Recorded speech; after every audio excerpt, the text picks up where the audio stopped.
the gravy, please. Rick and Bubba. Ooh, it brings me to my knees. Rick and Bubba. I can't start another. Rick and Bubba. 6 minutes past the hour. Welcome into the kickoff hour. Another day, another edition of the Rick and Bubba Show. If you're listening live, we crank it up, and we thank you for being with us. The main show starts in 1 hour from now. Rick, Bubba, Adler will all join us, but until then, I am Speedy, and over to my left is one Greg Burgess as he is cleaning his glasses off, getting ready for the day, pulling the mic. Oh, okay, getting headphones on. We're rolling, baby. We're here, and I've got great news for Greg in case he forgot.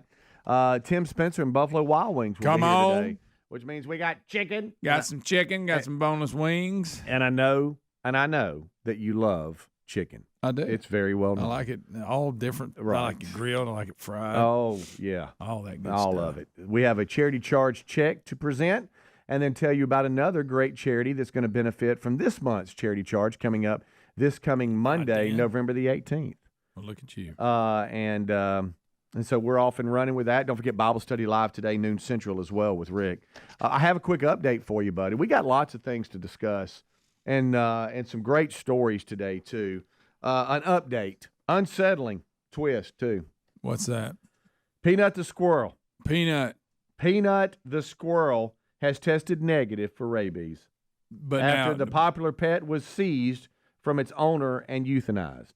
Yeah. And we all know about old Peanut. Yeah, I thought maybe they were a little rough on Peanut. Yeah. But considering he was a pet, I think he would have been showing signs of being rabid. Yep. Don't you think if he actually had it? Yep. I think they just want to get rid of Peanut. I think so. Somebody had. We got to kill him, check for rabies because he bit somebody. Because I've heard of people that's had pet squirrels and they'll nip you. They'll bite you. Yeah. So the owner is an influencer and YouTube and Peanut, and big part of it. So everybody that Fred the raccoon, I think Fred. Yeah, Fred. I mean, he got caught up in it. Didn't he? Yeah, they got him too. Well, they and it's kind of interesting too to hear the owner break it down like a SWAT team of 6 shows up to seize, Peanut. Yeah. It's like, okay, that's a little much. It looked like when they went and got Elon, the kid. Right. Remember they busted in and got him. They done Peanut the same way. Well, look, everybody loves old Peanut on Instagram and TikTok, other platforms, and now we have an update that that Peanut was not positive for rabies, actually negative for rabies. Of course, the rabies test is fatal. It is. It's not just checking. I know. You would think that they could, and there was some folks that even said, look, if experts actually did show up, you could observe the animals and kind of know through their behavior if they have rabies or not. But there was attacking everybody. There was a call from one of the neighbors or somebody that said, "Hey, these guys got." I don't like Peanut. I don't like Fred. Don't like them.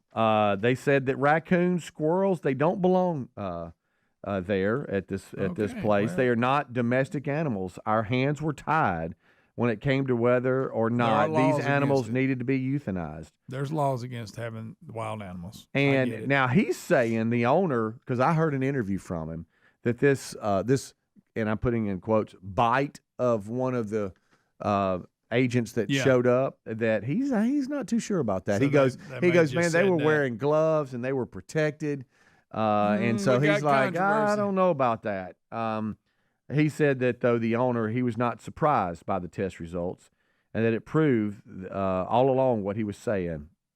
And that Peanut he's had for 7.5 years and Fred for 5 months. That's the raccoon. Fred ain't been around that long. He said no foaming from the mouth. They didn't act weird. He goes, I knew the test results would be negative. That was my point. And now him saying, especially they had gloves and stuff on, I think they were like, oh, we got to get the squirrel because it's illegal. Now, what are we going to do with it? If we set it out, it's going to run up to people and cause problems somewhere else. So let's just go with the bite and claim we're checking for rabies and be done with it. And the report, now, did they kill Fred too? I think, didn't they have to test Fred? But I don't know. I don't know about that. It's not in the story, but I think in the original I thought so. Or was it they just seized Fred? I don't know. I think they got Fred too. My goodness. He said, considering I just said this, but let me read it again. Considering I lived with Peanut for 7.5 years and Fred for 5 months, I'm not foaming at the mouth. I knew the test results were going to be negative. He said. Yeah.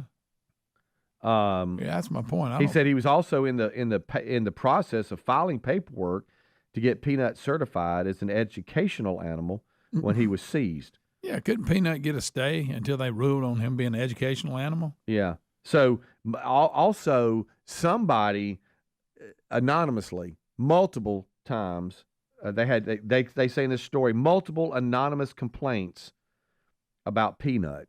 And then of course they showed up with those 6 officers, like I said. If Peanut's so somebody called problems, him in to even be there. But Peanut, what's a squirrel doing? I know, but if he's causing problems, I guess you know, considering it's illegal to have him unless he was deemed, what do you say, an educational animal. Yeah. Didn't know that. Right. I think he was saying with some of his posts. And Fred wasn't bothering anybody, and he got caught one up thing. in it. Fred's back there, playing with his He's playing with fingers. shiny coins, stuff like that, and of course, moment of silence for Peanut, Fred, and Harambe.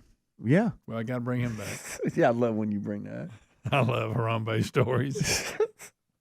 There is another story here today that I'm going to call it Greg Burgess story of the day. Oh, wow. It has to do with Uranus. Oh, my anus, Uranus.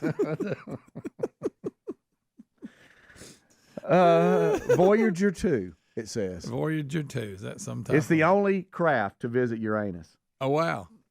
You don't want many crafts visiting. No, well, just be honest. The lone spacecraft visit to Uranus may have left us with some complete wrong impressions of the ice giant for nearly 40 years, they say. So we have a wrong impression of Uranus. Yeah.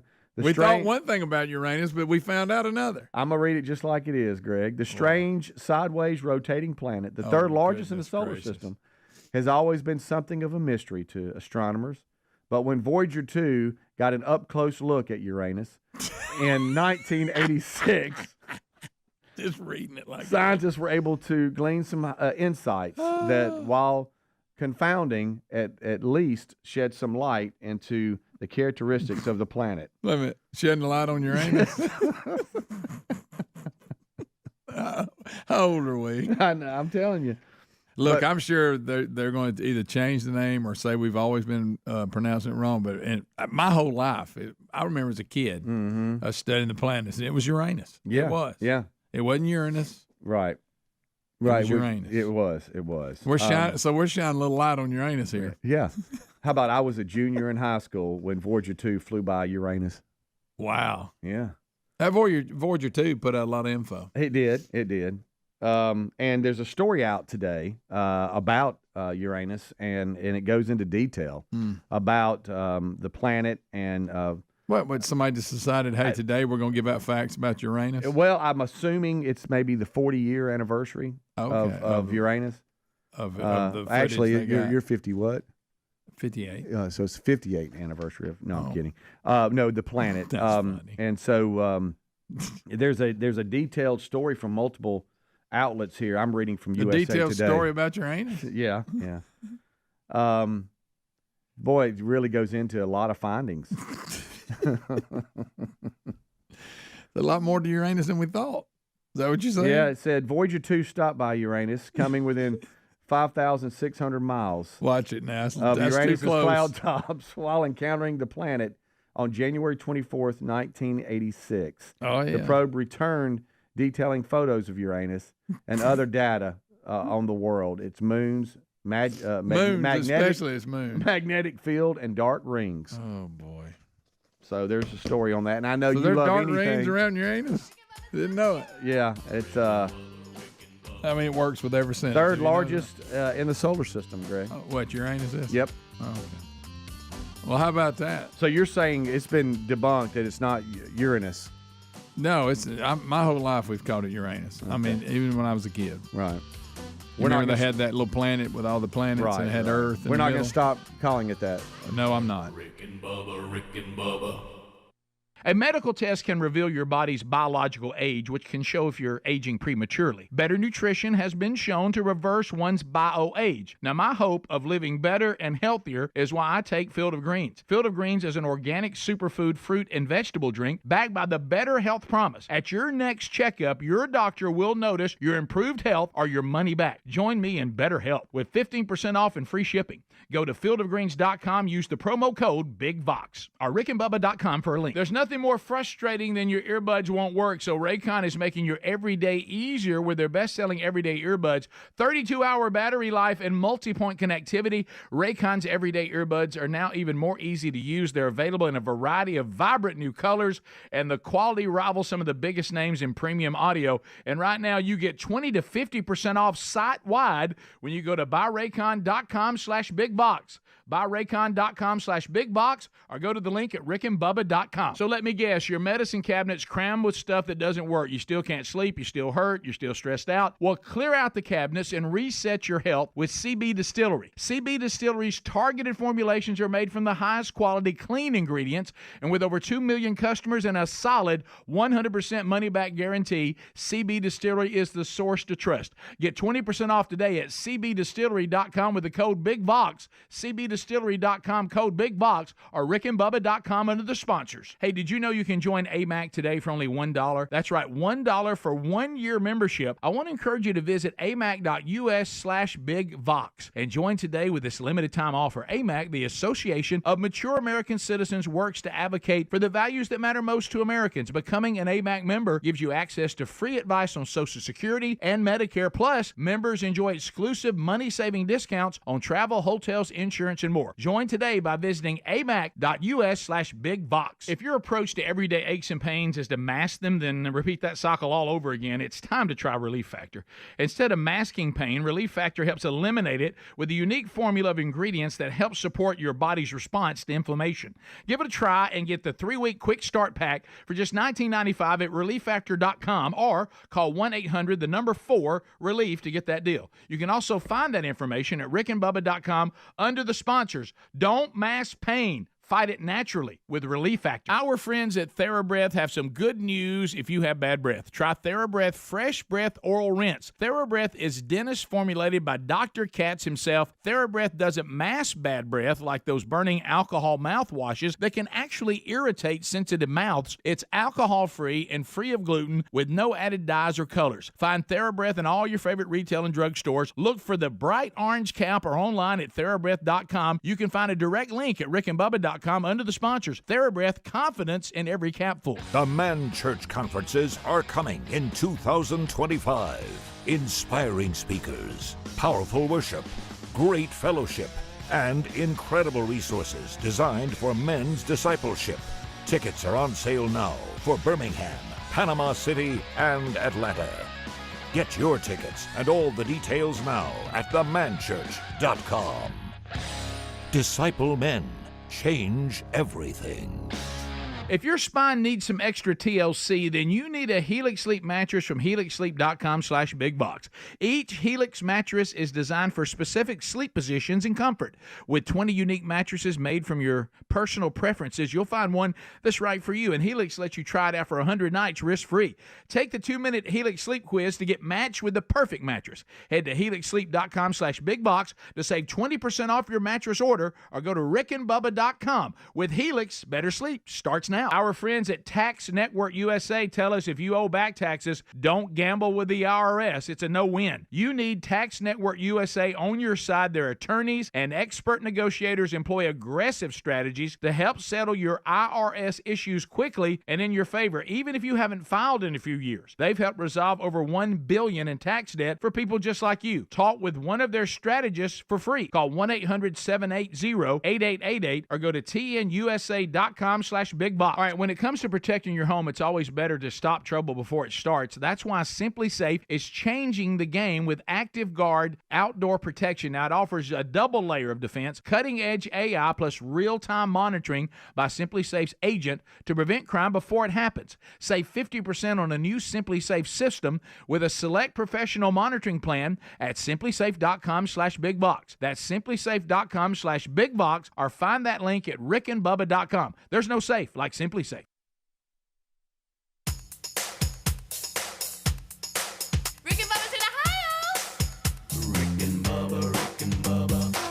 the gravy, please. Rick and Bubba, Rick and Bubba. Ooh, it brings me to my knees. Rick and Bubba, Rick and Bubba. I can't start another. Rick and Bubba, Rick and All right, what's up? We're back. It is 21 minutes past the hour. We got a lot here on the table today. We've gone through a couple of stories that are just, hey, they're in the news, Greg. Yeah, it is. And another one last night. I missed this. I saw the first show reveal of college football Was that playoff last night? rankings. The second reveal was last night. It's going to happen every Tuesday night, Greg. Yeah. And none of it last matters till night, it's all done. I know, but it's great conversation because as teams win or lose, they're either kicked out of the top 12 rankings as of right now, or they move up. But all of it's to be determined, to your point. And some big movers were Alabama moved up to 10. Ole Miss is now in at 11. LSU dropped all the way to 22. Oh yeah. And here's how it would play out if it ended today. Your top four. Again, and I know you got Oregon and Ohio State. They're both in the same conference. They're just going off the rankings, and that's how they would fall. Yeah. Okay, just give me that. Calm down. Oregon is 2. Oregon is 1. Texas is 2. BYU is 3. Ahead. These two are ahead of Ohio State. Oregon is 1. Texas is 2. BYU is 3, and Miami is 4. Ohio State is 5. Wait a minute. Has Ohio State lost? Let me see here, Greg. Hold on. I mean, they got beat by. They got beat by Oregon on the when it. I mean, Was it it came Oregon? to the wire. Okay. I think it was Oregon, but that loss shouldn't hurt you that much considering Oregon's number 1. Let's see here. Hold on. Yeah, I think that. Remember, because it was close, real close. Was it? Yeah. Okay. Let's see. Hold on. Maybe. Is that right? There's the blue rating. Wait a minute. Just wait a minute. Just a second. Wait a minute. Why is this like this? What are you doing? I don't know. The way they've got this. Ohio State's That's gotta not be matching 2. up. That's not matching up with Ohio this. State's got to be 2. Yeah. This is look, you see what I'm looking at, right? That is from last night, but this is different. Let's see here. Complete rankings. Everybody just Have wait. we confused anybody yet? Well, I mean, it is what it is, and we're going to fix it, though. Let me make sure of something here. Alabama is at 10. This has Oregon at 1, Ohio State 2, Texas 3, Penn State 4, Indiana 5, BYU 6, Tennessee 7, Notre Dame 8, Miami 9, Alabama 10, Ole Miss 11, Georgia 12.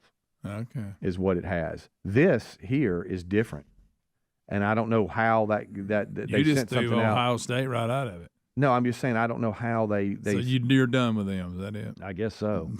Good gracious. So let's clarify that. I apologize for the Indiana's confusion. 1. So good gosh, that was a little confusing, wasn't it? I can't pull for Indiana. I've watched a little bit because their quarterback's helmet looks really weird. Yeah. Have you seen it? Do what now? Their quarterback's got a weird No. helmet. It looks like them helmets you got when you were a kid when you'd buy your NFL team, Right. and it came in a little box. It looks like that. It looks like a plastic kid helmet. So I can't pull for them because of that. Okay. All right. So I'm just going to stop talking. Just about forget this. it. Move on. We're done. This makes no sense. This makes no sense. I'm I'm sorry. mad- I'm I'm mad. sorry, but you seem to be two blocked. Okay, so see, That is classic two block. how right is this? there. How is this? Okay, here's where I'm confused, and maybe y'all can help me. 866. Can't go up. We can't be go big. down. We're What going to can I take do? unscreened phone calls on this to see if y'all can help me because I didn't see the show. It clearly says that here are the college football rankings. Whatever page but yet, that is. But yet Ohio State is seeded 5. That's what it says, Greg. And I guess maybe they're going off. Maybe the rankings and the seedings are different. I don't Because know. It's right all now, confusing. I'm because just the waiting till because the season's over. rankings are coming out like, okay, Oregon's 1, Ohio State's 2, Texas 3, whatever. But then they're going off the seedings, and they're going, okay, Oregon's going to win the Big Ten. So obviously Ohio State's not going to be in the top four because they're going to be seeded fifth, even though they're number 2 in the country. Does that make sense? It does, but it's just that's why we shouldn't even worry about it till the season's over. Yeah, because it doesn't matter. That's what they're it just predicting. Yeah, because what it is I didn't see the show, and so I was going off the rankings, but the seedings obviously are going to be different. Yeah, because they're from the same conference, so you're going to have one with a first-round bye. But that's not clarified here in this screenshot, so we're working it out together. So in the first round, Boise State at 12 would play Ohio State, who's seeded fifth, and then Miami, who's seeded fourth, would sit there and wait on them. Yeah. And then Notre Dame and Tennessee would play 8 and 9. And again, even though the rankings different. I don't even know why they're having this. And then they would play Oregon, who's won. Let's just wait till the season's over, and then it'll be clear. And then Ole Miss and Penn State would play, and BYU would sit back and wait on them. And then Alabama and Indiana would play, and Texas would sit back and wait on them in the quarterfinals. So that's what it is. It's kind of weird, but the rankings and the well, that's because if you're from the conference winner, the highest ranked one. Sure. So if they're in the same conference, then even though I'm ranked in your little confusing poll, I'm ranked number 2. Right. If we start doing the playoffs, yeah. I guess the phones have blown up. I'm sure. Yeah. Look, we're figuring it out. I know it for a while. But there's no see to me that this is a waste of time. I mean, what it was is I didn't see the show, so the rankings and how they fall in the seedings, that's obviously going to be different. But it took a while for me to figure out why the numbers weren't matching up. But that's why they ought to just stick to the coaches poll to the end and then pick a playoff. They shouldn't even, because this reveal. You remember when we did the top 4, it actually meant something. Yeah. The reveal. You're like, oh yeah. But there's so much moving parts here that can happen that have why even just wait till the end of the year when like they do in high school and other levels that have playoffs. Yeah. Have your poll during the season, who's ranked number 1, whatever, and then when all that's over, now we're going to see the playoffs. Yeah. None of this matters until then. I wonder though, SMU's sitting there. They're the second one out, but they're sitting there, in the ACC. They could win the ACC. Yeah, because right now they're just assuming Miami is gonna win it. They slipped to 9 in the rankings, but they're going to be seeded 4th because they got them winning the ACC. So see, it's a little who's on. It's a waste of time. I know. There's no reason because this weekend could change everything, and do your rankings. Who you think's the best in the country? Just the coaches poll or whatever, and then when the season's over, then we'll know. Yeah, and I understand. If we played the playoff today, this would be here. What? Yeah. So what? And we understand that the top 4 seeds are conference champions. Actually, 5 get automatic bids, but the 5th conference champion, highest rank, doesn't get a bye. But the first 4 do. And so right now they have Oregon at 1, and in their mind they're winning the Big Ten. Then you have Texas at 2. They got them winning the SEC. They got BYU at 3. They got them winning the Big 12. And then they got Miami at 4. They got them winning the ACC.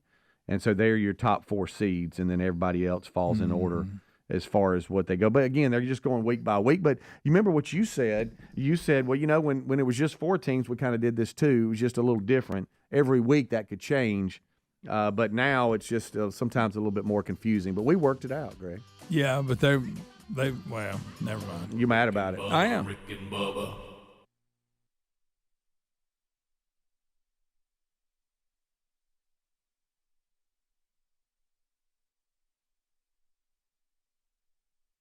We all have 2 ages, our true age and our biological age. Our bio age suggests how healthy or unhealthy we are inside. You want your bio age years younger than your true age. Let me tell you how Field of Greens is helping me do that.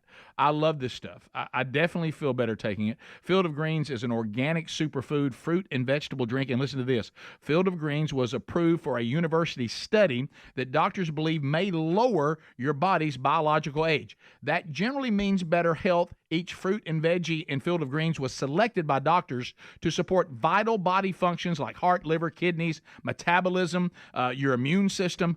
Only Field of Greens is backed by the Better Health Promise. At your next physical or checkup, your doctor will notice your improved health or your money back. So why don't you join me in Better Health with 15% off and free shipping? Go to fieldofgreens.com, use the promo code BIGVOX, or go to rickandbubba.com, rickandbubba.com, find the link under the sponsors button. If your spine needs a little extra TLC, then you need a Helix Sleep mattress from helixsleep.com/bigbox.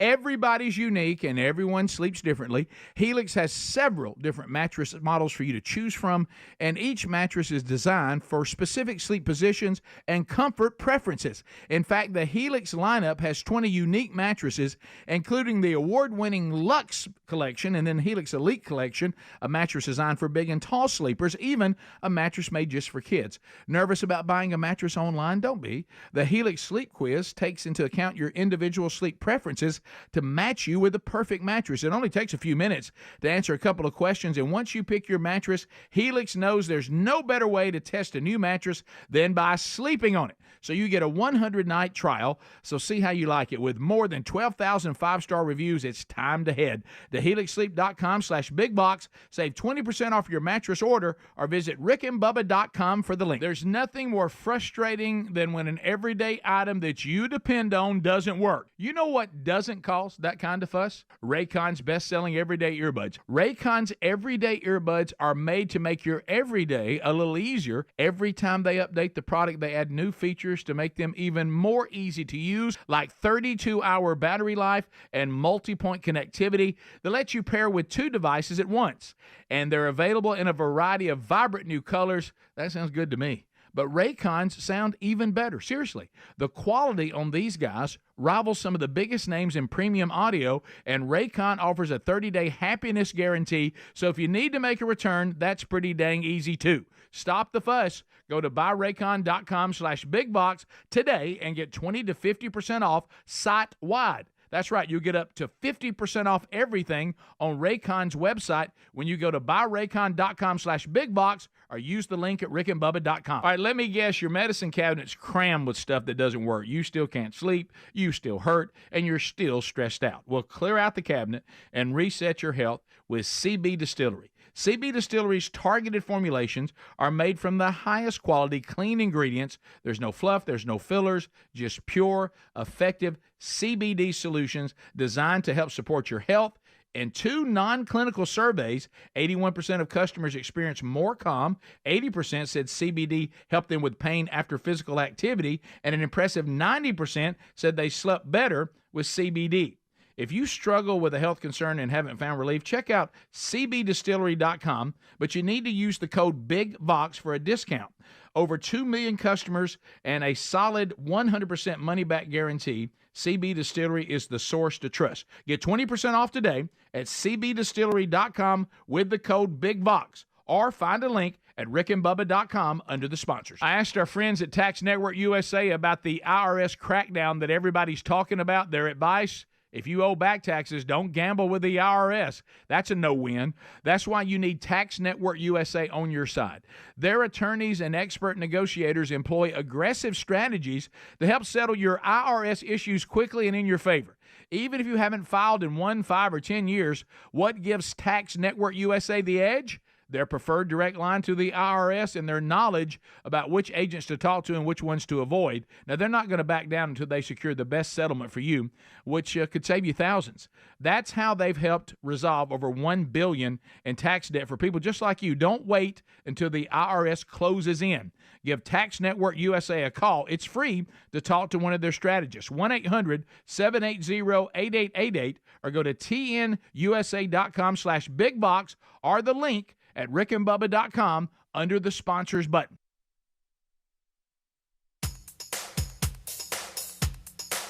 Rick and Bubba's in Ohio. Rick and Bubba. Pass the gravy, please. Rick and Bubba. Ooh, it brings me to my knees. Rick and Bubba. I can't. 25 minutes until top of the hour. Thank you so much for tuning in to the Rick and Bubba Show's kickoff hour. We just sit here and live it out together. It's like that last segment, trying to figure it out on the rankings and and where everybody falls in the seating. But we got it. We just missed the show. I missed the show last night. And so I refused to watch it. It was a little It's gonna be confusing, like but we quickly figured it out the way they seated I'm officially everybody. done with There's that. just a lot of assumptions in the seating, and that bothers you. Just give me the rankings. I'm officially done with the seating. I think that's where I'm at, Greg. Because I'm just there's no gonna way to really give an accurate, prediction. Let's just go off the rankings and let's all because the seedings is make believe right now. Yeah, because right we're now. just assuming who's the conference Exactly. champion. All right, as we move on, you've got a couple of stories over there that are pretty priceless here. Well, we all love Darius Rucker. Yeah, Hootie and the Blowfish and country music star. Yeah. Well, East Tennessee State, you know where that is. Oh, yeah. How about this? This surprised me. I didn't realize East Tennessee State's mascot's the Buccaneers. You would think they'd be something like the Bears or something. Yeah, you know what I mean? yeah, Think of that part up in the Smoky Mountains Yeah. and all that. But anyway, that's just a side. I thought Buccaneers, really. But anyway, his famous song "Wagon Wheel," they sing it. You know how now the crowd sing because it mentions Johnson City, Tennessee, which is where they're located. Mm-hmm. Well, they had advertised to everybody that he was coming, great guest, and he's going to sing it, and everybody's going to sing it with him. Well, that's how they announced it that he was going to sing it. So his management or whoever at the last minute did not want him to sing. Why? I don't know.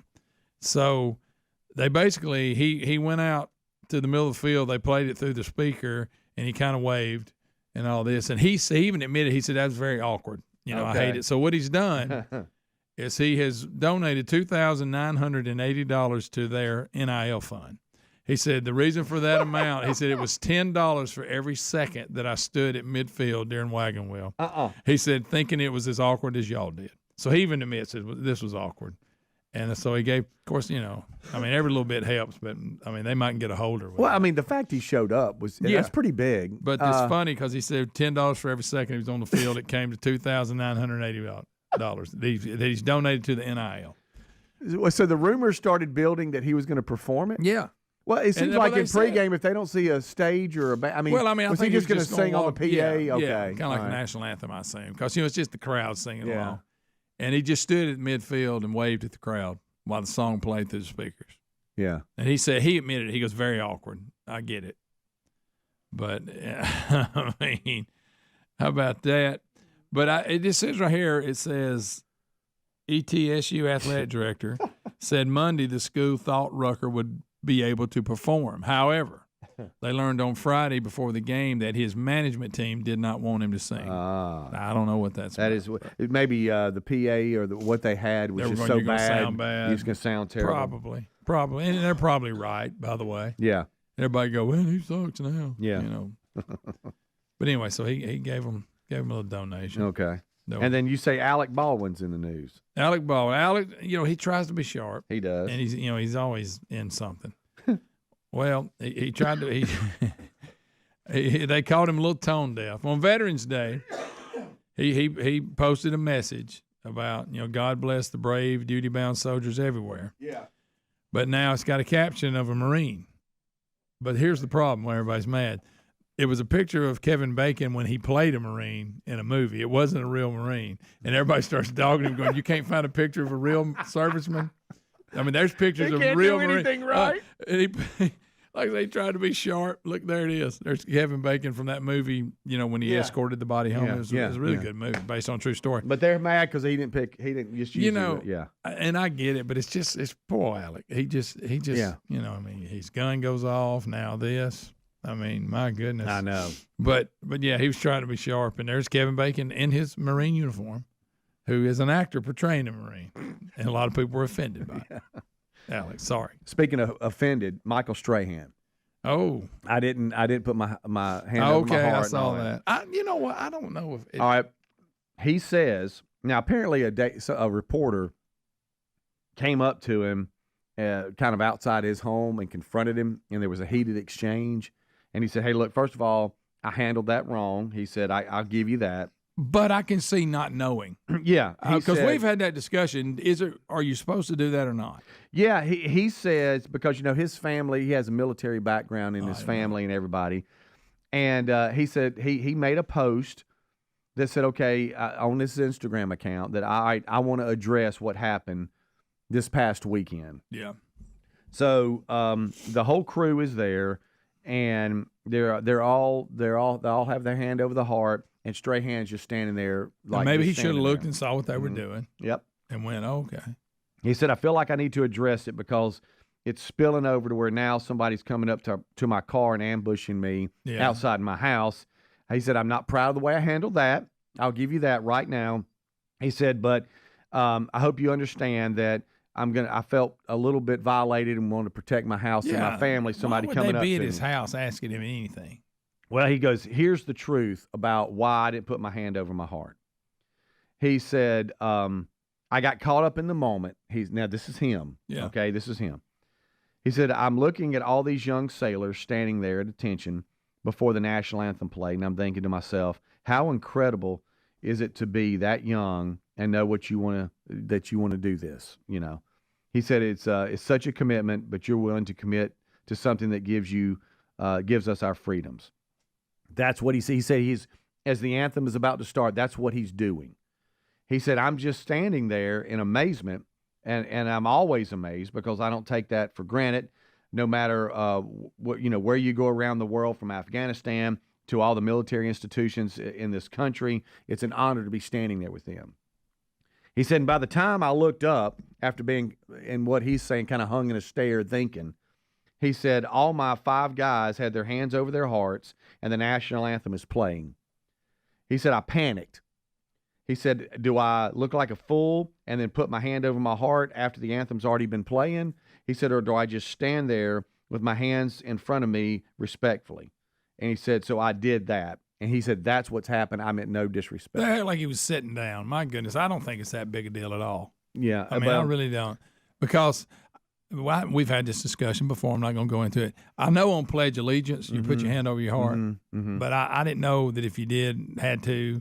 In that setting, as long as you're being respectful, you ain't sitting down or leaning up on a wall or something. Right. But in that setting, where you got, the Fox Sports NFL crew there. Oh, he should have. And they're at the San Diego Naval Base, for Veterans Day. In that setting, you probably need to do the, most respectful thing and hand over your heart. Probably. I think. But I don't think it makes him an anti. No, but I do think national anthem guy because he didn't. There is all that controversy. I think both might be acceptable. I have no idea, but he is explaining because he was the only one out of the whole crew that looked different as far as how he was standing. And I can promise you, people are going to point it out. You can write that down. Yeah. So that's his explanation. Hate it or still mad at him or whatever.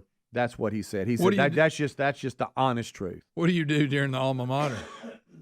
Do what? What do you do during the alma mater? You go to the high school games and you got to sit there in the alma mater. No, yeah. And it's the same tune but different words for every school. Yeah.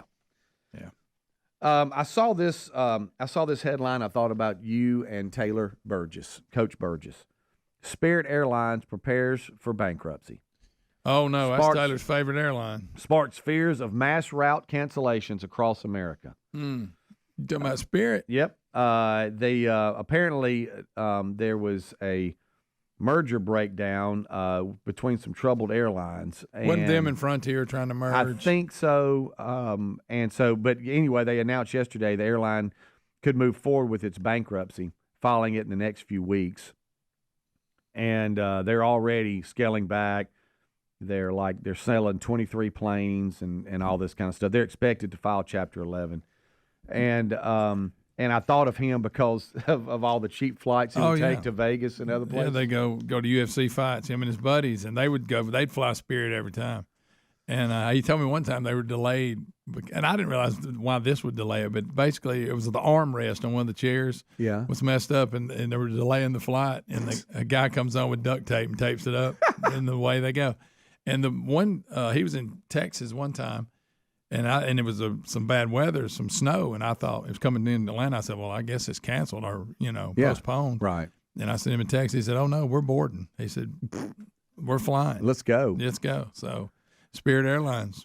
That was Taylor. I guess he'll have to find him another one. He will. Well, they're going through bankruptcy. They'll probably work their way out. Sure. They'll figure something out. But that's the first person I thought. I was like, what's Taylor going to do? He's a frequent flyer with them. If he wants to be spontaneous and go to a UFC fight, what's he going to do? I don't know. He's about to pay more. We'll take a break. We'll be right back. 15 minutes till top of the hour. Still coming today, we have Buffalo Wild Wings showing up. Tim Spencer and the crew with some wings. We got a charity charge check to present. Tell you about a charity charge coming up Monday and a whole lot more. Don't go anywhere. Rick and Bubba. Viking, committed to exploring the world in comfort. Journey through the heart of Europe on an elegant Viking longship with thoughtful service, cultural enrichment, and all-inclusive fares. Discover more at Viking.com. Paul's new drone startup just lost its most genius computer scientist. We just lost our best genius to some new genius who's got a genius new idea.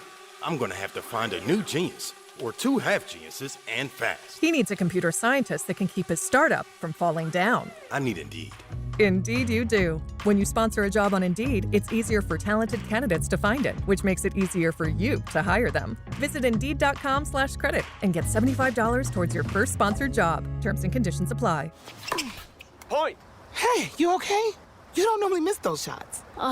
I just haven't been as regular lately, and it's making me feel sluggish. You should try Metamucil. It's been a game changer for me. Metamucil's plant-based psyllium fiber helps trap and remove the waste that weighs you down. Ace! You're moving better than you were last week. Definitely. Metamucil keeps you moving. These statements have not been evaluated by the Food and Drug Administration. This product is not intended to diagnose, treat, cure, or prevent any disease. Learn more at metamucil.com. I juggle a lot. And managing constipation with belly pain from my irritable bowel syndrome with constipation, or IBS-C, with laxatives and fiber isn't enough. My doctor recommended a way to get ahead of it. Then I said yes to Linzess. Linzess linaclotide is a prescription medicine that treats IBS-C in adults. It's not a laxative. It's a once-daily pill that helps you get ahead of your symptoms. It's proven to help you have more frequent and complete bowel movements and helps relieve overall abdominal symptoms, belly pain, discomfort, and bloating. These symptoms were studied in combination, not individually. Do not give Linzess to children less than 2. It may harm them. Do not take Linzess if you have a bowel blockage. Get immediate help if you develop unusual or severe stomach pain, especially with bloody or black stools. The most common side effect is diarrhea, sometimes severe. If it's severe, stop taking Linzess and call your doctor right away. Other side effects include gas, stomach area pain, and swelling. Talk to your doctor and learn more at linzess.com or call 1-800-LINZESS. Did you know that Wendy's has any size soft drinks for just $1? Yeah, any size, anytime. Like $1 Coke, $1 Sprite, or even $1 strawberry Fanta. Okay, could we maybe switch up the sound effect? Please? Because I'm losing it. Wow, no, not that. Any size soft drink for just $1? Gotta be Wendy's. Limited time only. Price and participation may vary. A la carte only. Not valid in a combo. Exclusions apply. Viking, committed to exploring the world in comfort. Journey through the heart of Europe on an elegant Viking longship with thoughtful service, cultural enrichment, and all-inclusive fares. Discover more at Viking.com. All right, if your approach to everyday aches and pains is to mask them, feel better for a few hours only to have the pain return, then repeat that cycle all over again, it's time to try Relief Factor. And the good news is Relief Factor makes that easy. Their 3-week quick start is only $19.95, less than $1 a day. Instead of masking pain, Relief Factor helps eliminate it. How? Well, it's a unique formula of ingredients that helps support your body's response to inflammation. Relief Factor was developed by doctors and is 100% drug-free. And for so many people, including some of us here on the show, Relief Factor has been a game changer because you just feel better when you're not in constant pain. You'll feel the difference. Give it a try and get the 3-week quick start for just $19.95 at ReliefFactor.com or call 1-800-4-RELIEF to get that deal. You can find that info at rickandbubba.com under the sponsors as well. Don't mask pain. Fight it naturally with Relief Factor. Go right now to rickandbubba.com under the sponsors button or go directly to relieffactor.com. There's nothing more frustrating than when an everyday item that you depend on doesn't work. You know what doesn't cause that kind of fuss? Raycon's best-selling everyday earbuds. Raycon's everyday earbuds are made to make your everyday a little easier. Every time they update the product, they add new features to make them even more easy to use, like 32-hour battery life and multi-point connectivity that lets you pair with 2 devices at once. And they're available in a variety of vibrant new colors. That sounds good to me. but Raycons sound even better. Seriously, the quality on these guys rivals some of the biggest names in premium audio, and Raycon offers a 30-day happiness guarantee, so if you need to make a return, that's pretty dang easy too. Stop the fuss. Go to buyraycon.com/bigbox today and get 20 to 50% off site-wide. That's right. You get up to 50% off everything on Raycon's website when you go to buyraycon.com/bigbox or use the link at rickandbubba.com.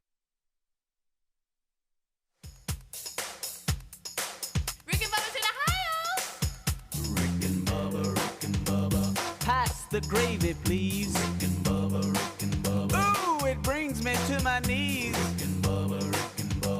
I can't start another day without him, brother. All right, we got 9 minutes until top of the hour. Thank you so much for tuning in to the Rick and Bubba Show. I'm Speedy. There sits one Greg Burgess. What up? Come on with it. And we thank you for being with us. The number 866-WE-BE-BIG. 866-932-3244 is our number. To text, that's the text line, and it is lit up. Y'all been very active this hour, helping us and also just having fun, sending stuff. Yeah, they'll send a picture, Greg. Yeah, in they a will. second. I'm telling you. In a second. Did you know there was a National Toy Hall of Fame? No, but I'd like to see it because when I was a kid, I was a big fan of toys. Yep. Still are. We have some new inductees. Oh, okay. My Little Pony. How about that? No, Isn't that weird like bunch that? get a hold of that? Yeah. Then you remember that this little weird group? It was like dudes obsessed with My Yeah. Little Pony. Yeah. Didn't we cover that? I think so. I think we did. It's weird. Phase 10 and Transformers. Okay, Transformers. Yeah, again after my time, but yeah. Yeah. But they're really you just take a thing and it turns them from a car to a robot, and that's kind of it. I know. I was that just jumped out at me. This one here, you talking about you can't have nothing, and no good deed goes unpunished. A fire station in Texas. Yeah. Okay. They Fire hall. They caught fire. The fire hall. They did. Okay. While the firefighters were out on an emergency call. Oh no! So they weren't. They had to call another fire department to go put theirs out. Looks like it started in the station's kitchen. Well, of course, and they left it on. And so they leave to go respond to a call. They're out working a fire, and their fire station catches on fire while they're out. Good. Hey guys, y'all forgot to turn the stove off when y'all left. Yeah. Left something on the cooktop. Also, just on a personal level, I got ahead of something, and I kind of want your opinion on it. It wasn't asked, it wasn't requested, but as a husband, I heard talk and hints of Terry wanting to get Christmas up. And it was this past weekend. We had some friends over. That time of year. We were watching Bama and LSU. Prior to that, we were looking at the Ole Miss Kentucky Georgia game. And so we're all sitting around, and word broke out with some of the ladies that were there is, hey, their Christmas is either up or they're working on it. Yeah. And I heard Terry in conversations, I want to do that. I'm going to see if, Calvin can get through this, that, and the other. And I'm thinking, oh, no, not the attic. We all dread the attic. The attic's terrible. Greg, you've stepped through You go the because you don't go in there except for occasionally, and you go, okay, let me look around, see if something been in here. Right. So the next morning, Peanut Squirrel might be in there. No, it wasn't requested. I jump up in the attic. Terry is busy doing something else. And, what was wrong with you? And What then do she you grabbed think? a shower. Well, I was like, you know what? It's going to happen.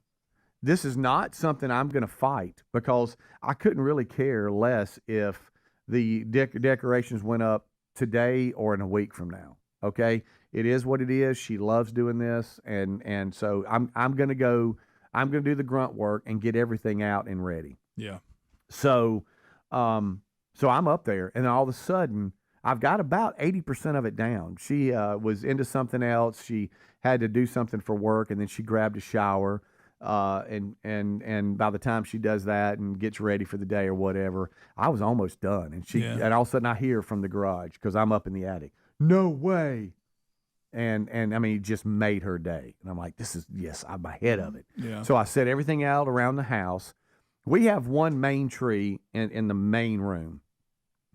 And then we have what we call a few of these little pencil skinny trees. Oh, yeah. That we don't really decorate. They're just lit. They're just lit, but they might be in the corner. Those are easy. Of the room or whatever.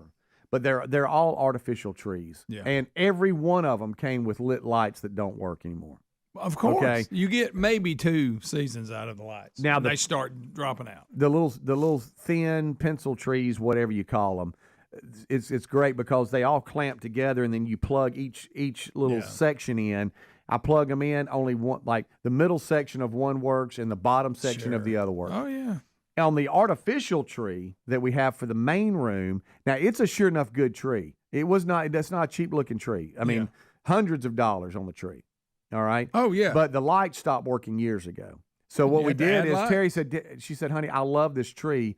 But so we just cut the lights that came. We just kind of clipped them off. Yeah. And so every year we just put the lights on. I'm in the same boat. Well, I'm in the same boat with a 12-footer having to do that. Yeah. It's kind of like folding laundry and stuff.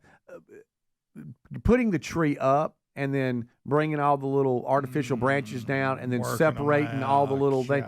It is because to get them to fit back in the box, you have to just squeeze them and wad them up. So you go, boy, next year that's going to be tough. So Monday afternoon, all right? And some of this might be because I'm getting ahead of it for hunting season. Maybe. I don't know.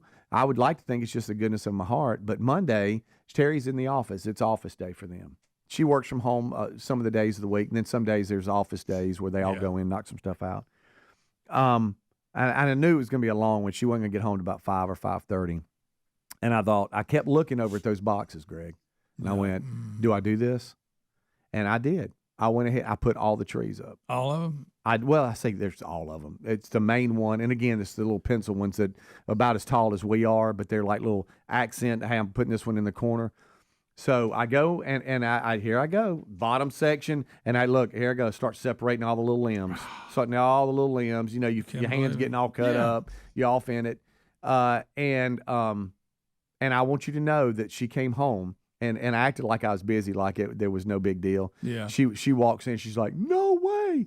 And the trees are up. Now she enjoys, now it used to be when the kids were at home, we'd have a time where we all put the ornaments on or whatever, but she loves to kind of just go and, just kind of not really sit down and do it all at once, but just kind of piddle with it a little bit and do this and do that. No, I need to order this. And I'm not allowed to decorate. I just put lights. I put trees up and lights on ones that have lights. And then Lisa's like, you don't need, because she'll go, that ain't right. She moves stuff. Yeah. And she got these weird lights that she puts on the main tree that she had boxed up.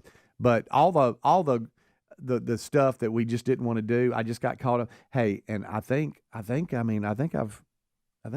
made quite the deposit. Well, there you go. You're ahead of the game. Because if you wait after Thanksgiving, which we normally do, Thanksgiving is the last. It's like 28th and 29th. Yeah, it is. So and you're gonna have to do it. So and I looked at the afternoon. I'm like, what am I gonna? I mean, I'm kind of caught up on everything else. What am I gonna do?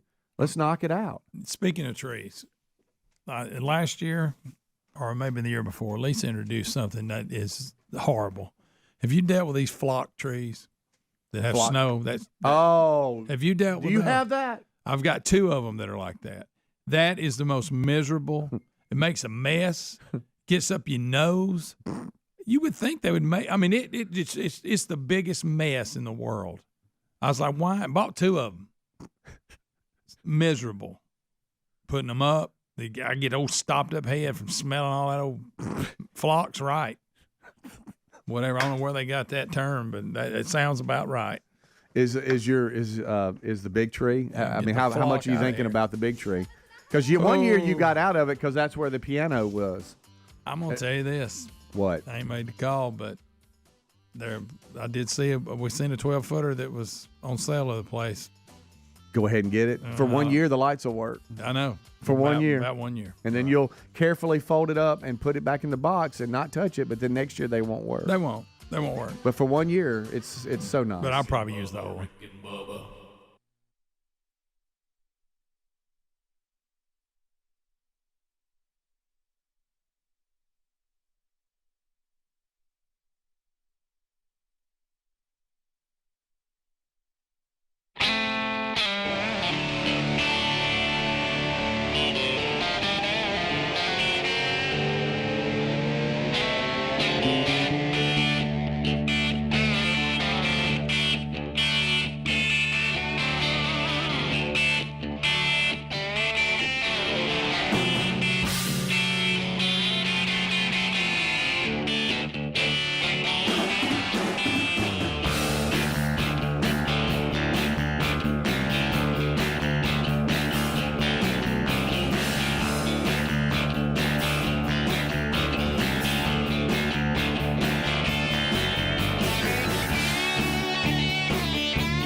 This is the Rick and Bubba Show. Watch more at blazetv.com/Rick and Bubba.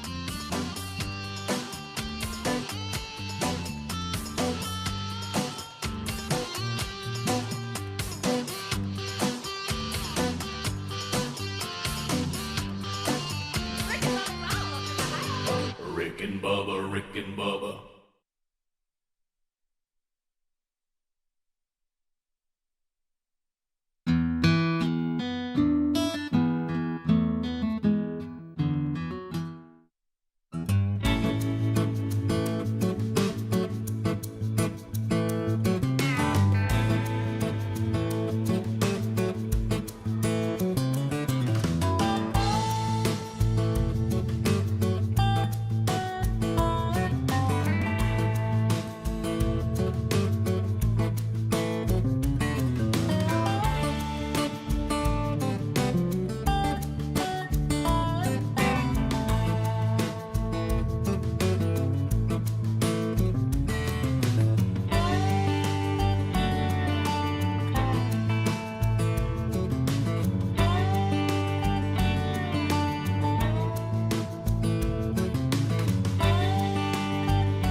All right, 6 minutes past the hour. Kickoff hour's done. Thank you. As we get ready to move forward on a brand new hour, on a brand new day, on a brand new show. This hour starts with a national anthem.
Seven and a half minutes now past the hour.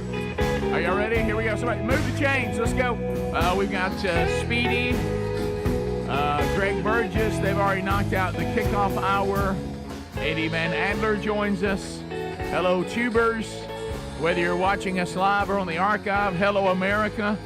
On America's boldest radio stations on the Rick and Bubba Radio Network. Hello to all of you listening on the TuneIn app. Hello to those of you that are listening to podcast archives. Whether you're live or archived, we're glad you're here. Never again can you be stopped from getting all the Rick and Bubba show you want every day, whether it be a combination of live and archived, or all the way live or all the way archived. Buffalo Wild Wings charity charge update today. You've already done good work, Rick and Bubba family, but we'll give you another opportunity coming up this Monday with the next Rick and Bubba Buffalo Wild Wing charity charge. So that update coming today. We're missing one, the silver tongue one. The man with the golden voice, professional lunch eaters man of the year. The inventor of pizza and a cup, Shakespeare's worst nightmare, and the master at a King's English. Ladies and gentlemen, put your hands together for Bill Bubba Bussey!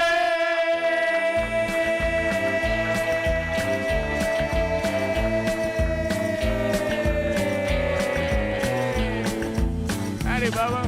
How about it, Rick Burgess? Friends, neighbors, associates, welcome in to show 21.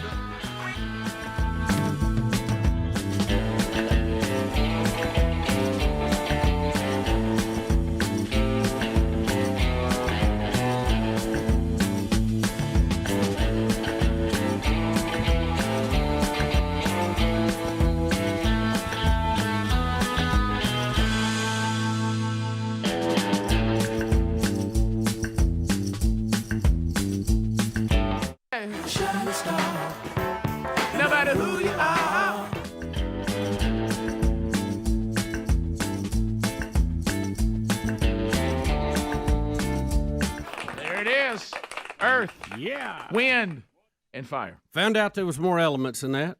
All right. But it was a good start. Boy, it was a good start. Yep. And so, Bubba, here we go. Unpacking another one today. As you said, 21, counting this one, shows remain. The big year-ender approaches on the 13th of December, the 12 working days of Christmas coming up. The new Rick and Bubba CD, the final one in the series coming up. There's a lot of things out in front of us. Thanksgiving is at the end of the month this year. So, I mean, we come out of Thanksgiving. I mean, you come out of Thanksgiving this time, and we go right into Christmas. So anyway, I know the kickoff hour attempted to look at the state of the college football playoff, but when it features things that we don't know yet, it makes it hard to do. But at least we had some fun with that. We also will unpack Trump is starting to put together his administration, and he's letting America know how it will look. That was all very interesting yesterday, and we have an update on Peanut the squirrel. Good news and bad news, as we went through with someone's pet monkey that time. So we have that on the program today. Another Wednesday Bible study today. Daniel in the Lion's Den, Daniel chapter 6.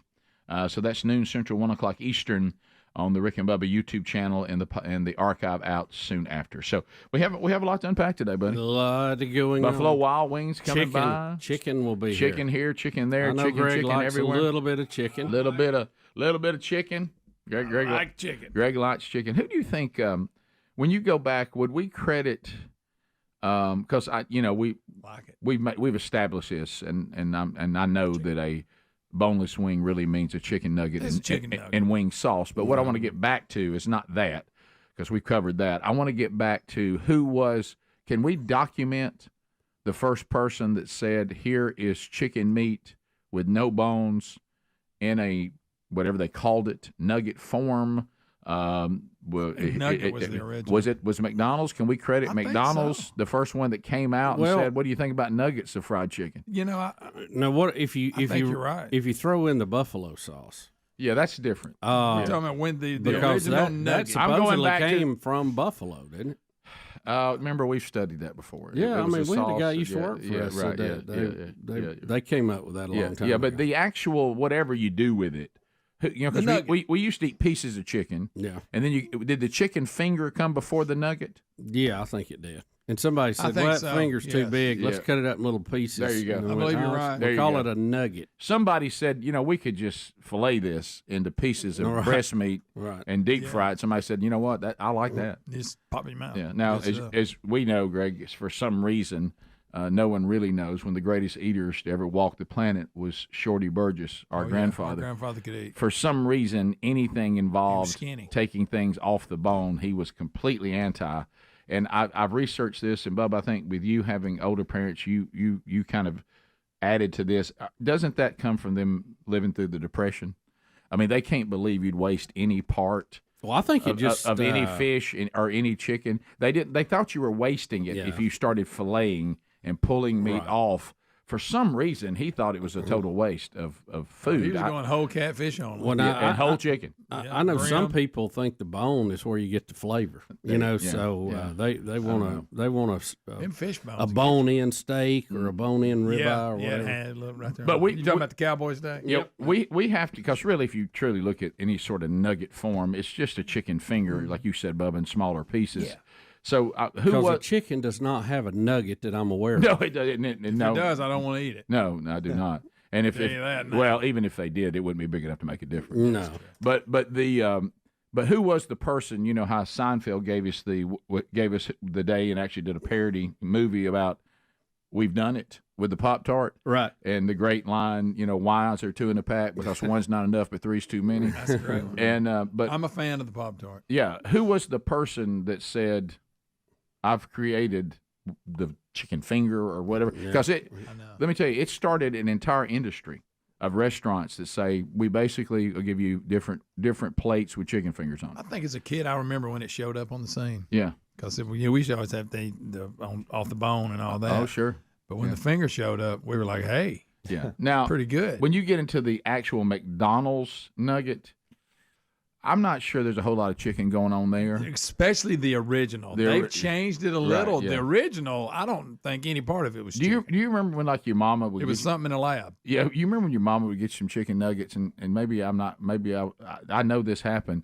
And if you ever got the white meat ones, you were like, "Hey, that's pretty good." And they'd always be some in whatever it was in there. I don't know if it was dark meat. I don't know what it was, but they were different than the other nuggets. Yeah, they're. I still don't. I'm not a huge. It's fan almost of like them. it was an add-on nugget. So you put one more in there. Well, we ain't got any more chicken. Rick, scoop up what's left. Batter it up. Rick, and if you saw it, the greatest line I ever heard. I don't know which comedian it was. I can't because I'd give him credit. That said that you could put chicken nuggets in front of a chicken and it would say, "I see nothing there that offends me." Yeah, I'm not offended at all. If you do a Google search on chicken fingers, which came along first, there's 3 or 4 different people getting everybody credit. claiming it. Yeah. Oh, yeah. All right, we'll be back. More Rick and Bubba coming up next. Rick and Bubba, Rick and Bubba.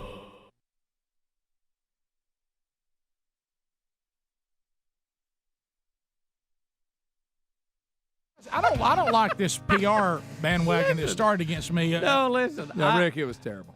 You know how you have those moments that suddenly everything makes sense. Right. Wait a minute, can I rewind for 1 second? Bubba's statement, Greg, you're as weird as the day is long. I'll give you that. Let's go back to that for a minute.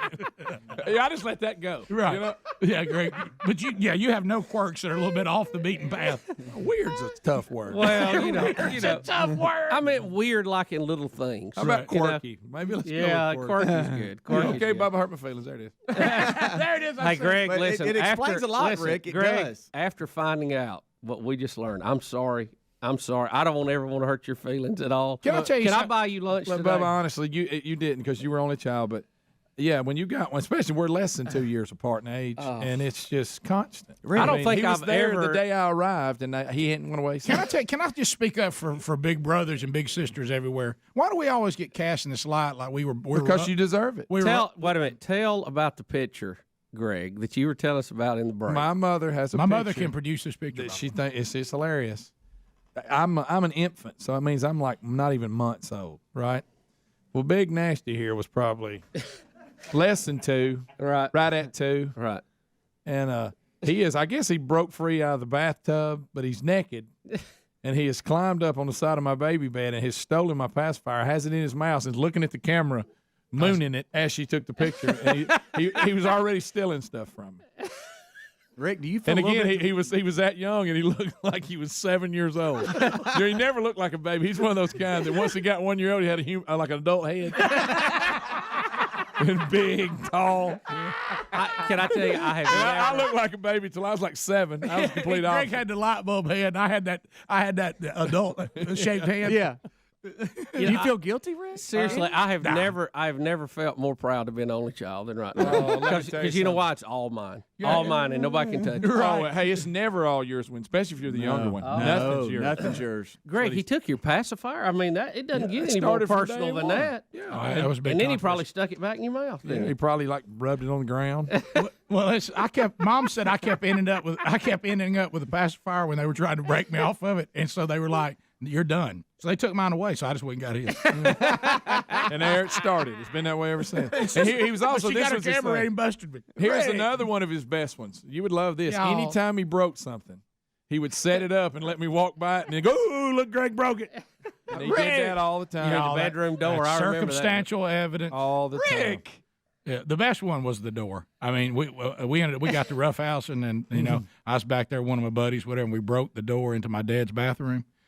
But it came out of the hinges, so I just lined it back up in the hinge. Perfect. And, So it was just and sitting a little there. while, and Greg, and then of course you have to do all your homework. And Greg's you have to have a like- witness. I was like, "Where are you going?" He said, "I'm going to the bathroom." I said, "Well, Mama's bathroom's messed up. You need to go to Dad's." Yeah, he set me up. And so it's just a pacifier 15 years later. So he bypassed the main bathroom we all used in the hall, went all the way back there into the bedroom, Dad's bathroom, and he grabbed that door. Fell. I said, "Oh my gosh, what'd you do?" Yeah. He's like, "I don't know what happened. I said, "Oh boy, Dad's gonna be mad." Who broke that door? I said, "I don't know. Greg's got it in his hand." Rick. Well, I All mean, the time. Rick. That's just survival. Greg, can I buy your lunch today? Greg, I'm so sorry. Look, Greg, Rick. By the way, I just saw Greg kind of looking down at his knee, kind of like. It was sad, Greg. Hey, look, I was like- real like- small. like I was sad real reminiscing, small Greg. for my age. I was very small. And back then they didn't cater, like when you wanted like a football uniform, cleats. They didn't care about kids having stuff like that. And he was so big, he could wear stuff like that. And I'd want cleats, and they'd be 3 sizes too big, and they had stuffed tissue in them. He'd be looking at them like clown shoes. Or he'd look at my uniform, it fits me. Yours, you've rolled the sleeves up 6 times. We need a couch in here so Greg can lay down. Because our dad was a football coach, and like Greg because I was so big for my age. Because, I actually stopped. They thought I was going to be enormous because, I was growing at such a young age. And Greg couldn't fit into any of this stuff. And I'd run out wearing the uniform like Dad was coaching the team. I'd have one of their varsity uniforms on. Yeah. Man, look at me. I look good. I'd have my pants would be always my ankles. My football Little pants. Greg. By the way, look at him. He's got kind of a sad face right now. All right, so let me tell you what. Then I don't know if I'd kick that rump and it all evened out. Now let me tell you what I've picked up on here, and this is beautifully done on his part. We've all acknowledged you're the victim. Listen, we've all acknowledged on this show that Greg was a horrifying child. That's mean. Mean, horrible. We talked about it for you. Realizing you made him that way. That's what I'm talking.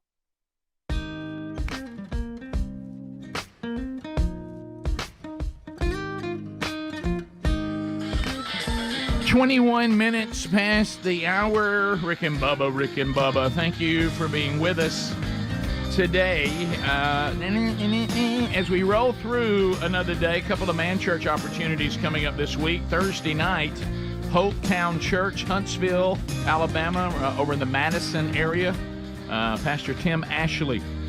He actually pastors that church, and he does speaking for us, but he'll actually be doing their next man church. You can be there coming up tomorrow night. Find those details at themanchurch.com under upcoming events. My home church, Valleydale Church in Birmingham, we're having our next man church gathering. We're doing a chili cook-off as well. Come enjoy chili at 6 o'clock. There's no cost for this or anything like that. And our speaker will be Danny Lanier. I have never heard Danny speak. He came highly suggested, and once I mentioned that on the show, I started getting emails from everywhere. We got one guy's driving all the way from Meridian because he said, I didn't know you had Danny Lanier. So I'm looking forward to hearing Danny. So that's all coming up on Friday night. So those details also there at themanchurch.com under events. Bubba, I know that you, like all of us, have been laying awake at night just distraught about what happened to Peanut the squirrel. It's a Rick and Bubba news. Peanut the squirrel. It's a Rick and Bubba news. It's a Rick and Bubba news. It's a Rick and Bubba news. Bubba, I know that the word trigger, everybody just loves, everything triggers everyone. Trigger this, trigger that. Trigger Of course, that. that usually is only saying something made you mad. That's not being triggered. That's just how you didn't like it. Bothered you. But this one could be in the trigger world because of the trauma that all of us went through. Greg, this was before you and Adler were here. We refer to it as the monkey incident. We're probably a show that has more monkey incidents. Yeah, we've had quite a few. We've had 2 since I've been here. Yeah, this one was a pet monkey that got loose, set up on, was it a roof of some kind? A golf course. A golf course in a diaper, put rocks in the front of the diaper, and was pelting people. Anybody came close. Everybody who tried to play, I think it was 9, maybe. I can't remember the exact hole. Speedy was out there. Do you remember? Was it 9, Speedy? Yeah. Was it hole 9? 6? No, it was one of the ones up front. Okay. I just know that when I think it was hole 6. Cassie and I went. It wasn't good. I know when Cassie and I went in the encounter that we all know about.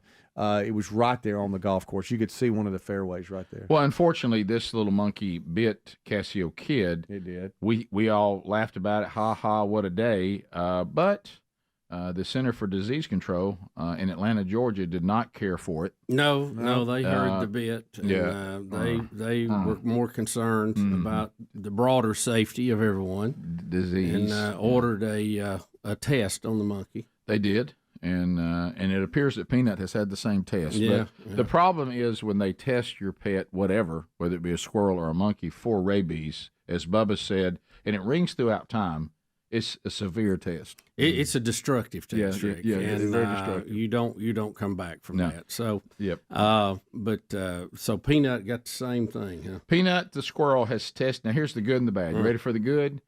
Peanut the squirrel tested negative for rabies. Yes. Right. Here's the bad news. They have to cut the head off the animal in order to test it. Yeah. So what they do is they come back and say, hey, good news, your pet doesn't have rabies. Here's its head. Yeah. You don't have to get shots, and here's your shoebox. Right. Here's your shoebox.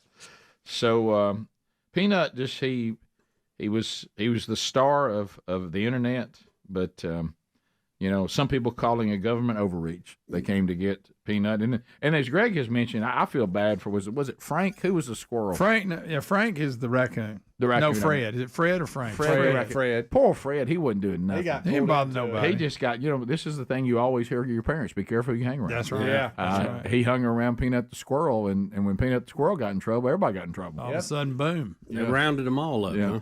And I have a bad feeling that we're just not mentioning Fred. Yeah. But I hadn't heard an update on it. I bet Fred had the similar test. And honestly, for Fred, his family, bad reputation.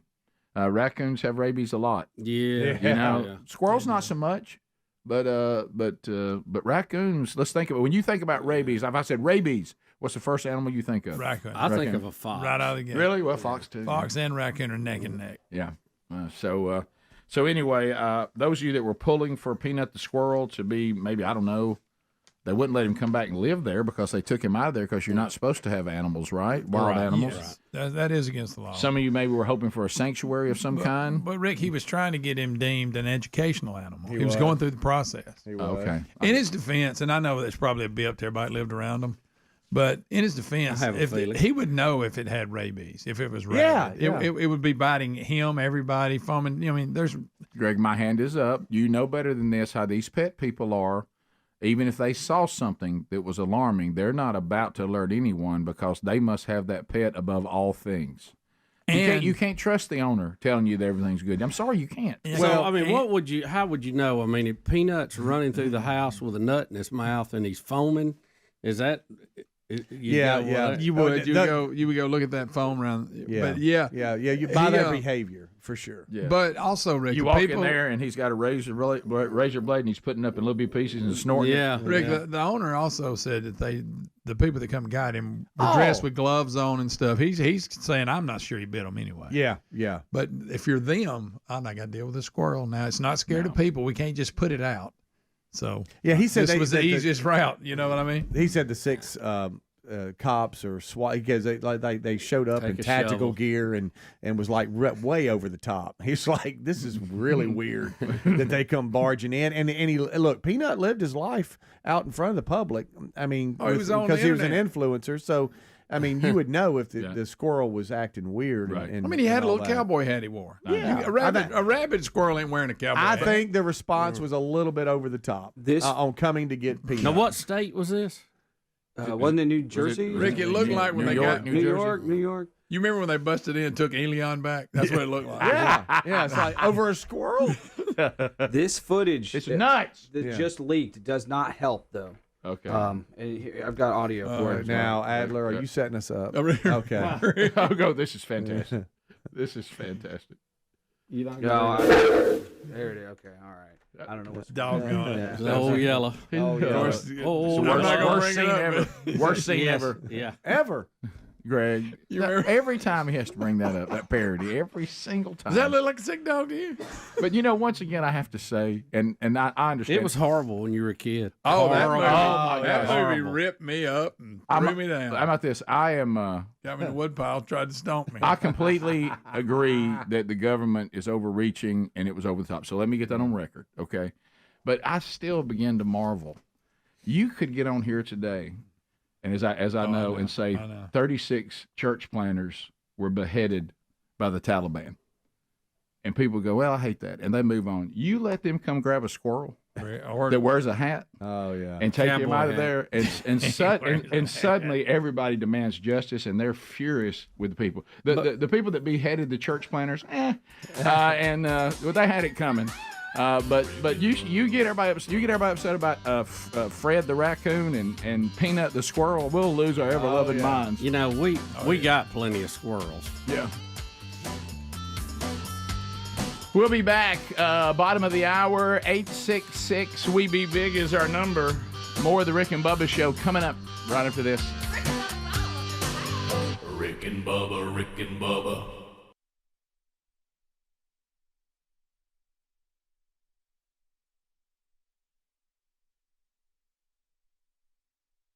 Diet soda is in the news, and I know a lot of people consume these. Now, Rick, this is not the final word. Once again, the medical community.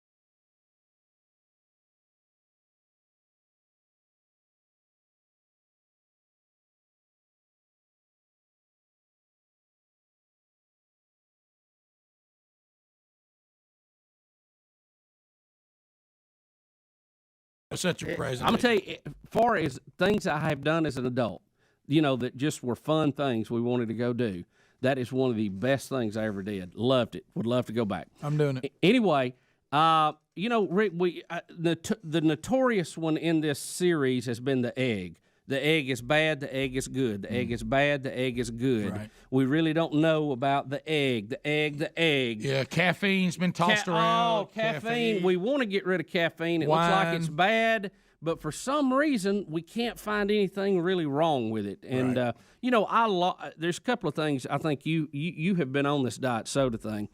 And, a couple of things I have pointed out, other than I think the speed of light is not a constant. Right.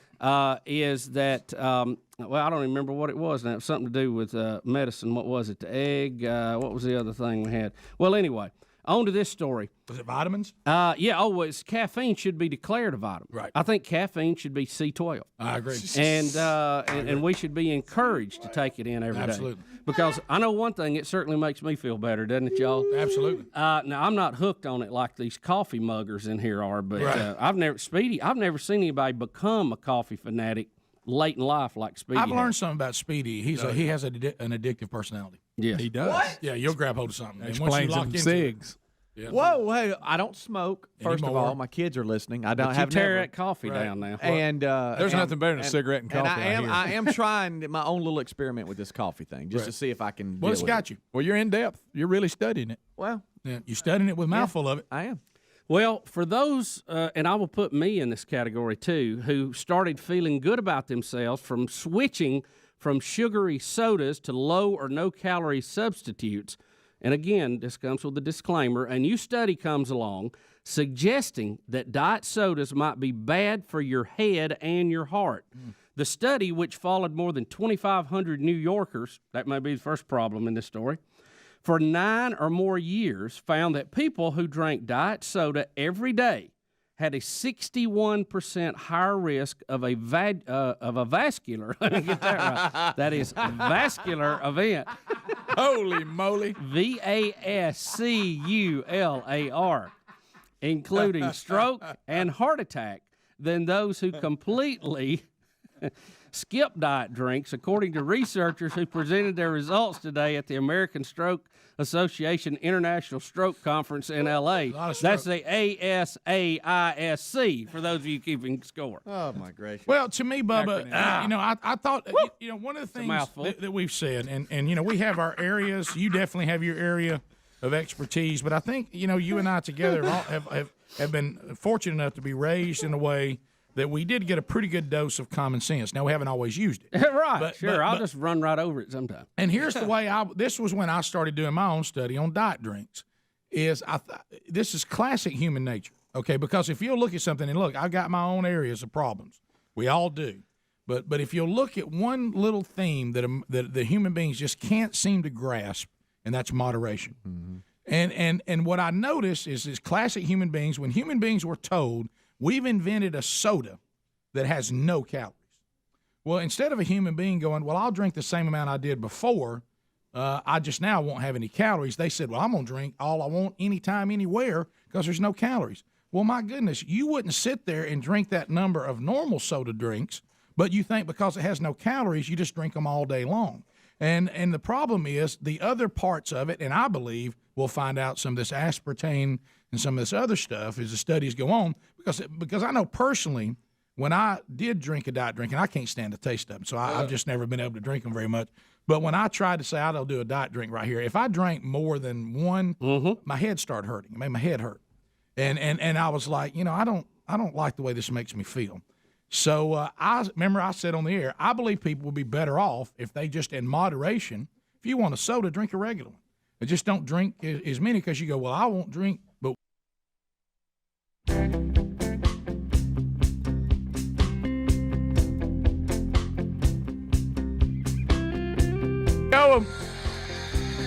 Apparently, updating on Peanut the Squirrel, it caused the YouTube channel to, for a moment, we were ripped off the airwaves. Adler, of course, getting after it, got it back up and rolling. So we don't know what happened there. That was odd, but we're back now. amac.us/bigbox. You think AMAC's not fired up after the election? No. I mean, they got out there and they were lobbying and they were getting out the vote and making it happen.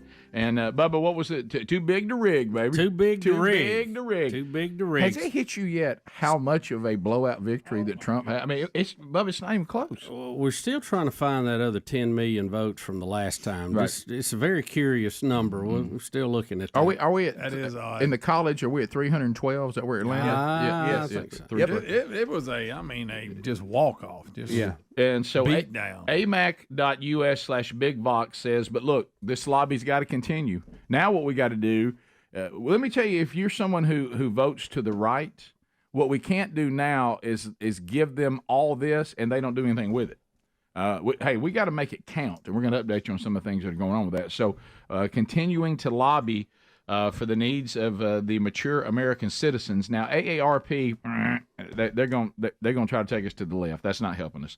But I know you were probably like us. They had some pretty cool discounts and all that. Well, so does AMAC. You have great discounts. Really, when you're traveling, really save yourself some money. You also have access to Medicare help. You have access to Social Security help. But it is a lobby that is getting the government back inside the Constitution. And you can actually get the bi-monthly magazine and all this for $1 for a year. $1. $1 1 year. It is an introductory offer to be a member of the Association of Mature American Citizens. So why don't you roll right now to amac.us/bigvox and take advantage of this before it's gone. There's also a link at rickandbubba.com under the sponsors button.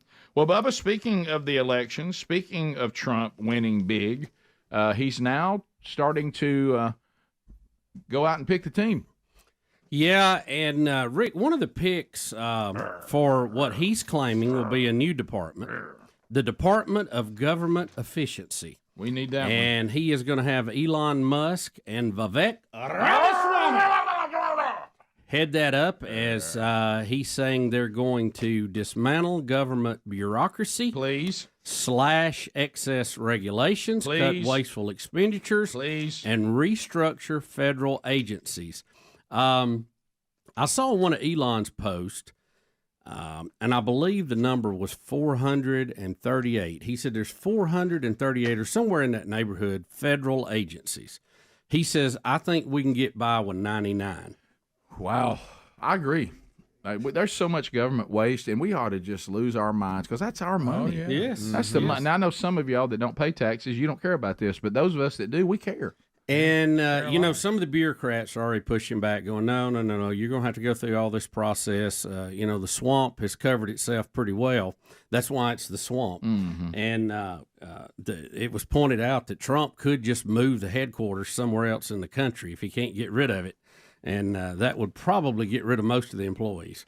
Well, especially depending on where he sent it. Please tell me the Department of Education is on the chopping block. Oh, he said it's gone. He said it is a done deal. That was one of the dumbest things we ever did. And is create the Department of Education. That was letting the federal government involved in education. That was so stupid. The proof of that is that when the Department of Education came about under the Carter administration, we were the number one educated. We had the number one education system in the world. We're currently 24th. And there you go. So it has not helped. It's actually gone the other way. But they weren't going to get involved. It was going to be an umbrella organization and just help, people find out what other groups were doing, what they were working. We'll work together, try to get up good ideas. We're not going to get into curriculum. Of course, they started passing out money, and then they got into curriculum. Yes, they did. So they've been indoctrinating for a long time. That needs to go away. And how do they do it? If you don't do it the way we said, we cut the money off. Yeah, no money for you. No for you. And that's why you can't allow that to happen. And that was look. I'm gonna give a pass on the intention. Yeah, maybe Carter had the best of intentions. Sure. Of course, he had a lot of things he had good intentions about that just didn't work. But that turned into a disaster. You can't. The government, everything they touch, it goes downhill. It does. And they can't help but try to flex their muscle, and they love to tell you what to do. Yeah, and it's been pointed out, and one of the texters are saying it too. Since COVID, a lot of the workers that work remotely wanted to stay working remotely, and we have big buildings we're paying millions and millions of dollars for in D.C., and nobody's in them. So when Elon went into Twitter, now known as X, he cut about 80% of the workforce right out of the gate. Yeah. And so they seem to be getting by. So we'll see. One of the more surprise, it looks like, appointments is going to be Pete Hegseth. Oh boy. From Fox News, who will serve as Defense Secretary. And he is. They're saying he's tough, smart, a true believer in America first. Trump said in a statement. He has co-hosted Sunday's Fox and Friends weekends for several years. He's also a combat veteran. Some of the I know he's probably a little younger than some of them we've had in there, but he's carried a gun. He's been in 2 combat zones, 2 different deployments, and he's been on the ground. He knows what's going on. He's a smart guy too. Most of the time, I know we have General Austin now that is Secretary of Defense. If you recall, he had to get a special exemption from the Congress to be Secretary of Defense because you're not supposed to have a acting military guy as that because it's supposed to be civilian control. So I know that one will probably get some looks, but I think he's a pretty sharp guy, so he'll probably be all right when all's said and done. Yeah, and I saw that one too, and I saw you text some of this to us last night. Huckabee. Yeah, how about that? Ambassador to Israel. Yeah. Okay. Yeah, that's That'll great. work. I couldn't think of a better guy to have on the ground there, could you? How about Mike Walls, National Security Advisor? Mm-hmm. I'm not familiar with some of those. Republican out of Florida. The guy he got to be his border czar is a real bulldog. Oh, yeah. Mike Waltz was the first Green Beret to ever been elected to Congress. So he served at the White House and the Pentagon, so that's who he's putting in charge of National Security Advisor. Of course, the former head of DNI, or is it the director of National Intelligence, is going to head up the CIA this time. John Radcliffe. Right. Yeah. This is all now, looking good. He's the guy that Cliff used to work for.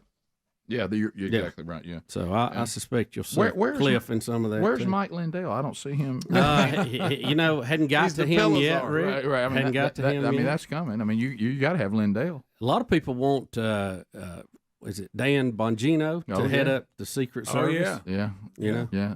You talk about cleaning that mess up. You think Danny won't get in there and get that set up? He's fixing to be the smell of Ajax in D.C. Yeah. About to get to scrubbing. That'll be the wailing of teeth of the swamp. If Bongino's, they won't go easy. If Bongino's willing to do it, I think then that's a great He'd be a good one to do. Mm-hmm. He was. And of course, he's doing pretty good on his gig. He is. I know. He'd have to probably take a pay cut. Sure he would. I'm sure that Pete is too. That's true. Some of these came out last night during Laura Ingram's show. She was breaking in to give some of these nominations, but I almost thought at one point I saw on her face, "Hey, he hadn't called my name." I know. Did you fear that? Just you know what? I didn't think about that till you just mentioned it. But that makes a lot of sense.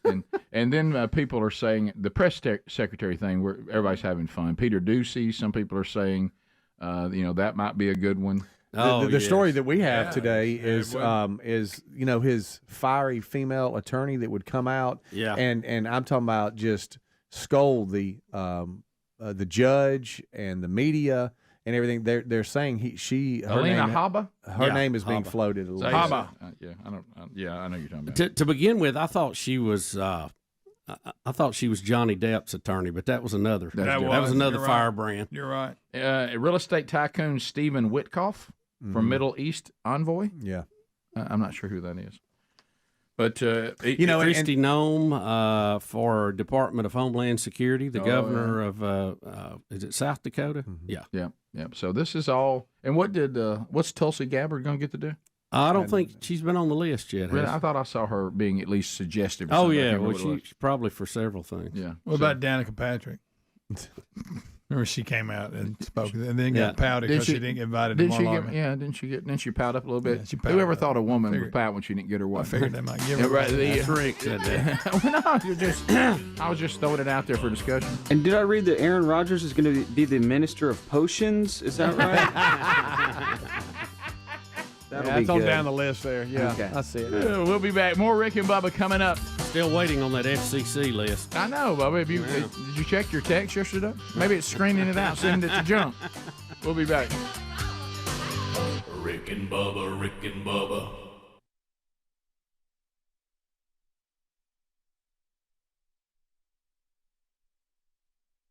Who's got that video of lunch yesterday, by the way? We all went to eat yesterday. We I don't hope do it's that been too edited. much. Oh, wow. And somebody had a video camera out, which I thought was a foul. Yeah, what is that doing? I thought it was funny. Oh, We Eddie video brought a it. lot of stuff. We told him to grab He'll it. video something in a minute. Yeah. That's our latest thing. Right. But what I've noticed, we I got just him talking about how he hates that band he's got to go see, too. Did you really? Yeah. Yeah. We couldn't remember the girl's name.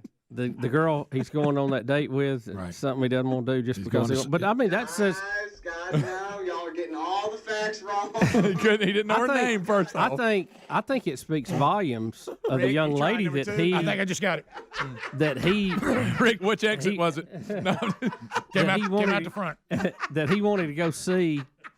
That he didn't want to go see this band, but he's going because of this girl. Yeah, which we all understand. That he likes so much, you don't know her name.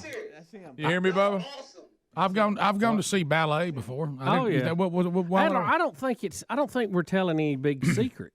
I mean, all guys do. We do things for women that we wouldn't do. Huh? What's wrong with that, Adler?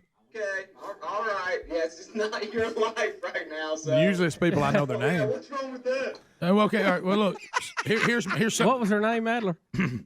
That's Stump. Serious. Yeah, what's the girl's name? No, Jessica? Silence. Silence, because he don't know. We're not doing, guys. We're not doing this. He don't know her name. He don't know her name. You remember when we started running the list? I know. Well, let me say this. You better just call her baby. Hey, honey. I'll be living in a big old city. Hey, I enjoyed lunch yesterday. That was fun. That was fun. Well, yeah, We don't do it enough. and I don't know what it is. Every time we get together, like, how many times have we eaten Asian food together? I mean, it seems to be we'll go Asian in a second. Well, usually we do the hibachi. Yesterday we did. Right. And, I proposed a 3-week test, then we do it next week. By the way, I checked the hibachi option, and it was not available. I saw the guy. I know you saw seen some people going in there. No, I looked in on the way out. There's standing there. nobody. There's all the chairs are all stacked up, and there's nothing. 3 people went in there. Well, they I were was waiting. disappointed. I was clearly the lemon eating champion, though. Yeah, Greg. Not even close. Greg did all his food tricks. Greg, I have never seen anybody eat a lemon and chew the peel up.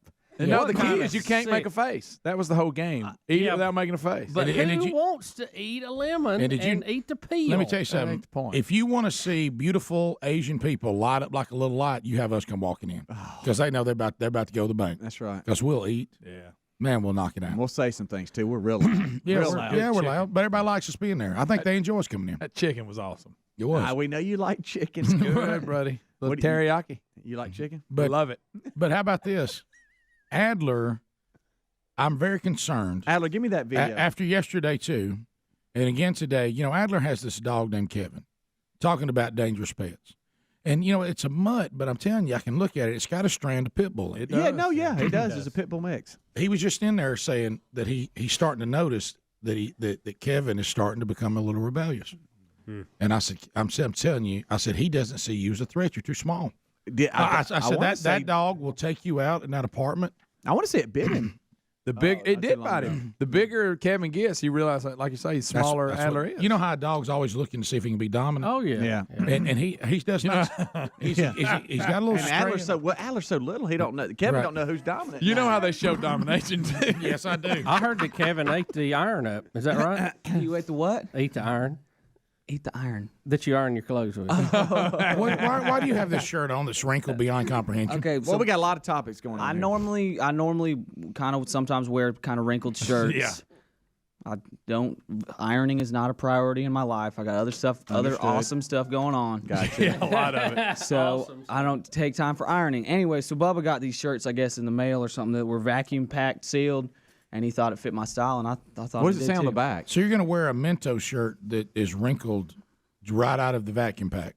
Get fresh with me is what it says on the back. Oh, that's awesome. That thing was a vacuum pack down to about the size of a deck of cards. It was amazing. I'm telling you, you need to get rid of this dog. Well, I mean, he's starting to test you. He really is. You got a little strand. Let of Hams deal with him. He can get rid of him. You don't take. I've got the solution. How about this? He's got a little strand of pit bull in him. Oh, he definitely does. Kevin is he's exhibiting just a little bit of rebelliousness. Well, he's a teenager now. He's just a little bit of angst. You know, he resents his father as he. You know how they show dominance. As people normally Yeah, I do. do. I don't know if I've seen Kevin pull that on him yet. That explains some of these bizarre stains I've seen. Wow. Burgess! Well, I'm just saying. About a wrinkled shirt. I found myself going, how does he get that on the back of his shirt? He doesn't have his. You know how they show dominance, right?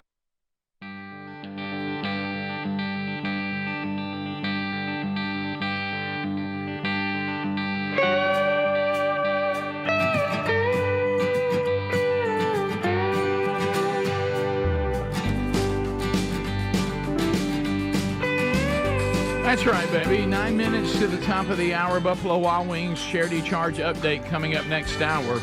We'll give you an opportunity to participate again coming up Monday. So we'll be catching those details for the participating locations. Bubba, another update. If you think the Peanut the Squirrel update was gruesome, as they tested Peanut for rabies, the good news, he didn't have any. Bad news, he has no kidney. But boy, this is a gruesome scene here. Body of man who mysteriously went missing, discovered 3 days later. Are you ready? Inside tanning bed at Planet Fitness. Mm-hmm. Oh, me. Oh, How many days? 3. There's so many questions, especially since someone that was going in Monday morning to do some working out smelled an odor. Hey, we got it. There was a sign on the tanning room door that said kind of like not in service or, tanning bed not used or something like that. Now, the guy has a sketchy background and some drug use. They found, I think, a needle in the sink. And so they said he had a long history of battling drug addiction. Right. So they don't know what happened truly. But the fact that he was in there for 3 days and he has an ankle monitor, and that's how they ended up tracking to figure out where he was. Took him 3 days to do that. Wow. Now he does have an incredible tan. Rick Burgess. I mean, 3 days. Now I think 3 days in there. I think we need to probably talk to the staff, even if there's a sign on the door. I think we got but this calls for an employee meeting, doesn't it? Yeah, it really does. Everybody up. Might have to go over the old handbook again. Guys, let's just maybe just look in all the rooms at least once a day. Yeah. How much for you, even if they cleaned it, to use a tanning bed again right after that? You talking about a guy's been laying in it dead for 3 days? Yeah, that's a never. That's a never. $1,000. Yeah. How about Greg? Greg probably do it for 10. I'd do it for. So 5,000. can I try to get some? I know I'm reading the story and there doesn't seem to be clarification here. You said this, shaky background, all that. That's what it said in the story. Got all that. Speedy called him shaky. Well, they were talking to family members. The story says this. So did I do drugs, get in the tanning bed while high, and I had an overdose, or did the tanning bed kill me? I think there's an investigation going on, so I'm not sure. I don't think it had really anything to do with the tanning bed. Probably never even turned it on. I had to do that needle that was in the sink. I hear you. Yeah, I didn't know if it was a combination of the two. You're not supposed to just get in there. No. And I think I kind of want to land the fact he was in there for 3 days and nobody found him. That's kind of where I want to land. 3 days. Look, guys. I know what is it? Planet Fitness says. They have some slogan. No lurkers. Yeah, Judgment-free zone. Lunk. It's a lunk alarm. Judgment-free zone. Judgment-free zone. In this case, I'm afraid that no lurker. The rule was violated. Now, Greg and I, we drop weights on purpose to make them hit the alarm. Oh, they'd hit that alarm. What does that mean? Means you're being a meathead. That's what lunking means. Yeah, no lunk. Like screaming and carrying on, slamming stuff. I didn't know that's what that. It's very. I thought that was a really So large no judgment bass. zone, Rick. It's So no judgment-free zone. Come on now. All right, Everybody knows that. In there, when they do that, all that. They welcome. I mean, you could just be starting to train or be well into it, but. But this reminds me. He might have gone there because he knew they wouldn't judge him. True. That's true. This reminds me of, you remember we did the story a few months ago about the lady that was in her cubicle dead for 4 days. Yeah. In a cubicle. Now that's different, right? That's open. Well, all of this is bad, but don't y'all think... Was that a government office? Yeah. Judgment-free zone, Rick. There it is. Yeah. Well, I'll tell you one thing. My employees would not be able to get him one. There's going to be some judgment on this one. Yeah. How are they going to control that? Right, I'm still judging in my mind. They can't stop me. Yeah, that's What true. are they going to do? Well, do you think that when we hear these kind of stories, okay, like the cubicle one, which is unbelievable, I know that all this, and I know everything in the whole wide world can't be blamed on people who have their nose in their phone all the time. But we have got blinders on. It seems like we do wear blinders now like never before. People don't seem to be aware of anything. Yeah. I mean, They're just ahead in the phone. Right. It's just we got to get back to knowing our surroundings. I was standing in line at Walmart. We're missing a lot of things. And I look back behind me, and every person that's waiting in line is going, every one of them. Yeah. I mean, I could see in an office where a person could be dead at a cubicle and no one know for a while. Oh, yeah. In today's world, absolutely. Yeah. I'm in my cubicle. I'm in my phone. Everybody else is in their cubicle in their phone. They don't know. Or in their laptop or whatever. Let's get a little gamey in here. We don't even look for that. Right. Yeah. So that's but this is a big miss. This is going to be. Yeah. There's going to. You think? I know Planet Fitness. How many locations do you think they got? Good Ooh, gracious. no. 1,500. No, I'm kidding. I don't Do you know. think there'll be a nationwide Zoom call? Oh, yeah. Everybody up? you're going to have that. Check Everybody the up. rooms, people. Everybody Yeah, up. and the ones that are run really tight and in great condition, they're going, hey, thanks. Yeah. Appreciate that. Wow, over 2,600 in the U.S., Mexico, around the world. That's so many more than I thought. That's a bunch. That's a y'all. lot of purple. That's a lot of purple. Well, you look on the New Year's Rockin' Eve or whatever it is, they sponsor. There's no telling what they pay for that. Yeah. Everything is decorated. And the in beautiful purple. thing is, January for them, they've got a Trump victory and everybody trying to lose weight. Yeah. That'll sign up and then never go. Oh, yeah. Remember that? We've talked about that a lot. These gyms make tons of money off people that never even use the stuff. Well, they plan on it, Rich. Yeah. That's part of the budgeting process. Yeah, I told you this before on the show. But if everybody came that paid, it'd be a mess. Yeah. I was told that by someone who worked at, what's that huge one called? I know Planet Fitness has more locations, but is it Lifetime? Yes. It's like you go to another town. Yeah. It's like its own town. Yeah. And somebody was working there, and they said, if everybody who has a membership this ever came, we wouldn't be able to accommodate everybody. But we know that's not going to happen. Yeah. and the percentage of people that just keep paying them every month that never go is really high. Hey, That's that just one in right case there. I want to go. All right, so we just going to call it? I don't care. Okay. So we had a location very convenient to us. Oh, very at convenient. the last. Okay, Yeah, very this convenient. one here is pretty convenient at the new location. Not There's really. one close by. There's one close here? Yeah, it's right down close down to there where you by take your mom to Danbury. grocery shop.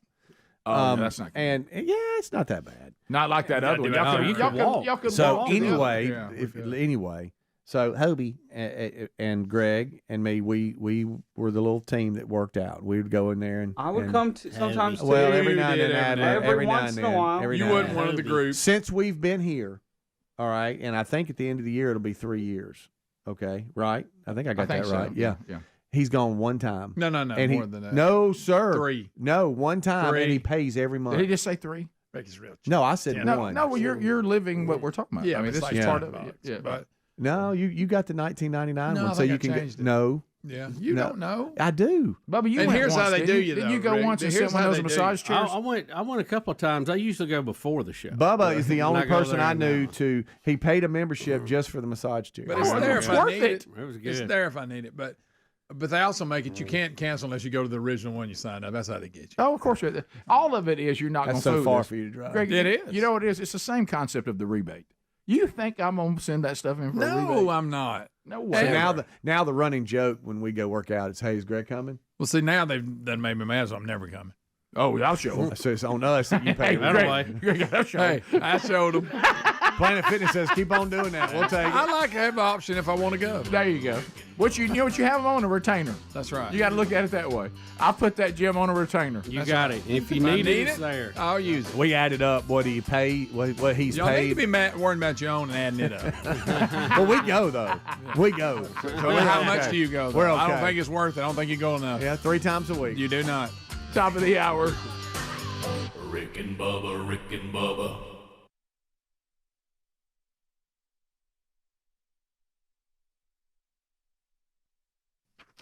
Hey, I want to talk to you about the new Bonhoeffer movie from Angel Studios. Go ahead and get this on the list. You have got to go see this. It's hitting theaters on November the 22nd. If you want to get showtimes, you can go to angel.com/Rick. Go ahead, get your tickets, be ready to go. I've had the pleasure of seeing the movie already, and it is fantastic. I highly recommend it. Bonhoeffer, as we all know, and Bubba, you and I have talked about this, it's already an incredible story. And sometimes when somebody says, let's do a movie about something so incredible, is it going to be well done? Angel Studios, the casting, the screenplay, the way, it's just a very entertaining movie and well done and very moving as well. Bonhoeffer, pastor, spy, assassin. You might remember his story. I mean, we've got the Germans trying to take over. Dietrich Bonhoeffer is pulled into the epicenter of the deadly plot to assassinate Hitler, and he goes through this. I mean, he's a pastor, and then he's safe.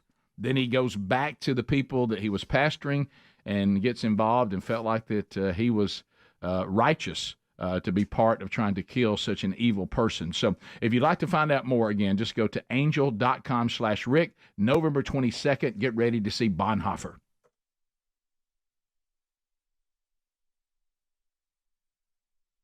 Rick's oxygen deprived. He doesn't. From the Mississippi leg hound move. You don't lay down on the floor and take a nap. I hope. He doesn't. You want to explain your hair? Just get off me, Kevin! How about this? Hey, you washing them jeans, aren't you? Yeah, I washed them just last night. No, I'd take another look. Wow, what's wrong with your hair? He doesn't have. It explains his messy hair. It's like something been laying on your head. Y'all realize what you're joking about right now? You're joking about Kevin, I'm in control. Kevin, I'm in control. You're joking about my dog. Just get off my head, Kevin. So Oh, Kevin. Here's Kevin. Dominant. That's right. Adler, you know you're a dog trainer. Adler, just scream, I'm not passed out and this ain't Crystal. one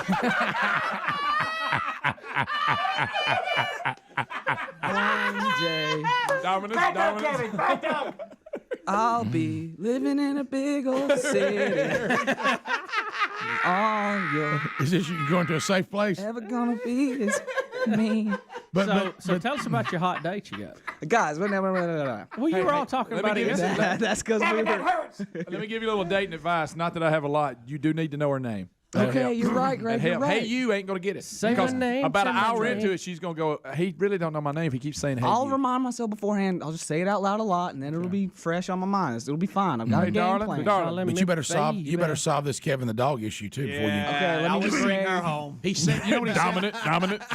Listen, Greg, that is so inappropriate. Foul. He said he's having foul. He said he's having to take Kevin out of social situations into the other room to scold him. Yeah, to get him away from other people. And you know what he said? He said he keeps looking around like he's not paying attention. I said, you know why? He ain't. He doesn't have the ability to reason. Greg, one more time. You know what he's thinking? Dominant. That's not what's going on. That's not what's going on. He doesn't. He's been taken care of. Let's see. 1, 2. Dominant. That is so just wrong. That's so wrong. Dominant. Greg, stop saying that. Y'all real. Tell me what to do. He doesn't have his boys. I'm concerned with this He stuff. doesn't have his boys, so. Well, that's what he's mad about. Well, crap, I'd kill you too. That's more reason to bite you. Hey, But we're doing great. He's just going through a little bit of a rebellious kind of adolescent phase right now, and Kevin, we're get off working me, through Kevin. it. dominant. Sometimes he gets grounded, and Dominant. but I'm sure that I've set him up to succeed, and he's doing great. He's doing good. You're an instigator, by the way. Hurry! Dominic. Rick and Bubba, Rick and Bubba.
Speedy, Greg, Adler, all here as we start a brand new hour, and we thank you for being with us, whether that be live or archived, whatever the case may be, combination of the two. Find all those possibilities at rickandbubba.com. Welcome back for a brand new hour. There's Bill Bubba Bussey. Rick, glad to be here. Thank all of you for joining us. And Rick, we're back with one of my favorite parts of the show, the charity charge. You love this charity charge, and why not, Bubba? I mean, release the buffalo. Here we go. Buffalo Wild Wings charity charge.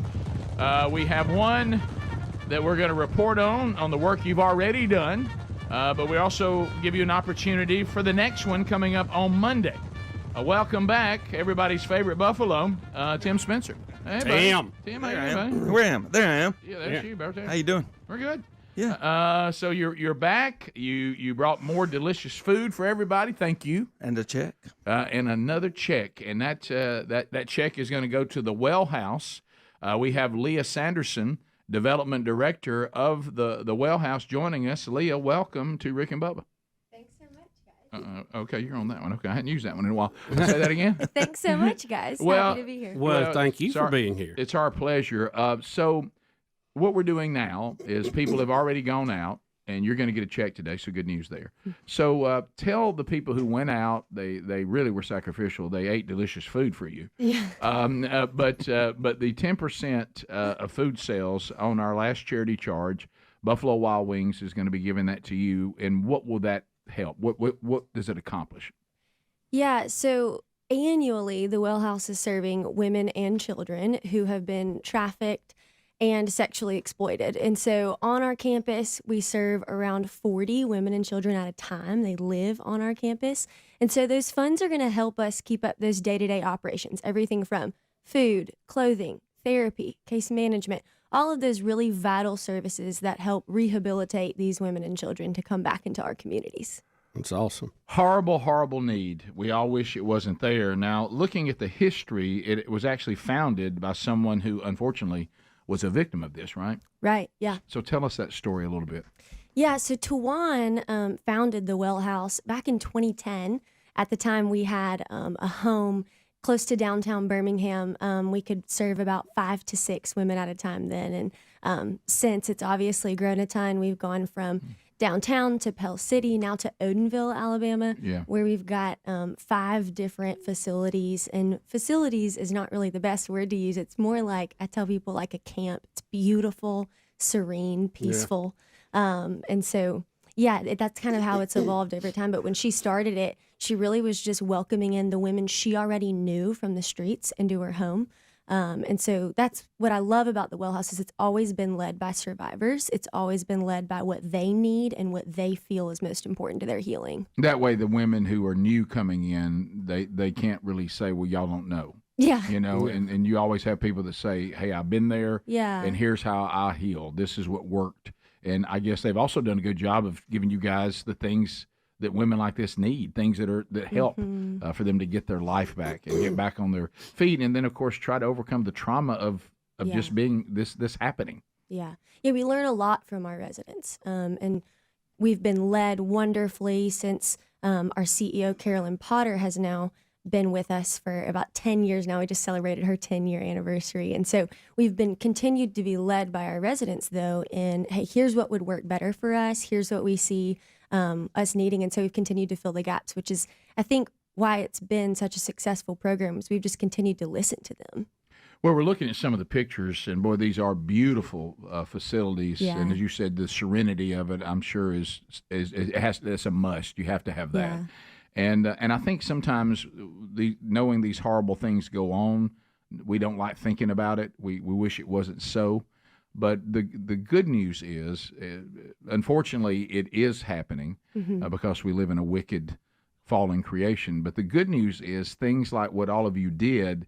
There are people like the Well House they're trying to help. This isn't the end of these women's life, or these children that maybe have been affected by this either directly or indirectly. There's hope for them. And so, you know, when you think, well, what can I do? Well, you can do stuff like this. And I know you guys are, you know, the hands and feet on the ground, but what you do, you don't do for money, but what you do sure does require money. Yes, definitely. We, as our development director, that's my world. And so I get to see really how generous Birmingham is. We've got supporters that have just been phenomenal, and people from around the country have supported us day in and day out. And so we couldn't do it without them. So, Tim, are you ready to bring the good news today? We'll do a little supporting today. Yeah. How about that? Yeah. How about that? Everybody that came in, 3 weeks ago, a month, and on the last one, we were able to raise $4,200 to donate. How about that? $4,200? Yeah. So that's a good day for the director of development. Yes, definitely. And I'll go tell my boss. Right. Yeah. And the beauty, and we always, and Tim does a good job with this, and Speedy does a great job with this. I want all of you to know when we kind of handpick these different organizations, knowing that the money you're giving is going to help. It doesn't get lost in a bunch of overhead or administrative stuff and all that. These are the kind of charities and ministries that this kind of money makes a huge difference. So it will have impact. Yeah, it will. And I mean, when you get to see someone's life go from helpless to hopeless, like to hopeful, like you said, it's really great seeing that, and that really happens through sharing Jesus with them on our campus. So that's what's most important to us. Ultimately, there it is. He is the author of new beginnings. Yes. And transformation. So if that part's not there, it certainly can be beneficial. But ultimately, with that is the step that brings transformation and a whole new beginning. Yes, definitely. So thank you for what you do. A pleasure to meet you. Job. And thanks to all of you out there that went out and helped. Another opportunity, Tim, coming up Monday at participating locations. Now, when I talk participating locations, these are in Alabama. We're talking about Alabaster, Birmingham on 280, Gardendale, Tuscaloosa, Hoover, downtown Birmingham. That's over on 4th Avenue South. Trussville, Pell City, Oxford, exit 188, Chelsea on 280, and then we have two BWW Goes. That's right. This is designed mainly for Goes, but you can sit down and eat too. And the donations come from them too. Yeah. So all of that counts. Coming up Monday, this one has been around a long time. They do an outstanding job. Here comes Christmas, and for a lot of folks out there, that can be a stressful time. But Toys for Tots, they've brought so many smiles to so many people. The Marine Corps Reserve, this is their pet project, and we're going to benefit that project on Mondays. So they can push a few carts through the toy store. Yep. So that and they literally do that. Yep, they do. And so, these Marine reserves have told us the joy of when they get to go out and gather all these wonderful gifts for a lot of children that may not have anything without this program. So you can go and just enjoy food at all these Buffalo Wild Wings locations, and then we'll bring in the Marine Corps Reserve, and we'll have a check for them before the end of the year as well. Yeah, it's real simple. You can go in any time on Monday. We do it for lunch, for dinner. It's the sales for the day. We Right. pull right off the top of it and donate it. So you want to eat there anytime, but make Monday. Twice? Yeah. I mean, what's wrong with that? Yeah. How about this? Go Ain't nothing wrong Go with do Monday. lunch. Come back, do Monday Night That's Football right. that night. Take different groups both times. Come on. Yeah. So Tim, thank you for what you guys do. It's made a lot of difference, and you're looking at another check that'll make a difference with the Well House, and then Toys for Tots coming up on Monday. So Yeah, that's neat. thanks to each and every one of you, and again, Tim, thanks to all of your crew that works so hard to bring us food up here on these special days too. So, Leah, Chicken early. Yeah, Leah, if you're hungry, there's plenty of food in there. Yeah, I smelled it on the way in. She looked at those wings. That's good. Yeah. We'll be back 15 minutes past the hour. Thank you again. More Rick and Bubba coming up right after this.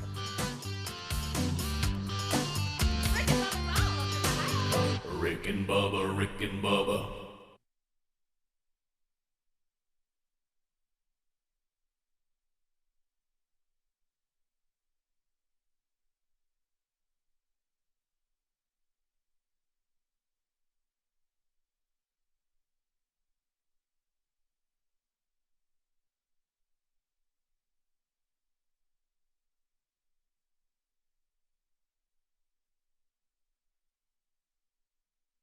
A breakthrough on an ongoing story this week. This is a legendary moment on the show. Did we Twitter this, by the way, to get everybody this up is, to date on it? I'd Twitter that right now. We've been following the real Greg Burgess now going into your second or third year next month. Be 3 in August. Third Has it year. been that long? Yeah. Wow. And, he's always sort of been in the spotlight here with his connection to the show, now being on the staff full-blown in the spotlight. And one of the adjustments has been for his family, and we were discussing this upcoming gathering that he and his wife are hosting for some of his in-laws and his wife's family. Boy. And we've been concerned, and we've wanted to talk to his wife, Lisa, my sister-in-law, and who I've known since she was in junior high school. And she has agreed to come on the show and discuss this very personal situation. It's a big weekend, Rick. Big weekend. Look, I'm gonna get this done. The luckiest woman alive, Lisa Burgess, joins us now. Lisa, how you doing? Hey, I'm a little tired. I've been outside weed eating all morning. Okay. I love that. Yeah, whatever. This is radio gold. Well, Lisa, You couldn't crank the weed eater. You know Lisa, that. what is it Easy. like being married to Greg Burgess? I don't start all that. We're talking about this a weekend event. I'll say echo. I think y'all get a little taste of it every day, don't you? We do now. Lisa, do Thank you you for that. do you feel like that this house is ready? Negative. So, look. what is on the list that needs to be done? What is mission critical? Bill, I have not checked anything off of the list yet. Wait a minute. The grass got cut. Yes, this is great.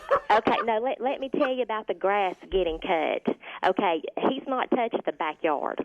No, I'm Not saving even that for touched last. it. Not even touched it. No. But here's what I thought. What if worst case scenario, because I got an echo for some reason. Yeah. What if for worst case scenario, the weather went bad, the backyard not being cut is a lot less critical than the front. Do you so agree I went with ahead and that? got the front. Do you agree with that, Lisa? Not at all. Why? No. Greg Burgess, the backyard needs to be cut, too. You Not- can see it not out just the front. window. Listen, let me tell you And what. it's not as high as the front was listen, either. Listen, this is my time. That's funny. Let me tell you what. Let me tell you, if he would quit pitching fits in the yard. Did you see and that? cut- When and did you cut say the that? grass. Listen, this is true. I have looked out the window and I have seen rakes flying in the air. The grass there kept has- wadding up under the lawnmower. There has been shovels flying in the air. I have seen him take. He wears that straw cowboy hat when he cuts grass. I have seen that hat being thrown across the field. Baby girl brings it back to me then. Yeah, with a big hoe in it. Well, and speaking of that, let me tell you this. That vet trip you sent me on the other day held me up. Now, that cost me a day of cutting right there. Greg Burgess, that vet trip was one day. Baby girl needed to go, but that was one day. I know, but when I got home to cut that day, it started raining. If I'd have been home, I could have got a good hour and a half in. Listen, this is what's been going on. I literally have to just lock the door and not let him come in the house when he comes home, because if he comes in, he sits down, he goes sound to sleep. That's true. I can't let him in, because if I do, get to watching Oprah, I'm out. Yeah, nothing's going to get done ever. So you're saying if he gets that air conditioner rolling on him, it's over. You can't ever let him get up coming from the heat. No, listen. Look, mouth is wide open, head slung back. I mean, it's the greatest moment ever. I mean, it's so over. now, Lisa, is this before or after he goes to that special refrigerator? Now listen, there's no special refrigerator. They've had fun with that. Y'all don't do that. Maybe there needs to be, and more things would get done. It'd save him time driving up to EL's. Yeah, let's think about that. Maybe investing in one. Listen, honestly, before this is over, I'm going to need the special refrigerator. You got a good point. All right, Lisa. So look, I mean, to me, you do have a good point. if I'm having family over, I mean, we're all talking. The one of the most prominent things we see is the backyard, right out the window. Oh my gosh, I have a gigantic. My house is nothing but windows. You can see out everywhere you're at, and you can look in the front. It's nicely cut, except for the weeds that I tried to pull up myself. I'm doing that. Yeah, last thing. His.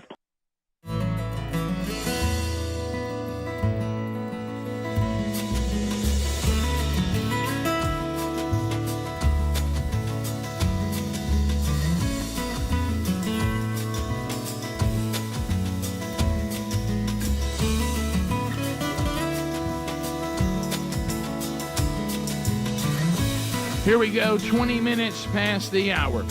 Thank you for being with us today as we roll through another one. Wednesday Bible study back today, noon Central, 1 o'clock Eastern on the Rick and Bubba YouTube channel. We continue our walk through the book of Daniel. Today, Daniel chapter 6. The archive available soon after on our podcast or YouTube channel. All right, so I didn't realize it was this Friday because I know we were going to have it. Then it was canceled. Now it's back. This is this Jake Paul Mike Tyson fight, and Adler informs me that it's going to be Friday night. Yeah, this thing's been put off like 3 or 4 times, and so it's finally going to happen, huh? Yeah. Yep. So Netflix has been doing some behind-the-scenes stuff of them getting ready, and it's kind of interesting to see how they're both playing it. Like, Paul is going, man, you're a legend, but it's time you're going down, and then and I think Mike Tyson's response was, he only as Mike Tyson can say it, he's a manufactured killer. I'm a born killer. Well, there's a lot of truth to that. Which is very scary sounding. That's incredibly frightening. A lot of truth to that. I don't know that Mike Tyson is the best boxer that's ever lived. He is the scariest boxer who's ever lived. When he looks at the camera and goes, I'm a born killer. I'm a born killer. I mean, he's the manufactured killer. I'm born killer. But so actually, I have a friend of mine going to this fight. He called me last night. Won't know if I wanted to go. I said, some of us have got to work. Yeah, where's it at? It's funny. In Dallas at Jerry World. Yep, 80,000 people. Did you consider it at all? Well, I considered it, thinking that it probably ain't gonna last long. Right. And I thought, I don't think I'll do that. It's a long way to go. Yeah, a lot of crowd. Stuff. That's quite. And we just watch it on Netflix. This is not a pay-per-view. Yeah. Right. It looks like they haven't said officially, but the ring walks, as far as when they're going to be walking to the ring, it's looking like around 10 Central. Is when that will occur. Why is it so late? I think they've got some pre-fights, I'm sure. No, not the pre-fight. Start them earlier in the day. They're going to milk it earlier in the day. Some early fights on the card there. I won't. 10 o'clock. I'll be out. I'll just have to see the highlights. Yeah, I've got the chili supper Friday night, and I was worried about it, but my gosh, I've got time to see it. But I can wrap that up, put that to bed, and go and walk in, and it still not be on yet. But just like on the Joey Chestnut thing, it's alive the first, but then it's still there later. I mean, the minute it's over, you can punch it. It'll just like you pick any Netflix. That's a big piece of information right there, Gary. Well, let's not worry about it. Let's just watch it I didn't see Joey live. I saw it a little. I'll watch it Saturday then. Yeah, something like that, or whenever over the weekend. So I don't have to be there live. I don't see me making a 10 Central start. Yeah, that's another thing. Even if I was sitting there, I'd be asleep by then. Yeah. So. That's no good. So you got a female fight before that, a couple. I don't like seeing a those. welterweight fight, a middleweight fight. Yeah, I don't care nothing about If it. I could do away with female fighting, I would. That is weird. I just don't like That's a that. weird That's deal. uncomfortable to watch. Yeah. I don't like that at all. All right, so here is Mike Tyson. We got a couple of clips. Yes. Mike Tyson. To my children. To his children, he said, "I'm a nobody," but they're going to see something special. So here we go. Your kids are out here. Everyone's coming in to see you on Friday. What does it mean to have family with you? It's the family's everything. But my kids, to my children, I'm nobody. But that night they're gonna find out their father's very special. To my kids, I'm nobody. But Friday night, you'll find that your father's very special. And if Jake Paul had children, I'd eat his children. Why? Jake why Paul in won't the have any world children because I eat them. Would Jake Paul want to fight him? I don't know. Of all He is people. 50, and Jake Paul is 6'1", Tyson's 5'10". There's a little advantage And there's there. millions and millions of dollars to be made. 100 million each, probably. If he can turn it into a boxing match and not a fight, yes, I think he's okay. But I will tell you, Tyson's still a pretty good boxer. He's still good. He's got a lot of strength. And this 50, I wouldn't even. I remember, try to get him tired. You understand? I don't know Jake Paul's upbringing or life. Do you realize? My dad used to use this phrase: "You haven't lived long enough to whip me." Right. Mm-hmm. There's a strength that comes from life and difficulty and perseverance and refinement. Oh yeah. And he's got all that and is still like really physically strong and can hit really hard. Really hard. Really hard. And fast. You got to stay away from him and try to win by points. I mean, I don't know. Try to get him tired. Wear him out. Yeah. So watch this. Watch this right here, and look, this is just him looking scary. He was a prodigy of Customado as well. I wouldn't even do that. He's going to get inside. If he can get inside. Oh, if he gets inside, If he can get inside, it's going to get ugly. Oh, my goodness. I hope it does, frankly. Well, the body I really punch do. is willing to do the damage. So you want to see Paul get beat out? I do. Now he kind of came out of nowhere on this and started this boxing thing, but he's been fairly successful. He's the manufacturer killer. He's fought a couple scrubs, but the one fight he had that he lost because he's 10-1 right now was a Fury. It was one of the Furies. One of the Furies. Yeah. Tyson Fury's like cousin or brother or something like that. I forget who it was. Greg, he beat Bo Bice's brother. Eric Bice. He beat Eric Bice. Eric Bice. All right, let's go to Jake Paul training and see how it looks compared to He's doing all Tyson. this silly gimmicky stuff. Like here's just a girl punching him in the abs while he screams. And a lot of it's very gimmicky. My wife did that yesterday. I know. I mean, I know. This is nothing. Rick, that Whereas- ain't nothing. I know. Is this I a know. joke? Are they kidding, messing with us a little bit? And Are we in on a bit, Bubba? I mean, is this all a bit? I think it's. I just hope it's a real fight. Honestly, I just hope it is a real fight. this already predetermined. Is this all fake? No, this is a highlight montage to make Tyson Tyson look scarier. Goodness. Oh my God! Good gracious alive, that man. And for some reason, he's in his briefs. He is, but I'm he still likes to box scared. in his briefs. It makes Jake it Paul scarier. is not going to step into him and punch. No. And that's what he was doing. in Bubba, the did you training. just see the difference in? I mean, he can't be hit. He can't. What is it? Let me tell you what, is this pro wrestling?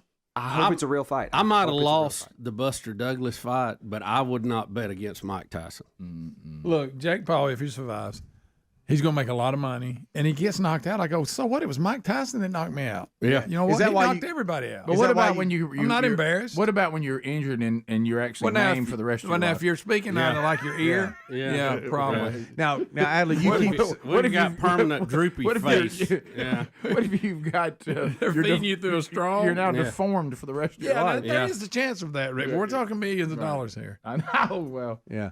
You keep saying Adler straight up fight. Is your concern that it's already kind of predetermined and it's just a moneymaker? Is that what it is? Yeah. I just hope that it is. A lot of hype. Yeah. I'm afraid it's not. I don't. It's think not going to real. live up to the hype. Well, just like the fact It's that not. How about this? I'm going to call it. It's not even going to be a good fight. the texters are saying that Tyson talked about him being soft in the middle, but the fact that Jake Paul, to show him he wasn't soft, still had a female hitting him, not a guy. No. It looks like they're kind of kidding around. I know. Right. I don't think it's a real fight. I'm sorry, Adler, I don't. I know. I just Sorry, hope buddy. I think it's a show. You're right. I'm sorry, Hey, buddy. we're going to have to get used to Netflix kind of You say offering it's not different real? things. You say it's not real, Rick? Okay, yeah. Netflix has 2 NFL's Christmas Day games. Forgot about that. Yeah, I mean, all right. so we're gonna have to get used to them having stuff like this. Here's why I'm concerned. Jake Paul has knocked out 2 former UFC guys. One was Ben Askren, and I do think Ben Askren. He was a former another. But he was confused about the J-Lo thing. He was a great. That's Ben Affleck. Oh, I'm sorry. Ben Askren was a great wrestler, not a good boxer. You think he took it? So he got knocked out. You think quick. he took a dive? And then Tyron Woodley. The knockout of Tyron Woodley looks very sketchy. Frankly, it was Tommy Fury that beat Jake Paul, and then there was the Nate Diaz fight. That was weird. It's just, I think, I don't know. I hope that Mike Tyson comes in there swinging, and I hope he can finish it within 3 rounds, because then that would be it. Rick and Bubba, Rick and Bubba.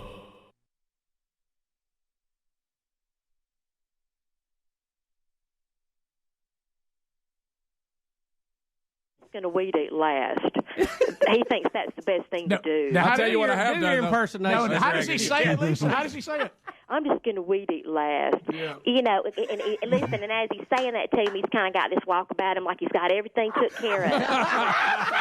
I do. I've got a plan. But listen, look how good I did on getting that drive it clean, though. It looks good. Thank you, painting company, because, listen, that has been on the list for a year. That would never have happened if they had not came and did that yesterday. And let me let you in on this, too. The white truck. Okay. What's wrong with it? He has not told the truth about the white truck. The white truck has had a flat tire for a year. Not a year. You're that cow. Just recently. That might be an exaggeration. Not a year, about 6 months, honestly. Lisa, that's not that. Listen, that thing's not going to sit there in the way with a flat tire, is it? And no, listen. He's going to weed eat under it because the grass is grown. But I guess I'm just. It's on grass. She's exaggerating. It's on grass, Lisa. Yeah. So you got weeds up under it? Well, I don't want it where I park my car. It's on the side of our turnaround spot where you back in and turn around. He's got it parked right there. And so I guess to make it look good, I'm just going to set a bunch of ferns on it today. I'm about to go to the store and just try to get some things to decorate it. Maybe hang some welcome family banners across it. Now that's a good idea. Now you're thinking. If you got lemons, make lemonade. Hey, now what about the ditch, Lisa? Has he bush hogged it? Don't bring that up. Listen, it's a hayfield. I didn't know there was a ditch there. It's a hayfield. Well, it's not time to cut the hay. You'll find out when family hadn't seen years fall in it. Yeah, it's ridiculous. It's ridiculous. I mean, God loves him. He tries, but just like yesterday, I kept looking out there, and the grass is wet because it's been raining, of course, and it gets stuck under the lawnmower. So he gets out. I can hear him in the house yelling and pitching a fit. I ain't never going to get finished with this. And he's like just throwing grass. It's embarrassing. My hand's stained green from digging it out from my lawn. Lisa, listen. Good to hear from you, Lisa. You have a nice day. Hey, Lisa, listen. I thank God every day that we live on 20 acres because nobody can see him. Lisa, we'll come into work, and there's monitors you can see, like the studio, even if you're back in the offices, okay? Mm-hmm. And I'll look in here and I'll see him and looking at the computer, trying to getting everything loaded for the day and the computers and all that, and sooner or later you'll see him throw his hands up. He'll start stomping around in there. Oh yeah, can you read his lips? No. Hey, but let me ask you a question: has he pressure washed like the walkway leading up to the front door or anything? I told him why I can't. See that? Well, baby girl ate the cord. Well, at least y'all got that rug for the back, right? That's not his fault that baby girl ate. She also ate the cord off of his leaf blower too. So. He can't blow so I was out there sweeping as he was cutting yesterday because baby girl has just destroyed everything. Well, at least you got the new welcome mat you got. Rick Burgess, don't bring that up. I had just put that rug down. At least that's not on me. Came in the house and looked out the window, and it was wadded up, and she was up underneath it just going to town on the corner. I love it. Just tearing it up. Well, Lisa, you've been you're very, very kind to come on the show in a very high-pressure situation. Well, let me say this. I got a plan. A lot of pressure when you're hosting it's something. It's going to be, I got it. I'll pull it off. It's going to come in under the wire. Lisa, I'm coming in under the wire. How many folks are coming? How big of an event is this? It's just probably about 40. Oh my gracious! You downplayed discrimination. You ain't got that many people. I thought in it was your family. 12. She don't have that many people in her family. Greg Burgess, yes, I do. You better get in trouble. And keep in mind, these are 40 people that have never been here before, so everything First has to time. be perfect. Wow. Greg Burgess. Lisa, thank you. Greg Burgess. Look, I got a I plan. know you got to get back out and pull up weeds. Yeah, I Thank you. gotta go get that weed eater crank back up. Lisa, Weed this has eating's been last. long. This has been long overdue, and let's not make it so long next time. Okay. Next time, won't Love you you, do girl. your impersonation of Betty? That's it. Bye, Lisa. See you. Bye. I'll see you in the yard. Greg, you're in trouble, dude. We'll be right back. 17 minutes past. Rick and Bubba, Rick and Bubba.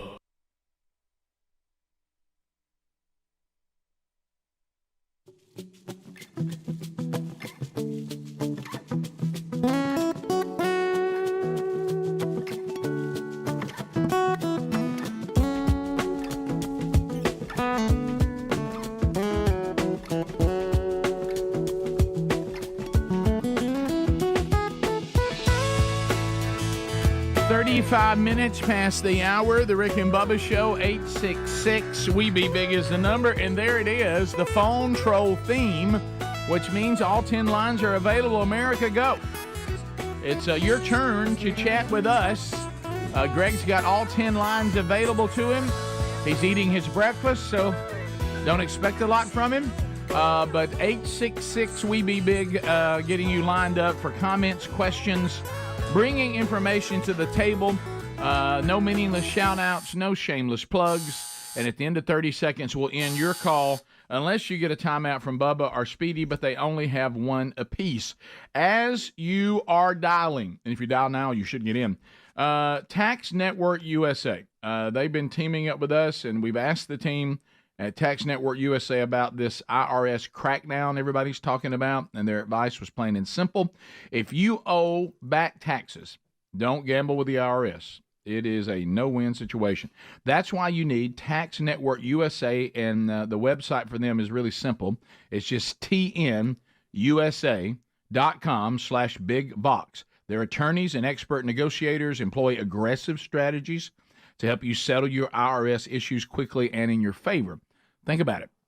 The IRS doesn't go after the uber rich that they demonize because they know they've got really skilled lawyers. They're coming after you, and they're going to gamble that there's no lawyer between you and them, and they can do with you what they want. That's why you need an advocate.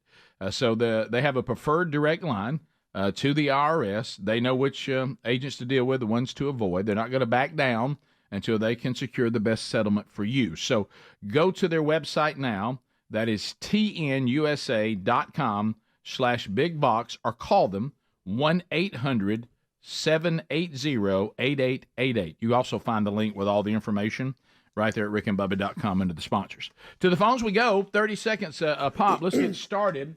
Looks like Jim in Alabaster, Alabama. He's listening to 104.7 WZZK. Trolling.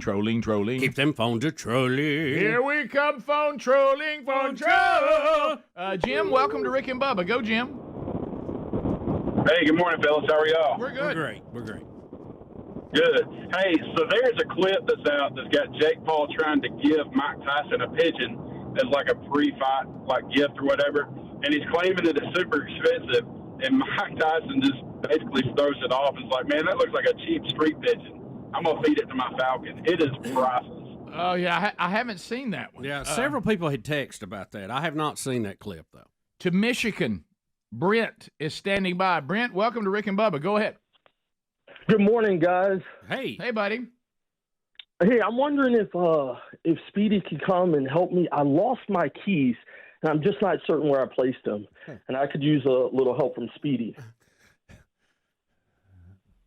I guess because I find things like your Okay. parking. Oh, I see. Okay, all right. Sorry, Brent. That was it was a. I understand what you're saying, and I think you even tried to tie in keys and the dive into the trash can. Yeah.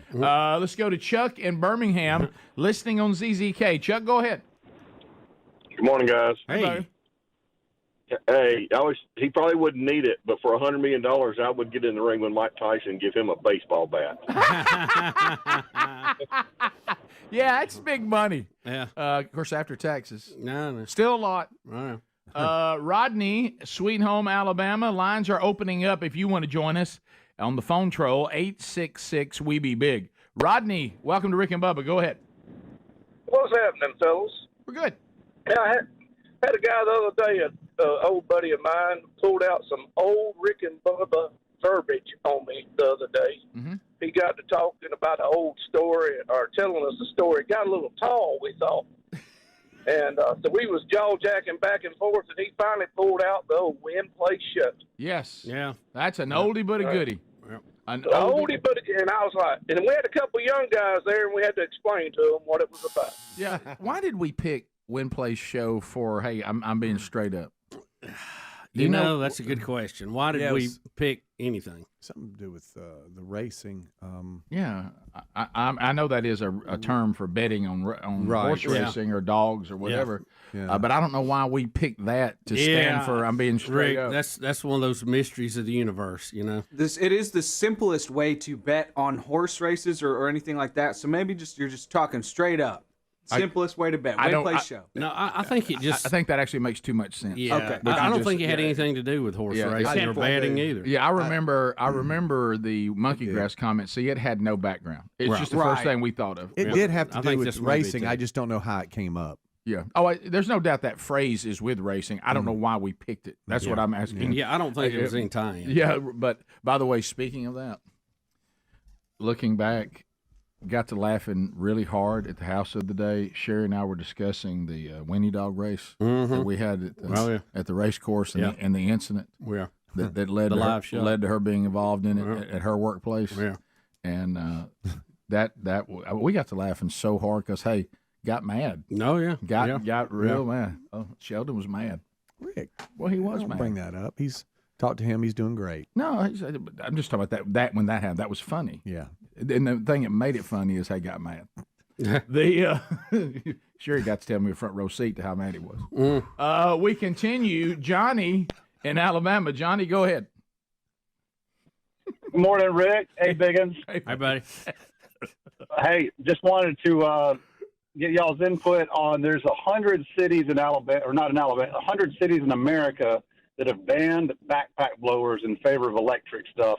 And then I'm going to say thank you so much for all your laughs and for all the times we've had over these last 20 years that I've been listening, and wish you the best. I'll hang up. Thank you. It was funny you said that. I was thinking about, look, I understand people loving, the blowing leaves, and the more powerful the leaf blower, the better, but they are extremely loud. I mean, like trying to, when you just go out and you're like, I think I'll ease out. Well, here it's on, like a on jet the deck. engine, right? Yeah. And I mean, it can take the peace and the serenity of you enjoying your home, and it will rob you of it. Mm-hmm. And the battery and the electric ones are not much better. They're not exactly quiet. This may be part of life. Mm-hmm. I don't know. Yep. If you're gonna blow stuff, you got to rev an engine up. Yeah, you do. Let's go to Alicia in Huntsville. Alicia, 30 seconds. Go ahead. Good morning. I just wanted to I'm doing good. I just wanted to let people know, and I looked online and couldn't find anything major about it, but about 2 a.m. this morning, my phone started ringing, even through the Do Not Disturb and whatever. Wow. And it was first it was my internet company saying that I had fraudulent activity and that they sent me a code to type it in.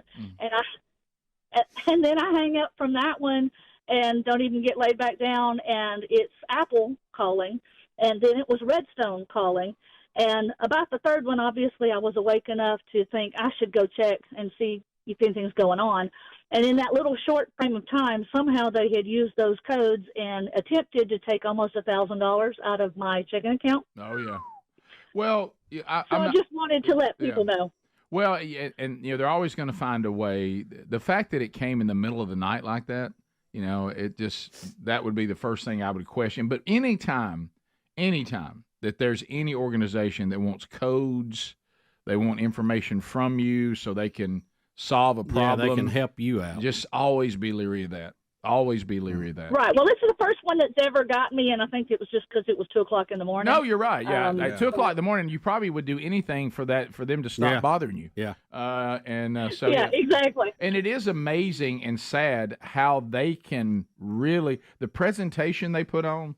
It's believable. Oh yeah. I mean, they've got the logos. They've got it all. Yeah.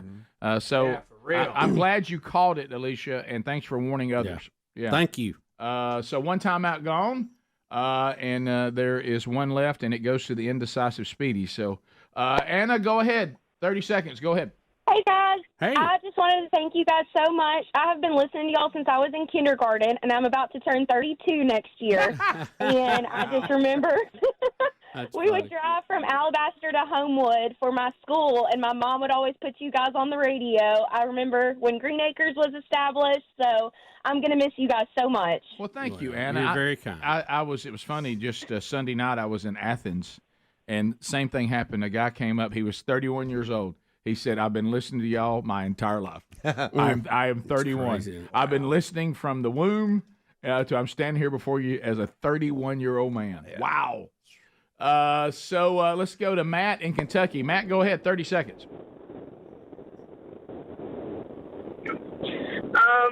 Hey, Rick and Bubba. We're me and my dad listen to your show all the time, and we're sad that you're retiring. Well, you know what, Matt? You know what they say, all good things come to an end. And it's your job to carry on and to be sure that all Rick and Bubba bits are played forever. They'll be out there, and you can pass on this to your children as well. Okay. Thank you. And they can learn how to be unprofessional, too. That's right. And it'll give hope that, you know what, maybe I can do something. We'll be back. More to cover. More stories today. We'll get more of your phone calls coming up a little bit later on as well. Last night, once again, this Tuesday night thing they're doing with the new playoff with college football. I don't know. It just seems more confusing than it does beneficial. But we'll talk about that when we come back. Rick and Bubba, Rick and Bubba.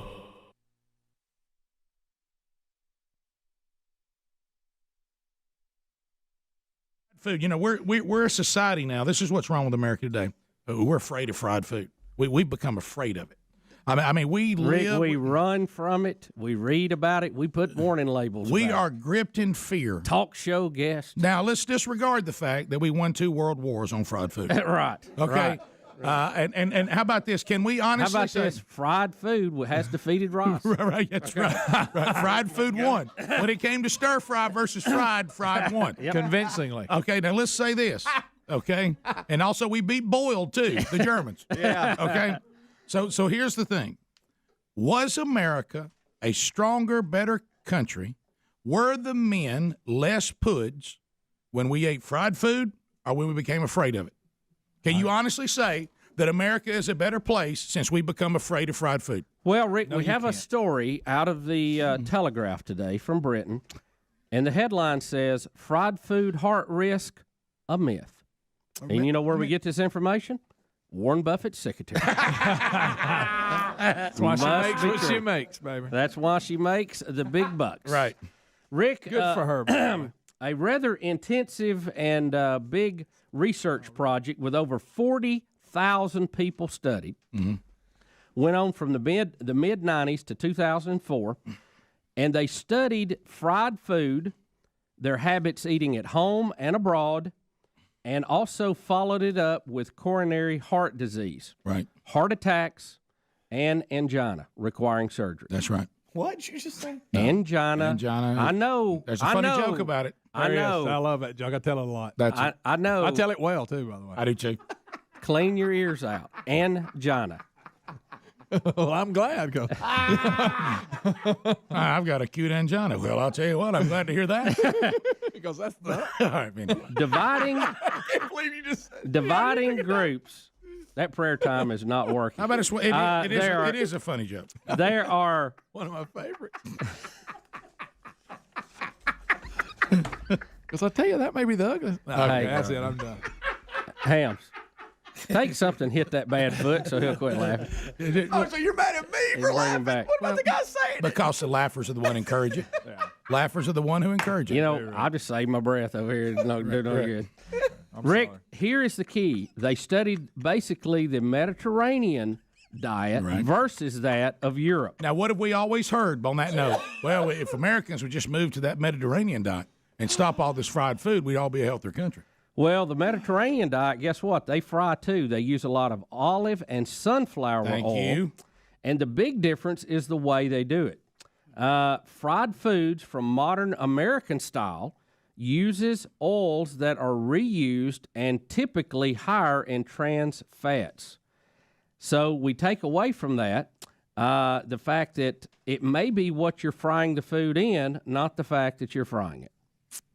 Do we know if the taste? Do we eat anything that's in? What they say? What kind of oils are good for you? A lot of people are moving to the more. What I'm healthier asking oils. you is, olive and sunflower. You know, this comes out like, hey, fried food's good, but now if it's going to taste crappy, No. I've had the sunflower oil. It's not that bad. I'm just curious now. Maybe that trans fat in our oil is why it's so worth daggum it. good. Bottom line is the country was better when we ate fried food, even when we didn't care what oil it was in. Okay, but I won't try a little. I'm concerned about this story. Rick, they have It's not gonna tracked. help y'all's eating. There's no comparison. They say in the amount of heart attacks that came out of the British study versus the Mediterranean, where the only difference is olive and sunflower oil. Yep. Well, and the fact that they don't reuse it. Yeah, I got no problem making those adjustments. Yeah, we'll use it a while. Yes, we will. Put it in that fryer and put that old plastic lid on it. Well, you know what? You know why when though? you changed it. And James Gregory made a great point of this. I think it's healthier to do that because no bacteria can survive boiling hot grease. Some of the most impressive men I've ever known,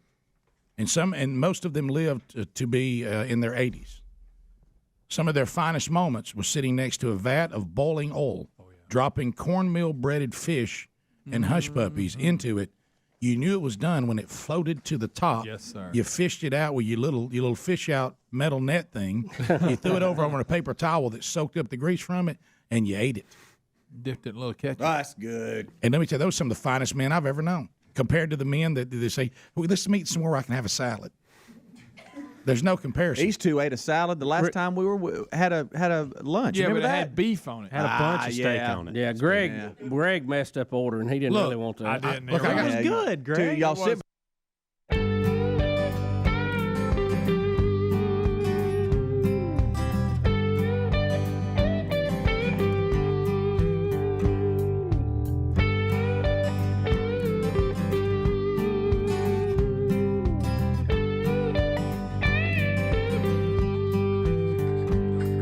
Great gift ideas, too, at one or all three locations coming up next year. Also, this week, a couple of things going on. Tomorrow night, we do have Hopetown Church in Huntsville. They're doing the strategy and doing the small groups, and they'll have their next gathering for the high challenge, and then back into the small groups. The speaker, Tim Ashley, who is the pastor at Hopetown Church. So that's tomorrow night in the Huntsville area. Then Friday night, it is Valleydale Church, my home church. Danny Lanier will speak. We'll be actually introducing two new small groups as that is growing, which we love. And we're doing two of the curriculum from themanchurch.com. And it's the chili cook-off. Enjoy delicious chili. And then Danny Lanier will have the message, and we'll get you into the small groups as well. Women, let me ask you about something, too. Sherry is going to be down in Montgomery for their women's Christmas dinner, St. James Church in Montgomery. That's not till December the 8th, but they want you to be registered by the 17th, which is this weekend, so that they can get an idea of how many tables they need, how much food they need. So if you would go and register, you can see that link at burgessministries.com under upcoming events. So a couple of things that are dealing this week. Bubba, we do need to discuss if you want to. It's a little confusing. I don't know how helpful this Tuesday night thing is.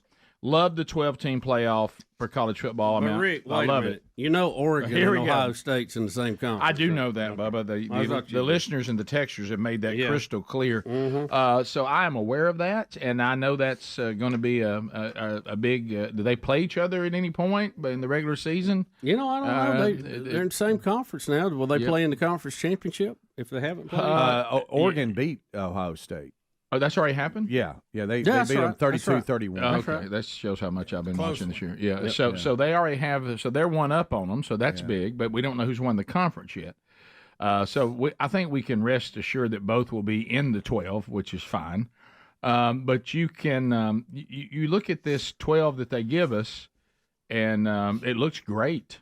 But there's still so many things out there that will affect it. Yeah, to know who's going to be where and who's going to play who. Yeah, you have your rankings, and then the unknown, which is how they'll be seated. Now we're just making stuff up because we are assuming certain teams will win the conference and get that bye and all that. So we truly don't know. We think we do, but so the rankings are the only thing that we know is real right now. Okay, so I know you've tried, Speedy, to help us on the formula, and it's a doozy, but I think it's got good stuff in it. So we really only have right now, as far as major conferences, 4, right? Right. Because the Pac, whatever they're doing. Yeah. It used to be Power 5, and everybody's calling it Power 4. So there's 4. So out of that 4, really, and I know we're not going to do it this way, you could get 12 playoff teams just out of those 4 conferences. Easy. And we'd all be just this as pleased as we could be. Now the Pac-12 still has 2 in it, right? But they're not considered a power conference anymore. Be tough to have to only have 2 Do teams. they still have 2 left? Yeah, they have Washington State and Oregon State, right? And I think didn't they make a deal with Mountain West or something? I don't know how. Or Mountain West are leaving, and there's going to be a new Pac-12. I can't remember. That's been some news that's out there, but I don't know. They're trying to put it back together. Well, if you look at the 12, and I look at the 12 what they put out last night, I think Oregon obviously is playing well. I don't watch them play. I haven't seen them play this year, but I see the record, and I know they're good. Their strength of schedule is not that high. The Ohio State win is big. And then you see Ohio State there, solid team. I'm not sure I'm a believer in Penn State in big games because they won't get it done. Indiana. They moved up 3 to 5. They are the story this year, I think. Of 10-0. They're 10-0. Good football team. And I know that, they seem to be legit as far as they can play. So they definitely deserve to be in the playoffs. Sure. Yeah. And you know how I feel about BYU. They moved up. Moved up 3 to 6. Think about this. We still got a lot of football to play. You got another few weeks. You got the rivalry games and the conference championship. Some of these people may be out of sight by then. They may be outside the top 25. So let me ask you this, Bubba. Are you in the camp of I just want the best 12 teams? I don't care about. Let's give everybody. Let's have representation from everybody and all that. I want the 12 best teams. Would you be willing to? Where's your cutoff where you think a team should not be considered? 3 losses. Yeah, you're probably getting pretty close there. I like having the conference champions in there because that makes the season important. That makes the conference championship games important. And then you have the at-large bids to get those teams that everybody thinks just hot now and missed, the conference championship. So, how many teams do you think, because I agree with you on the conference champions, they earn their way in? And then everything else is supposed to be, let's go find the best teams. But we're kind of saying we got one spot though we're reserving for the highest rank, the highest rank, the group of 5. Yeah, they're going to take one spot. So when we're done with the guaranteed spots, okay, are you okay? Do you care how many teams they pull from conferences that already have people in it? Once we've done the guarantees. No, because you had a chance to get in it. Yeah. But I'm talking about winning your conference. So I'm talking they're done. But I'm talking the other 7 spots. Right. Do you think you have any obligation to have some variety as far as conferences? Can they all 4 be from one conference? Would you care how many came from the same conference as long as they were good teams? No, I think you want the best teams. Yeah. And now, they're probably be some crying about that. Because they're not conference champions. You're probably going to see teams maybe that got hot or had a loss late in the season or whatever. There's still going to be some pretty good teams in there. I wouldn't be all totally shocked if one of those teams didn't win at all.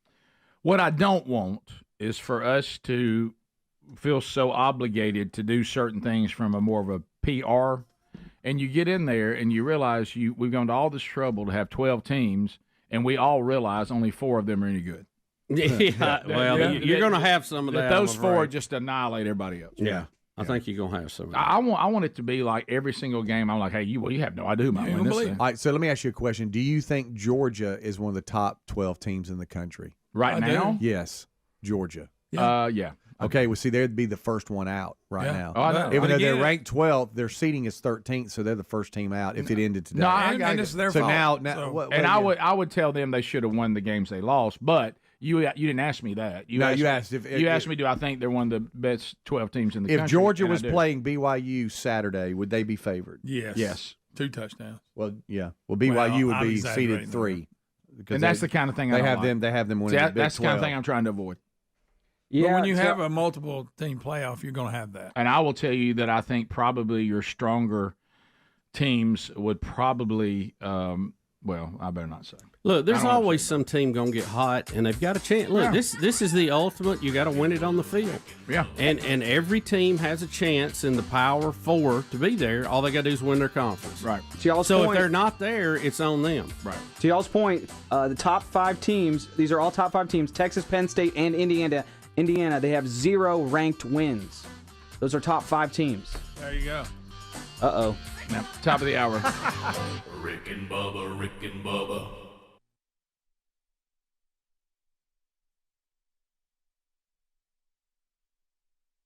Undoubtedly, if you've been listening lately, our wives have found themselves in all sorts of situations. We've talked about Sherry now. Betty Lou Bussey, Bubba's wife. Betty, how you doing?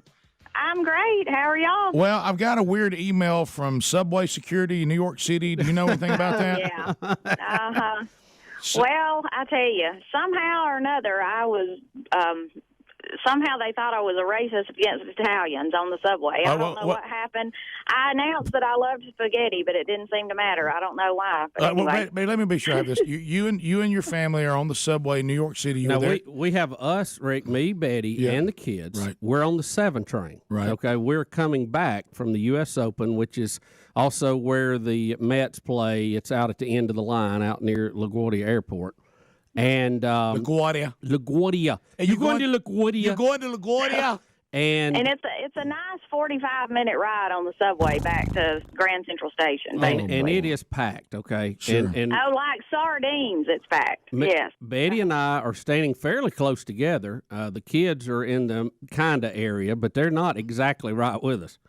It's too big a crowd. And somehow, Betty, you got into Yes. a disagreement with Italians?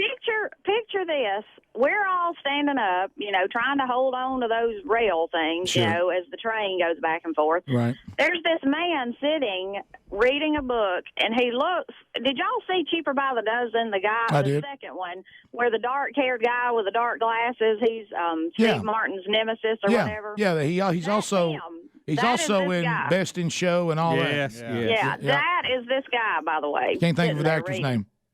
Yeah, I don't remember his name, but anyway.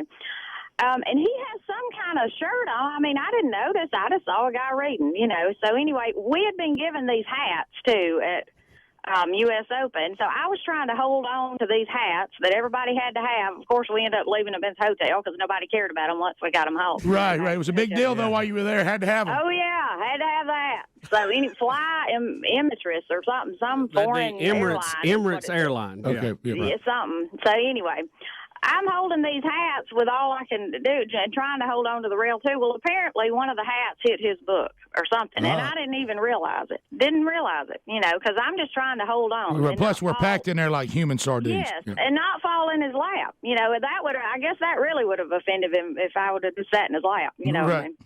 But anyway, he, next thing I know, I'm turned around the other way trying to hold on. I was just trying to figure out which way would be the best, to hold on, doing it two-handed or going to the one pole with both hands, Sure. So anyway, I had my back to him, and the next thing I know, somebody's poking me on the back or whatever, and I turned around, and I said, yes.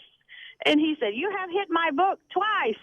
Or something like that. It sounded almost like a German, Where are your papers? Sure. And I turned around, I just kind of looked at him, and I know it probably made him mad that I never did say anything because I was thinking, am I being punked or what? You know what I mean? Because you're thinking, I thought, what? you're thinking, hey, Gooden, we're all packed in here. You trying to read a book is stupid anyway. Right. I know. And so anyway, I said, I said, really?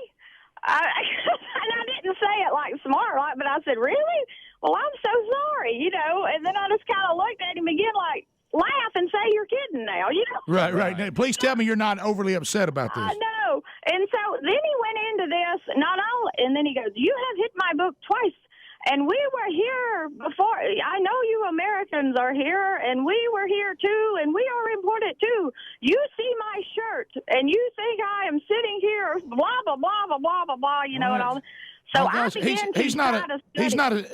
He's not a state trooper working Highway 119. I was like, what? Well, I turned around and I was trying to study his shirt, and like, well, what?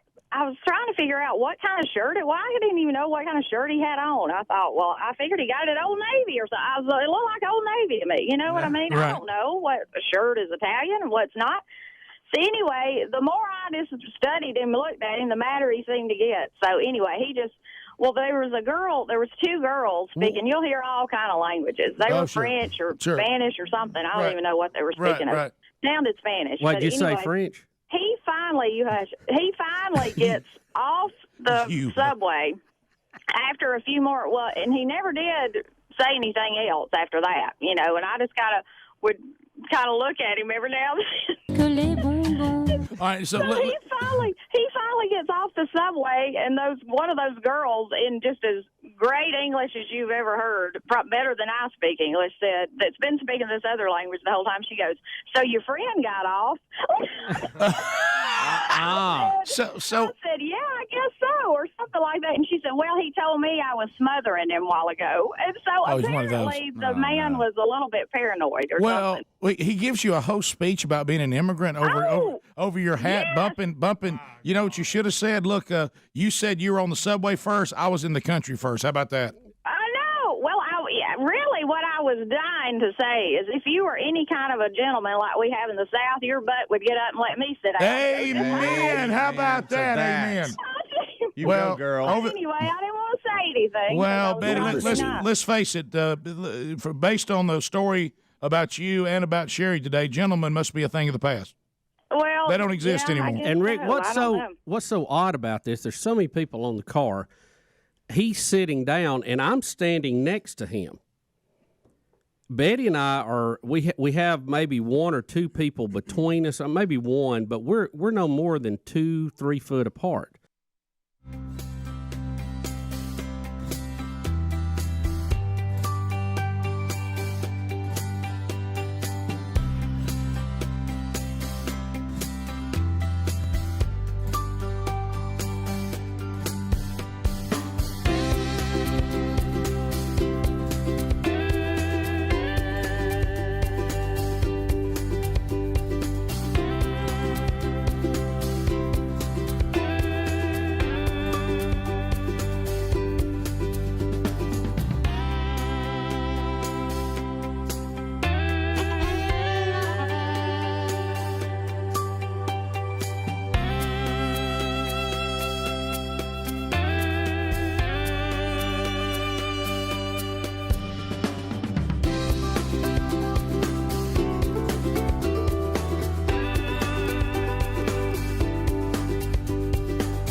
We're back. 7 minutes past the hour. The Rick and Bubba Show, Speedy, the real Greg Burgess, Eddie Van Adler, all here. As we move forward, say hello and welcome back, Bill Bubba Bussey. Rick, glad to be here. Thank all of you for joining us. And Rick, speaking of joining us, President-elect Trump heads to the White House today for a meeting with current President Joe Biden. Joey Biden and Trump will meet today. I feel so bad for Donald Trump because I just have this feeling that communicating with the current state of Joe, it may be kind of like what we're fearing about the Tyson fight Friday night. It may just all be show. Yeah, I don't know this. I don't know that this can be a legitimate conversation. Do you? Now, Melania is not going. Oh, somebody mad. And the reports are she's not going because Joe ordered them to raid their house at Mar-a-Lago. So, really? So she's probably still a little unhappy about that. Well, now there's some reports of that. I don't now know she knows how Danica Patrick feels. Right. Yeah, that's. So that's the reports with him. Speedy said he thought that there was some sort of discussion that Melania will meet with Jill Biden? I think the first ladies are supposed to meet to organize some things, and reports were last week, I think, that Melania turned a meeting down or something like that. But again, Well, you don't order right on my house and then act like we're friends. No, that's tough. That is that, and don't forget, and this is in politics. We laugh about this all the time. I mean, everybody's been calling your husband Hitler, and you're supposed to go meet with the people that called him Hitler and evil this and evil that, and try to put him in jail. Yeah, that's. I mean, you've been. We all gonna break bread. Yeah. You basically spent $1 billion telling everybody I was Hitler. Now you're gonna have a meeting with me. That's an uncomfortable conversation. Yeah. From the New York Times, it says Melania declined the invitation for the traditional meeting between the incoming and outgoing presidential spouses. Of course, they needed Jill at the hospital. Right, she's done a heck of a job. Great doctor. Yeah. Well, it looks to me too that not really. She didn't diagnose one problem that was very blurry. Missed that one, didn't she? Right. That's not her field, is it? No, it isn't. And Jill right now, I think y'all have all seen this. She looks mad just in general. Oh yeah, she's been mad ever since I ousted. Yeah. She's not happy. She's mad. Because they had just I'm days mad. before talking about how great he was doing, and boom. Well, you heard Scott Jennings talking about that. And he was right. He was like, they did this charade where we were supposed to all believe everything was great, and he was sharp as a tack. And then after he had the horrible debate, they knew right then they couldn't pull this off, and they trashed him. This was the footage I was telling y'all about in the break. That Adler's showing for B-roll right now. This is when everybody was sitting down for the Veterans Day ceremony. Ooh, Ice Queen. Look right here. And Ice Queen. And Kamala's saying hello to shaking hands around, and Jill won't even look. Jill doesn't even look at her. And then she does that when I'm turning around. I'm not looking either. Yeah. I'll show now they're you. just sitting next to each other. Ooh, there's a wall between I'm us. cold right now. I am cold. Okay, so that is a different. When y'all showed us that, what was it, Monday? It looked like she was being solemn about the ceremony. Now that I see this is when they were all sitting down and still shaking hands, it does look a little different. Yeah, a little chilly there. A little chilly. I need a jacket. Cut it with a knife. The second gentleman didn't even give her a kiss on the mouth. This time. He didn't even tear that sugar up. Remember back when they used to make out? Yeah. Now everything to do with her. So it's I can't imagine what a Trump Joe Biden conversation would be like today. I can't even imagine. I have no idea. Is that Frozen the movie? Nope, that's just Kamala and Joe Biden. Have y'all ever look old? Yeah. We have comedians and actors, and they just put on a front, and then like behind stage, they're like, "Hey man, what's up?" And you're like, "Oh, that freaks me out a little bit." Yeah. What if they met and Joe was like in the meeting? He'd been faking it the whole time. He's like, "Hey man, what's going on? You doing all right? You having a good day? Yeah, good one, didn't it? Well, what am I saying? How about an Academy Award for that? Yeah, I'm just kidding. I'm just kidding. I've started being president. Yeah, I want it out. Yeah, you were right. I wanted to lay on the beach. So here is this is odd. How'd you like me to walk on the beach? I stumbled. Did I fool you? You almost went too far with that one. I thought so too. Let's go to cut one. So we have a reporter asking Trump if he can vote. Is this asking Trump or is he asking Biden? Biden. He's asking Biden about if he thinks you can get a ceasefire deal by the end of the term. Hey, this is awkward. Now we really got to listen to him because he's hollering across the room. Right, listen to his response. All right, so here we go. Why are they so far away? Yeah, you're not going to believe this response, by the way. President Biden, do you think that you can get a hostage deal by the end of your term? You think you can get hit in the head by a camera behind you? All right. Thank you all. So what did he say? Do you think you can get hit in the head with a camera behind you? The question is, do you think you can get a hostage deal done by the end of your term? And he says, do you think you're going to get hit in the head by that camera behind you? Yeah. Do you think you can get hit in the head by that camera behind you is the answer to the question, can you negotiate a ceasefire before, everybody. Does he have any idea he's still the president? Rick. What was he? What is he Listen doing? to how he pauses after he asks her a question. Yeah. Like, okay, here we go. Let's move on. My goodness. President Biden, do you think that you can get a hostage deal by the end of your term? You think you can get hit in the head by a camera behind you? All right. All right.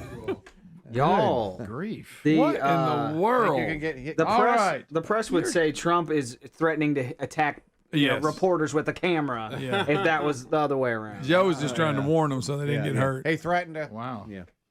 So wow, he's out there. You think you could prevent from getting hit? All right, so we also we have 2B. The borders are Tom. Is it how you say his name? Is it Homan? Is it Homan?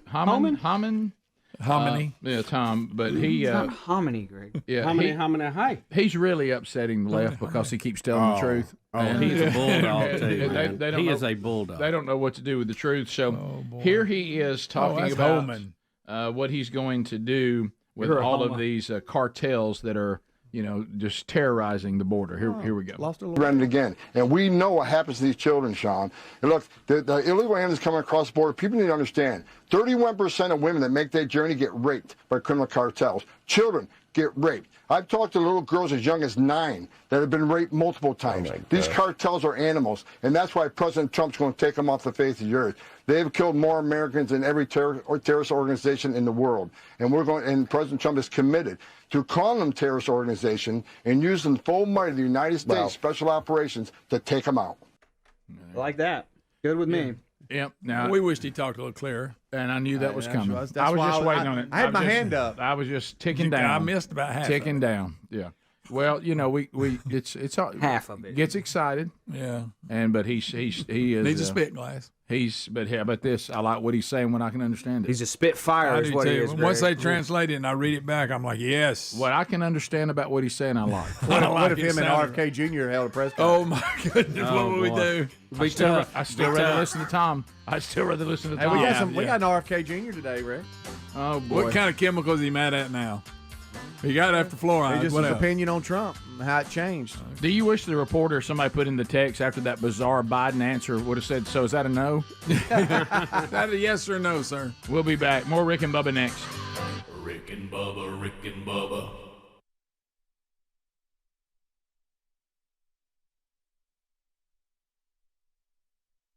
Kids are growing up in a really, really concerning era where there seems to be an attempt by revisionists to change the history of the country, and especially the Christian heritage and the acknowledgement of the Judeo-Christian God as the only God.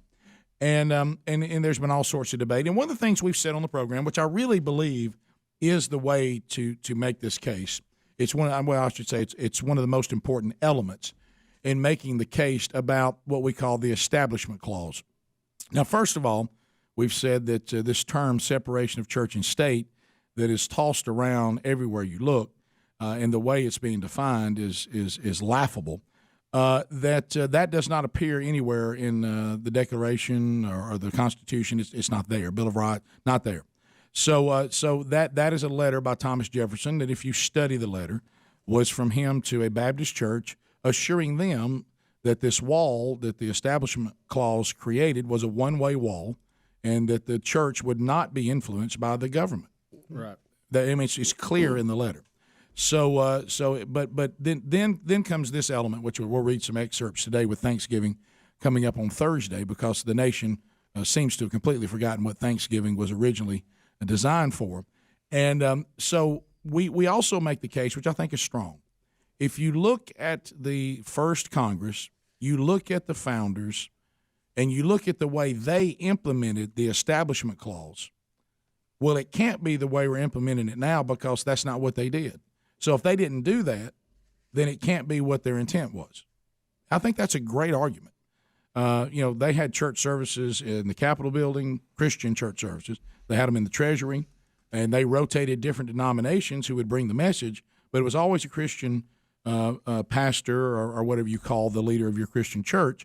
And you can find notes in the Library of Congress where they made notes about the sermon. No one was required to attend, but it was there. The Establishment Clause was set up because of what they were fleeing from, the Church of England. They did not want this country to have a government that would mandate to the people, this is your religion and you will be this religion, mainly denomination. It really wasn't even about religion. It was about what Christian denomination you were allowed to be, and that you could freely worship the Judeo-Christian God the way you deemed to be what your heart called you to. The government could not make you. They wouldn't establish the official denomination of our country. That's what the Establishment Clause was created for by the way they live their lives. Okay? So to prove that again, and today, if we were living in today's, revision of our history, Abraham Lincoln, now raise your hand if you think Abraham Lincoln is an American icon that most people respect. I mean, I know we have some relatives that think that maybe there were some things he did that weren't correct, but I'm talking about overall.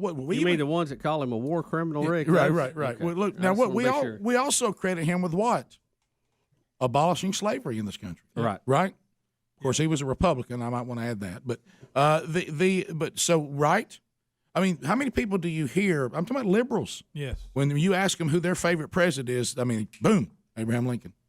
You hear that from the liberals, and a lot of Abraham Lincoln just seems to be one of those people that no matter what your political flavor, everybody at least has a certain amount of respect for him, if not consider him to be one of the greatest. I mean, you work us through the Civil War, that's a pretty big deal. Yeah, it is. Okay? Let's hear what he said. These are his words. By the way, we also don't seem to be getting more intelligent, and we're examples of that too. The words, the way we used to write was much more beautiful. I think email and all that's killed us. I mean, he really was, and he was not of a lot of education, but even the education he received seems to be superior to what we receive now. By the way he wrote, it was pretty incredible.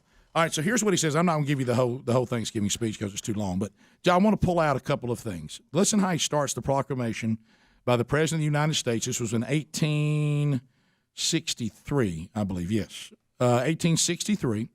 And, of course, he puts at the bottom, telling you the date, in the year of our Lord. All right. Make a note of that. All right, so anyway, here's what he says at the beginning.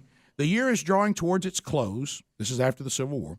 It has been filled with the blessings of fruitful fields, healthful skies.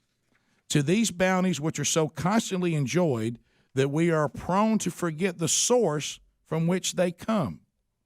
Others have been added which are of so extraordinary a nature that they cannot fail to penetrate and soften even the heart which is habitually insensible. Pass the gravy, please. Ooh, it brings me to my knees. 21 minutes now past the hour of the Rick and Bubba Show. Thank you for being with us today. As we walk through the stories of the day, we'll also chat with you again coming up in the next segment. But a couple of things still to cover that we kind of started scratching the surface on. I don't know what this is. Maybe the View realizes they'd like to keep their jobs. I don't know. But Adler is claiming in this clip that the View is offering praise for Trump's likely appointment. Are you sure this must be a misprint? Is this some sort of, are you messing with us? I mean, we try and do here, have a little fun at our expense? What is this all about? Speedy actually sent me this link, and so I've not seen it yet. It is weird to hear the panel say that they're comfortable with some of his suggestions. They're comfortable? On like Rubio and others. So you'll hear it, though. Okay. It does sound weird.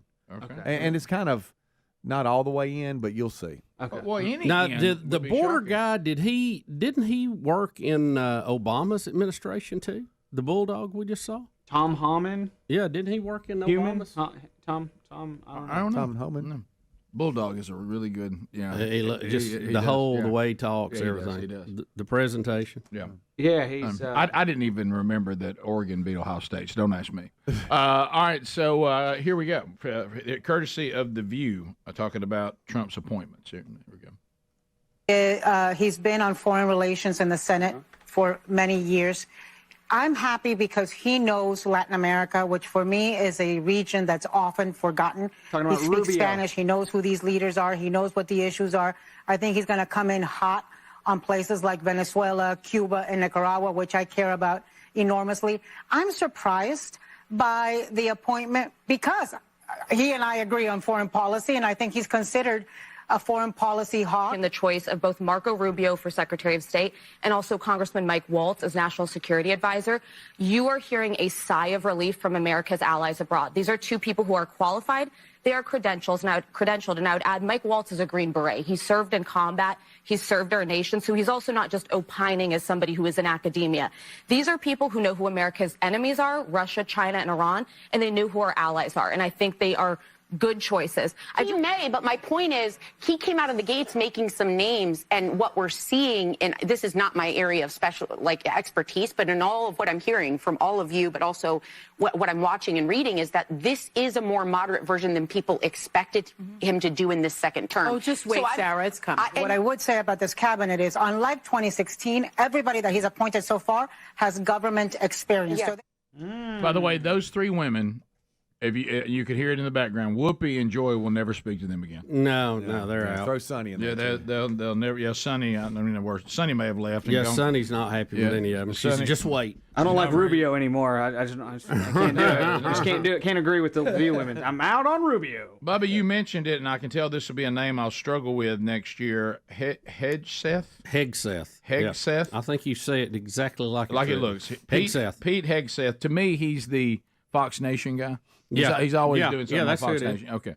Yeah, so here is Scott Jennings defending him. Yes. So I guess the CNN panel didn't like this choice. All right, here we go. Just, some of Trump's picks in general. They want to have confidence in the current leadership of the Pentagon and the way the defense situation has been operating for the last several years. I mean, from the Afghanistan pullout, which was an extreme debacle for which no one was held accountable. We've had spy balloons flying over the United States. We built a $300 million pier as a public relations stunt, which wound up killing an American service member.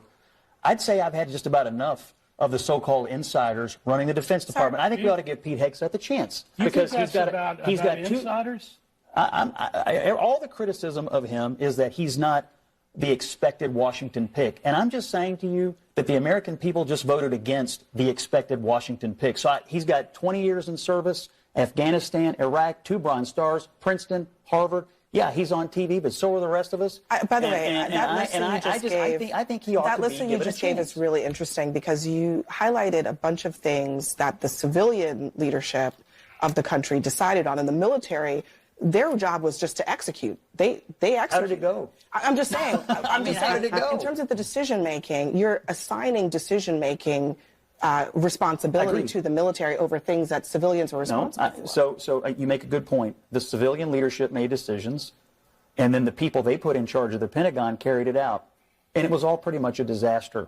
So now we have a new president who I think got elected in part because of some of those disasters, and he's going to put in some of the non-insiders in charge of not just this agency, but a bunch of them. Now, look, they've got to perform. They've got to perform.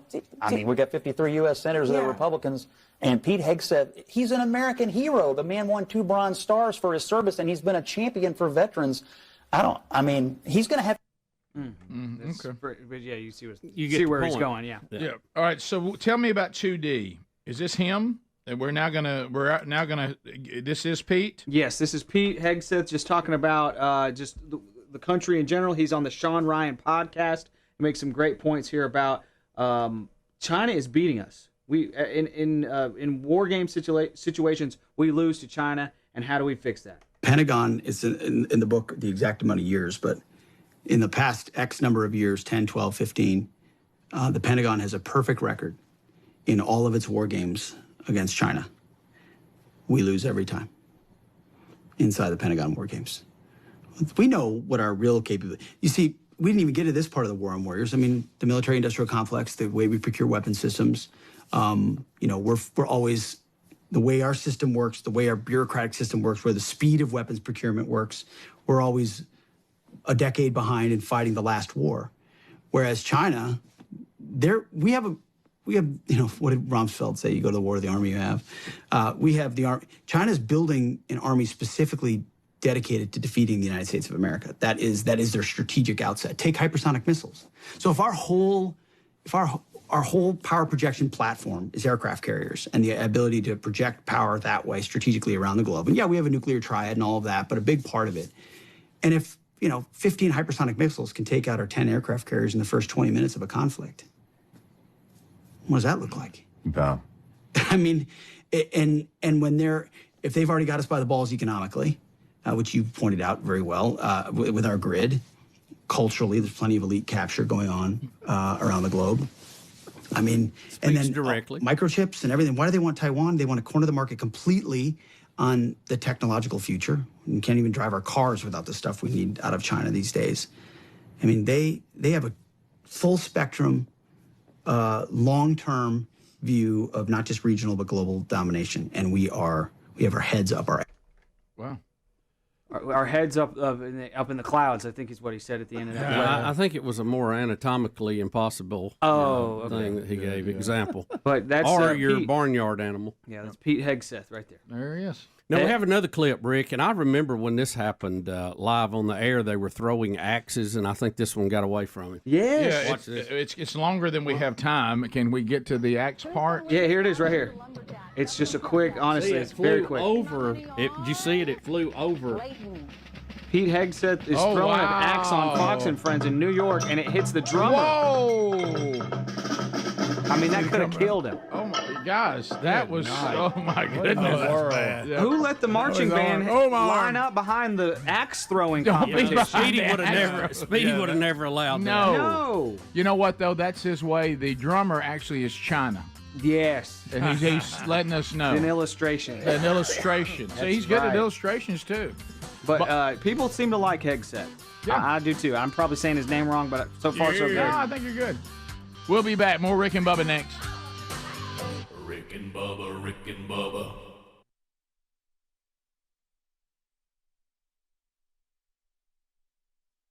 To the ever watchful providence of Almighty God. Now, Rick, this was during the war. It was 63. Okay, I thought it was toward the end of it. Right. Here's what he says on this first Thanksgiving. First of all, he's saying, we're so blessed, we forget sometimes where our blessings come from. Now, this is the president. He goes on to say, even some of you that have a kind of a fringe belief in God, you can look in nature and see him. It looks foolish not to believe in him. This is the president. Okay, then I'm skipping a paragraph down the bottom. No human counsel hath devised, nor hath any mortal hand worked out these great things. They are the gracious gifts of the Most High God, who, while dealing with us in anger for our sins, hath nevertheless remembered mercy. He is talking about the mercy through Jesus Christ. He's saying that God, even though we sinned against him, showed mercy on us. Well, the only belief system, deists don't believe that, okay? Only Judeo-Christians believe that God showed mercy by sending his son Christ to die for our sins. So he's speaking of Christianity, okay? This is the president on the proclamation of Thanksgiving. It has seemed to me fit and proper that they should be solemnly, reverently, and gratefully acknowledged as with one heart and one voice by the whole American people. I do therefore invite my fellow citizens in every part of the United States, and also those who are at sea, and those who are sojourning in foreign lands, to set apart and observe the last Thursday of November next as a day of thanksgiving and praise to our benefit Father, our Father who has given us the benefits, who dwelleth in the heavens. Now, this is the President of the United States saying we're going to set aside a day that we're not going to forget that everything we have comes from our loving Father in heaven, that even though we sinned against him, showed us mercy. And we should never, as a nation, forget where our blessings come from. They come from Almighty God. And listen to that. He says that there has been no other hand that has brought this other than Almighty God. A day of thanksgiving and praise for the Father who dwelleth in heaven. And then, of course, he goes on and says some other things. But at the end, and then he dates it with his signature, in the year of our Lord, October the 3rd, and which, by the way, was my birthday, in 1863. And he even puts the year of our Lord. Now, that was the president. So by the way we define the Establishment Clause today and toss around the term separation of church and state, he would have been deemed to have violated it. So I mean, if he did that and everybody acknowledged that it was the right thing to do, and no one ever said, hey, as president, you can't say that. You can't do that. Well, then it's not possible that the way we're doing it today was their intent. Can't be. Because that's not the way they did it. Rick, in the paragraph in the middle that you did not read in that, he also points out that while they're in the midst of the civil war of equal magnitude, that it seems that it would be a time for foreign states to invite and provoke their aggression. But he said peace has been preserved with all nations, order has been maintained. Says harmony has prevailed everywhere except in the theater of military conflict. While that theater has been greatly, and he talks about the advancing armies and navies of the North, but he's also giving thanks that the United States was not attacked by a foreign power during this time of civil war. Well, then, you know what? He is saying that because I was doing that, first of all, slavery was abolished in this country because of religious convictions. You hear people try to change that. That was the stone wall that everybody kept running into. Well, so we said that God created all men equal, then why are we doing this? And here he is saying because we're doing the things we're doing, God has protected us from attack from foreign lands, which he did. Because there were a lot of folks that wanted to help the South win that war, and it didn't happen. Bubba, you know, a lot of times people will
Come on with it. 35 minutes past the hour.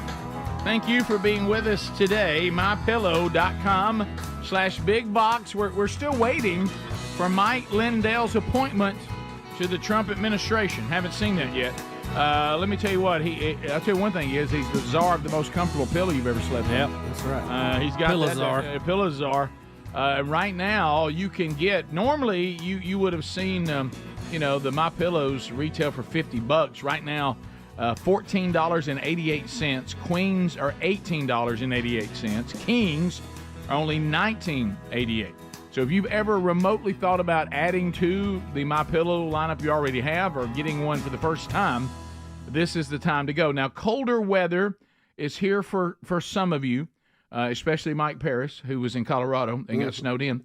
But you can stay cozy with these terrific MyPillow flannel sheets. You talk about warm. They're just $15.98 if you use the code BIGVOX at MyPillow.com. MyPillow.com/BigBox. Also, America-made socks, $3.75, and they've got the American flag on them. They're really nice. $3.75 a pair. And there's some closeout items at MyPillow.com/BigBox right now, up to 80% off. The link also available for you at rickandbubba.com under the sponsors button. So, Bubba, there's we're trying to figure all this out with one administration is going out. We're all very thankful, or at least we are here, that this administration is going out. Apparently, a majority of America agrees with us on that one. We got to go in a different direction, and I'm thankful, for Kennedy's help, RFK Jr.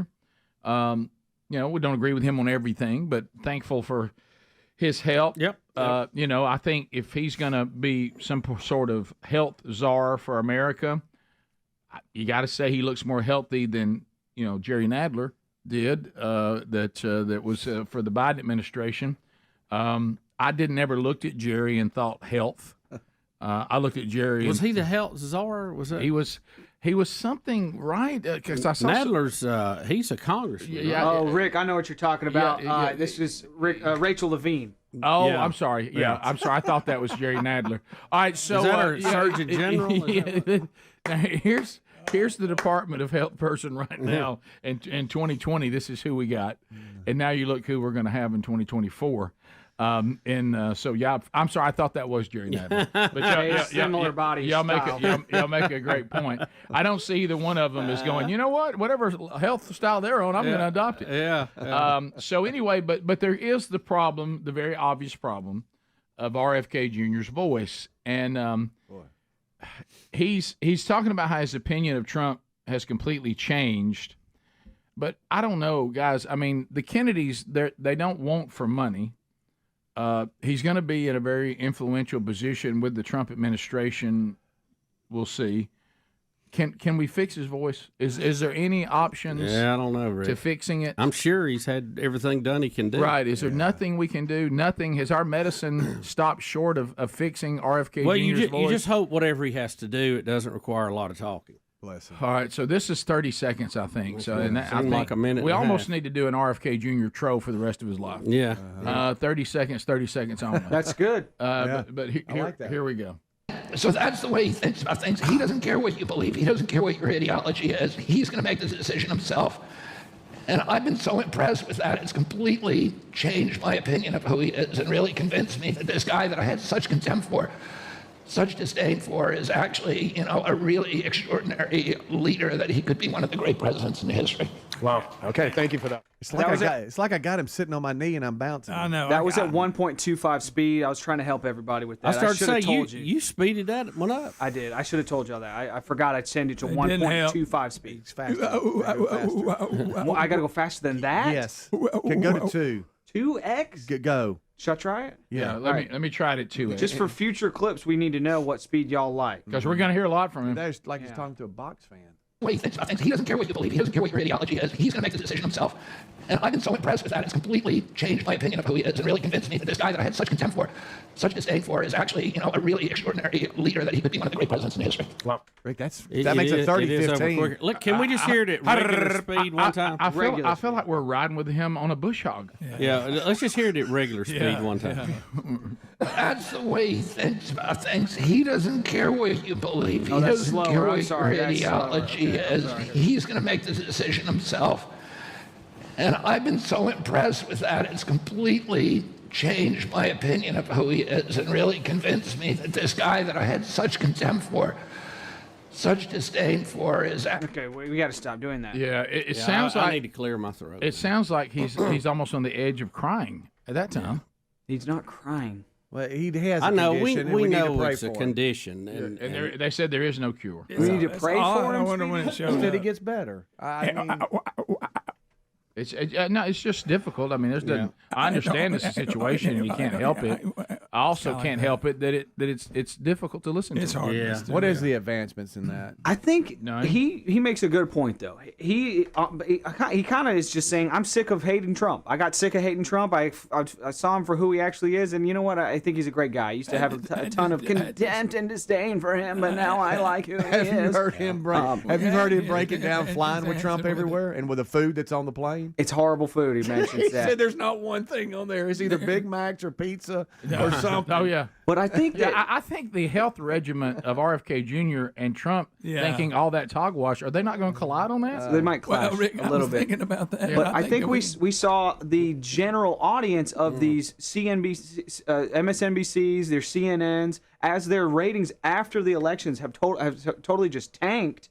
I think America is sick of hating Trump too. They're like, you know what? You've been trying to scare us and trying to convince us to hate this guy, and we just can't do it anymore. Well, the problem is if you're wanting to get everybody to hate a guy for all the personality quirks that you don't like about him, and you cast him, we've said this 1,000 times on the show, and if I were in charge of the left, I would call some sort of convention and say our first topic is overplaying our hand. We go too far. And what we do is we get so absurd that people don't even listen to what we're saying anymore. And we always try to go over the top and beyond. And we're going to get back to, why didn't we if they had just said, we don't like Donald Trump, and they gave some things about him that a lot of people agreed on that they didn't like. But then they go as far as say that's not enough. He has to be Hitler.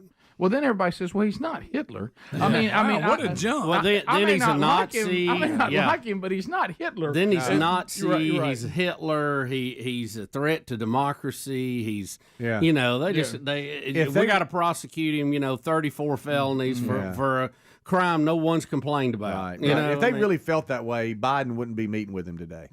Right. Isn't it funny how now that the election's over, they'll meet with him and talk to him? Well, so that didn't really mean all that. But they just overdo everything. And like we've said 1,000 times, they ended up playing to the furthest left people they could imagine, only to discover that really isn't a lot of people.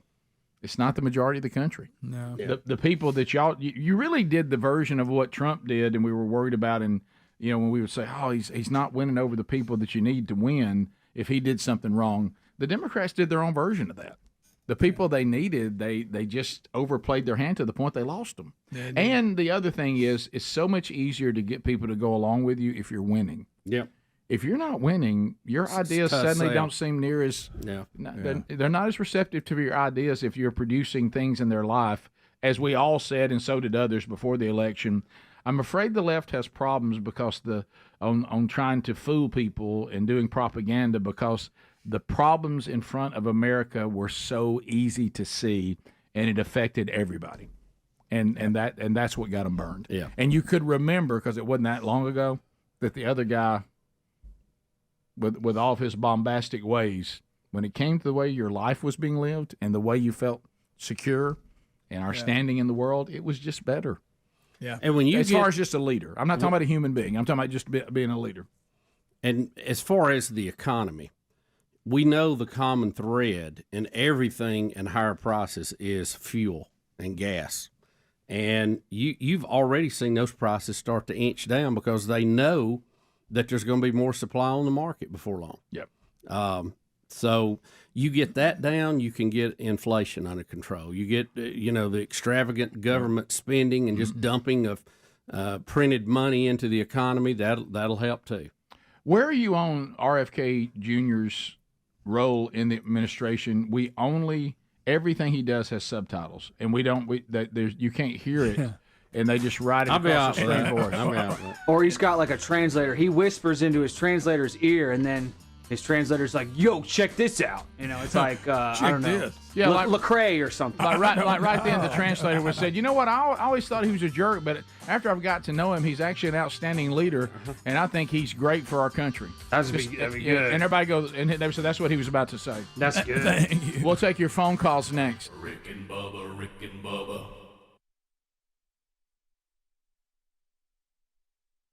Our kids are growing up in a really, really concerning era where there seems to be an attempt by revisionists to change the history of the country, and especially the Christian heritage and the acknowledgement of the Judeo-Christian God as the only God.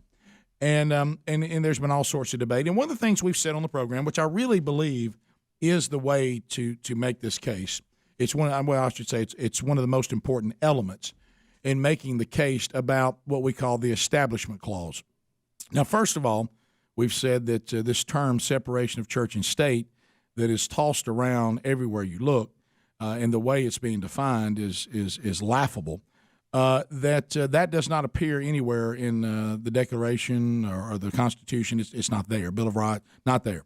So that is a letter by Thomas Jefferson that, if you study the letter, was from him to a Baptist church, assuring them that this wall that the Establishment Clause created was a one-way wall, and that the church would not be influenced by the government. Right. It's clear in the letter. But then comes this element, which we'll read some excerpts today with Thanksgiving coming up on Thursday, because the nation seems to have completely forgotten what Thanksgiving was originally designed for. And so we also make the case, which I think is strong. If you look at the first Congress, you look at the founders, and you look at the way they implemented the Establishment Clause, well, it can't be the way we're implementing it now, because that's not what they did. So if they didn't do that, then it can't be what their intent was. I think that's a great argument.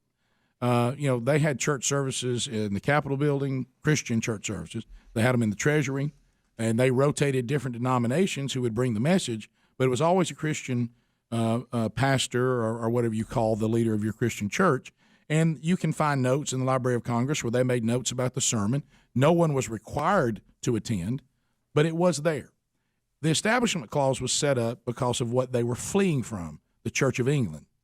They did not want this country to have a government that would mandate to the people, this is your religion and you will be this religion. Mainly denomination. It really wasn't even about religion. It was about what Christian denomination you were allowed to be, and that you could freely worship the Judeo-Christian God the way you deemed to be what your heart called you to. The government could not make you. They wouldn't establish the official denomination of our country. That's what the Establishment Clause was created for by the way they live their lives. Okay? So to prove that again, and today, if we were living in today's, revision of our history, Abraham Lincoln, now raise your hand if you think Abraham Lincoln is an American icon that most people respect. I mean, I know we have some relatives that think that maybe there were some things he did that weren't correct, but I'm talking about overall. You mean the ones that call him a war criminal, Rick? Right. Okay. Well, look, now we also credit him with what? Abolishing slavery in this country. Right. Of course, he was a Republican. I might want to add that, but right. I mean, how many people do you hear? I'm talking about liberals. Yes. When you ask them who their favorite president is, I mean, boom, Abraham Lincoln. You hear that from the liberals, and a lot of Abraham Lincoln just seems to be one of those people that no matter what your political flavor, everybody at least has a certain amount of respect for him, if not consider him to be one of the greatest. I mean, you work us through the Civil War, that's a pretty big deal. Yeah, it is. Okay, let's hear what he said. These are his words. By the way, we also don't seem to be getting more intelligent. And we're examples of that too. The words, the way we used to write was much more beautiful. I think email and all that's killed us. I mean, he really was, and he was not of a lot of education, but even the education he received seems to be superior to what we receive now. By the way he wrote, it was pretty incredible.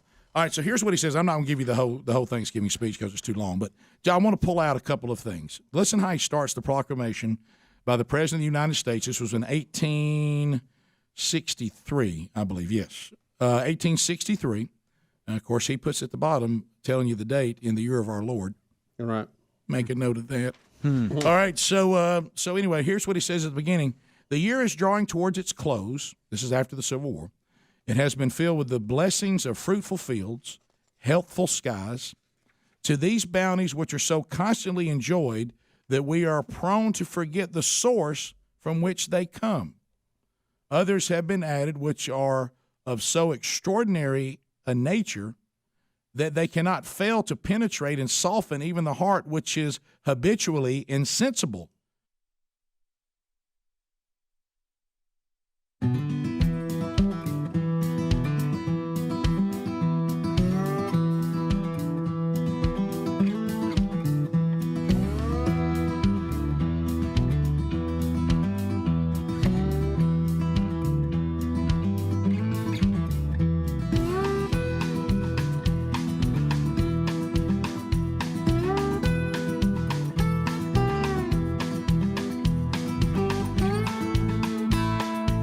It's time to speak to you all across America and around the world.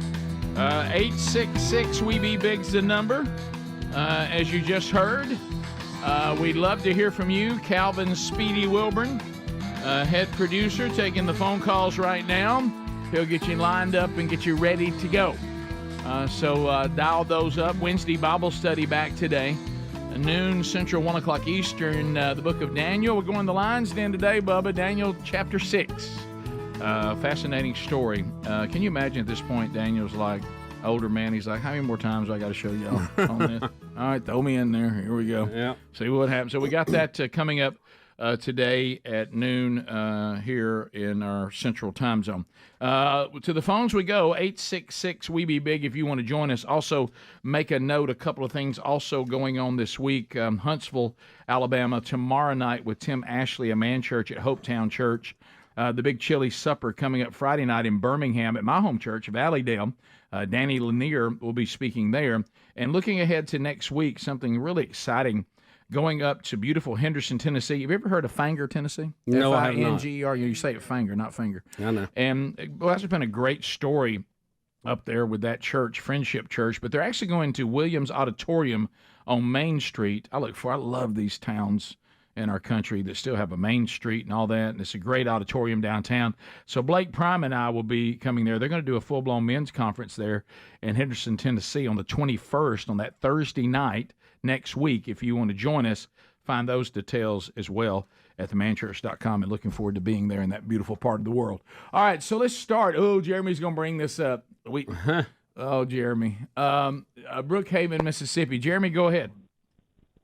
All right, before I get into that, since we're going to be talking about Ole Miss, did y'all see the ghost of Peanut came out at the Ole Miss Georgia game? That is and delayed the game.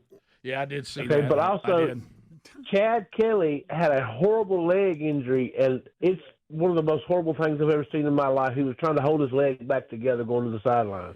Yeah, we actually considered showing that yesterday, and it was so gruesome that we just did not. Yeah, we screened it and decided we wouldn't go with it. Horrible. By the way, beautiful work by the text people. Ongoing updates for RFK Jr. DJ Cool, let me clear my throat. Oh, yeah. What a great that's a nice grab out there, guys. Mm-hmm. Let's continue. There's phones available. 866-WE-BE-BIG. We got some lines opening now. Speedy will grab you. Let's go to Marcus. Go ahead. Hey, guys. I hear sometimes that y'all are down a little bit on BYU, which I kind of am too. But I just wanted to give you a few kind of facts about BYU. You know, they're named Brigham Young. And it's after a famous, polygamist, and I read up on him, he's got 56 wives with 57 children being born by those wives. And a famous quote by Brigham Young was, I don't care how you bring them, just bring them young. Oh, you're terrible. Marcus, you're terrible. Well, Horrible. Hey, now. Horrible joke. Horrible Mormon joke. Yeah. By the way, they're saying that Finger, Tennessee, or Fingers, you say, may be where Buford Pusser was born. Really? I did not know that. Is that a real? I always thought that was just a movie. Was that a real? Oh, that's guy? a real person. Yeah, Really? absolutely, he was. You better believe he is. Oh, yeah. This place is closed. Everybody out. That big stick. Oh, Anonymous in Alabama. Tragic ending. Yes, Anonymous. Go ahead. Hey, man. I'm trying to figure out if I have what it takes to be in the radio business, and y'all tell me what y'all think. Okay. Oh, yeah. What's that? I don't even have a. I don't know what he. I was ready because I could tell he wanted to have some fun, but I don't get that. Yeah, I don't get that one either. I don't follow that. So sorry. Let's go to Tim in Sweet Home, Alabama. Tim, go ahead. Hey, I was wanting to know if you guys wanted to do some good old boy theater this morning. Well, we definitely. I remember we talked about doing it back in February, and we still haven't. You're right. We're gonna get around to it though. We literally said, "Tell you what, today we're gonna do is the this thing." guy wanting to play it himself, or does he think he's got one? No, I think he was wondering why we wouldn't do it. We got to do that. This is what started. In February, we went on the air that day, so we're doing it today. February. That was February. We're gonna do it. That's great. We continue. James in Alabama. James, go ahead. James. I want to know what's going to happen. What's going to happen to Kamala and the press secretary? What's next for them? Kamala. Jobless? The name's Kamala. Yeah. Kamala. Kamala. Say it correctly, James. You racist. Kamala. I'm racist. Yeah. I can't help it. Yeah, I don't see a lot of skill set there for these people to. But somebody will find it. Look, they'll go on the speaking tours and they'll be fine. And I'm sure the VP will go back to California and probably run for something. KC in Alabama. KC, she can go back to California and get elected. Yeah. KC, go ahead. Hey, how y'all doing, Rick and Bubba? We're good. We're good. I just my wife sent me a text that said, I guess it's fake news or maybe not, where it says Nick Saban's headed to LSU to coach. Oh, absolutely true. That's true. Yeah. It's true? Absolutely. Well, I don't think us Alabama fans going to like that too much. No, Casey, I'm just messing with you. I have no idea. No, I was just totally I don't think you can get him off that ESPN panel right now. Let me tell you why Nick Saban's not going to any college because of the state of college football. Yeah. Greg and I were discussing it. No Law and Order. Friday night.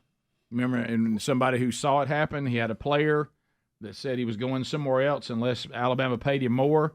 And Nick Saban said, against my better judgment, I offered him more money, and he left anyway. Yeah. And he said he looked at that assistant coach and said, I'll never do that again. And then the thing about it, talk about his wife after the last time they had the big late visit, and all everybody wanted to talk about was money. They couldn't care less if their kid was taken care of. Right. And that's gonna, so he's not going back into that mess. No way. He may no go harm. back to Kent State where he played.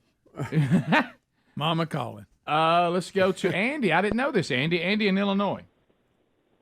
Hey, morning, guys. Hey, buddy. man, I just wanted to share with you. You guys were talking about, some of Nick Saban's old proteges being Kirby Smart and Lane Kiffin. Just want to point out that Roll Hoosiers up here, Indiana's coach Kurt Zignetti, number 5, baby. They are. He's an old protege of Saban. Also, he was a receivers coach and a recruiting coordinator way back in the day for Saban. So I got you a Roll Hoosiers, a Roll Tide, and a Roll Trump. How about that? Yeah, I didn't know that. You look in the top 15, you got a lot of the Saban coaching tree in that. Prattville, I-92. David standing by. David, go ahead. Hey, guys, I just want to know, this year for the 12 days of Christmas, will all the gifts be from Dollar Tree to save money on the last show? Everybody, hey, man, we got you a big old smiley face. Come on down. Yeah. That's actually not a bad idea. Yeah, maybe low budget 12 days of Christmas this year. Low budget 12. And you win a roll of wrapping paper. Congratulations. You got the big old pack of those cookies that doesn't have a brand on it. Top of the hour. Just says cookies. If you're leaving us, have a great day. Don't forget Rick and Bubba Archives. Go catch any part you missed. If you have more Rick and Bubba, we'll do the top of the hour break, and we'll be back. Rick and Bubba, Rick and Bubba.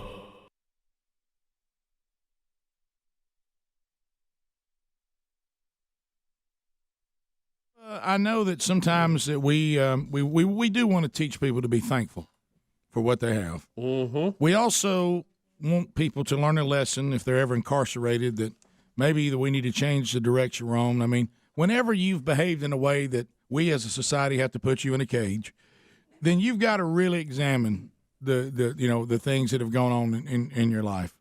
And there is some discussion on whether we accomplish that by making the visit to the jail too comfortable. And this may be an example of all these things today. Rick, a 51-year-old Palm Bay woman, this is in the Orlando area, was arrested after she repeatedly called 911 to thank the county sheriff, Jack Parker, for bologna sandwiches provided at the jail. Now, let's give the sheriff credit. He must make an outstanding bologna sandwich. Yeah, must be. Rick, apparently he uses a recipe that I have used many times. That is to stack it up with a piece of toast in the middle and 2 pieces of bologna on either side. You're talking about the double stack? What I call double stack bologna? Now that's you're it. talking. What do you go with? You go dry or do you put mustard on it? Mustard and ketchup. Ketchup? And I cut it. ketchup? Yes, I eat ketchup on everything. And I eat ketchup on everything. Fried I've bologna? always I've never known a bologna sandwich without ketchup. I got to fry my bologna every time. Yeah, every time? Yeah. No, If I it's eat it possible. right out of the pack sometimes. Sometimes I it's fry not it, doesn't possible. matter. I preferred fried, but I may not take the time to do it if I'm really What I would do is a piece of bread, and I would have ketchup on one, mustard on the other, put bologna on both pieces. Then in the middle, I had a piece of toast, and I would put It's those not all together. toast? No, just the Just the middle. piece. Right.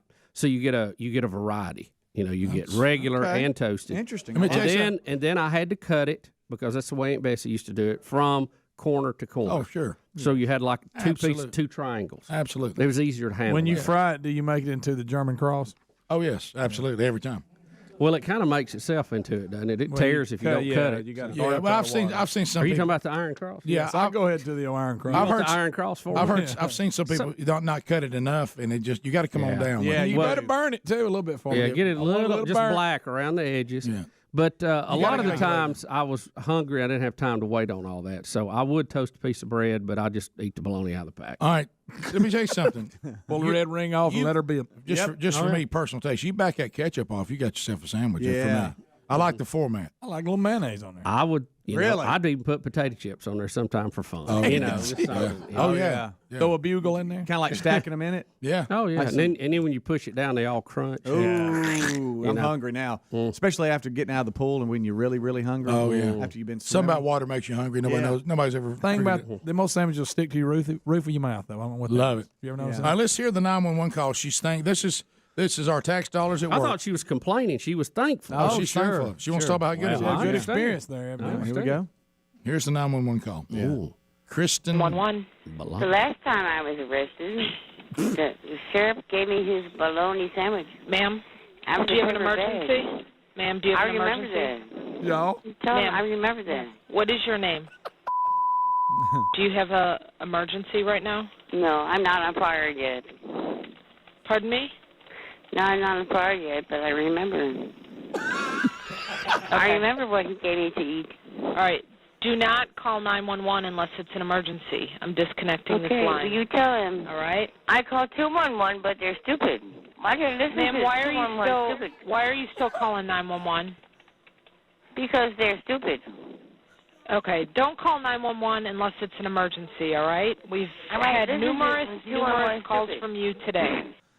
There you go. Yeah, Rick, she didn't only call once. She called 6 times. I want To talk about the I want sandwiches. to talk to Sheriff. I remember them. I remember them lunch sandwich. I remember them. Let me take a guess. done got Without drunk. looking at the record, without doing a lot of research, she was in jail because of drugs. I'm going to think. You think? Or drunkenness, crystal meth, some something. type of. Under the influence of something. I'm going to tell you something. These bologna sandwiches we're giving her are not getting the job done. The police. She's under the influence of something again. The police went to the lady's home, Rick. She met the officers at the window while talking on the phone to a 911 operator. my Still God. going. An officer can be heard on one of the recordings knocking at the door. Dispatchers, as you heard, repeatedly asked the woman if she had an emergency with each call, but Brown instead talked about the bologna sandwich. Now, one time Well, she it must did be say, good. I'm not on fire yet. Did you catch that? I know Is she that what called said? 211, but they're crazy. Yeah, they didn't get the job done over 211. Is this an emergency? Man? No, I'm not on fire yet.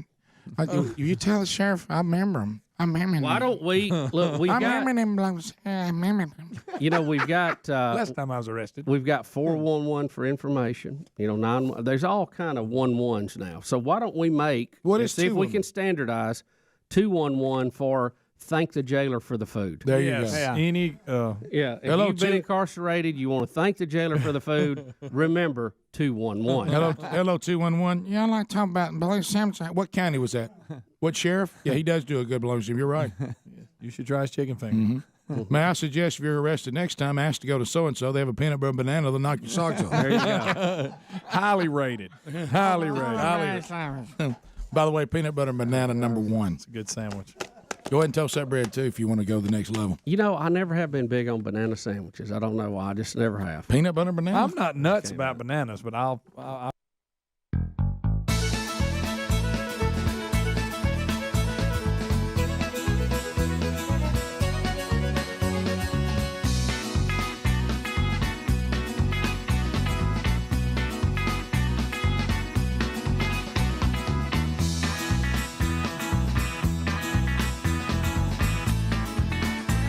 And let's go. 6 minutes past the hour. Brand new hour rolling now. I hope you'll join us. You can text us at 866-932-3244. You can call us at the same number. That spells out We Be Big. And we'll hit some of those before the hour is done today. As you heard, the gang is all here. And Bubba, we start with a tech update.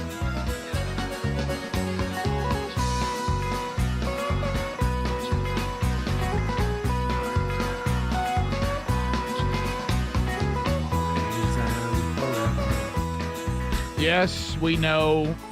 People keep trying to let me know. We do realize there is a Uranus story today. Bubba has banned all Uranus stories, and Greg and Speedy. I see no reason to go into that. They did it in the kickoff hour. Go back and catch the archive. have Trust me, they hit every line you could Yeah. possibly imagine. Oh, yeah. Should they- pictures of Uranus. There it is.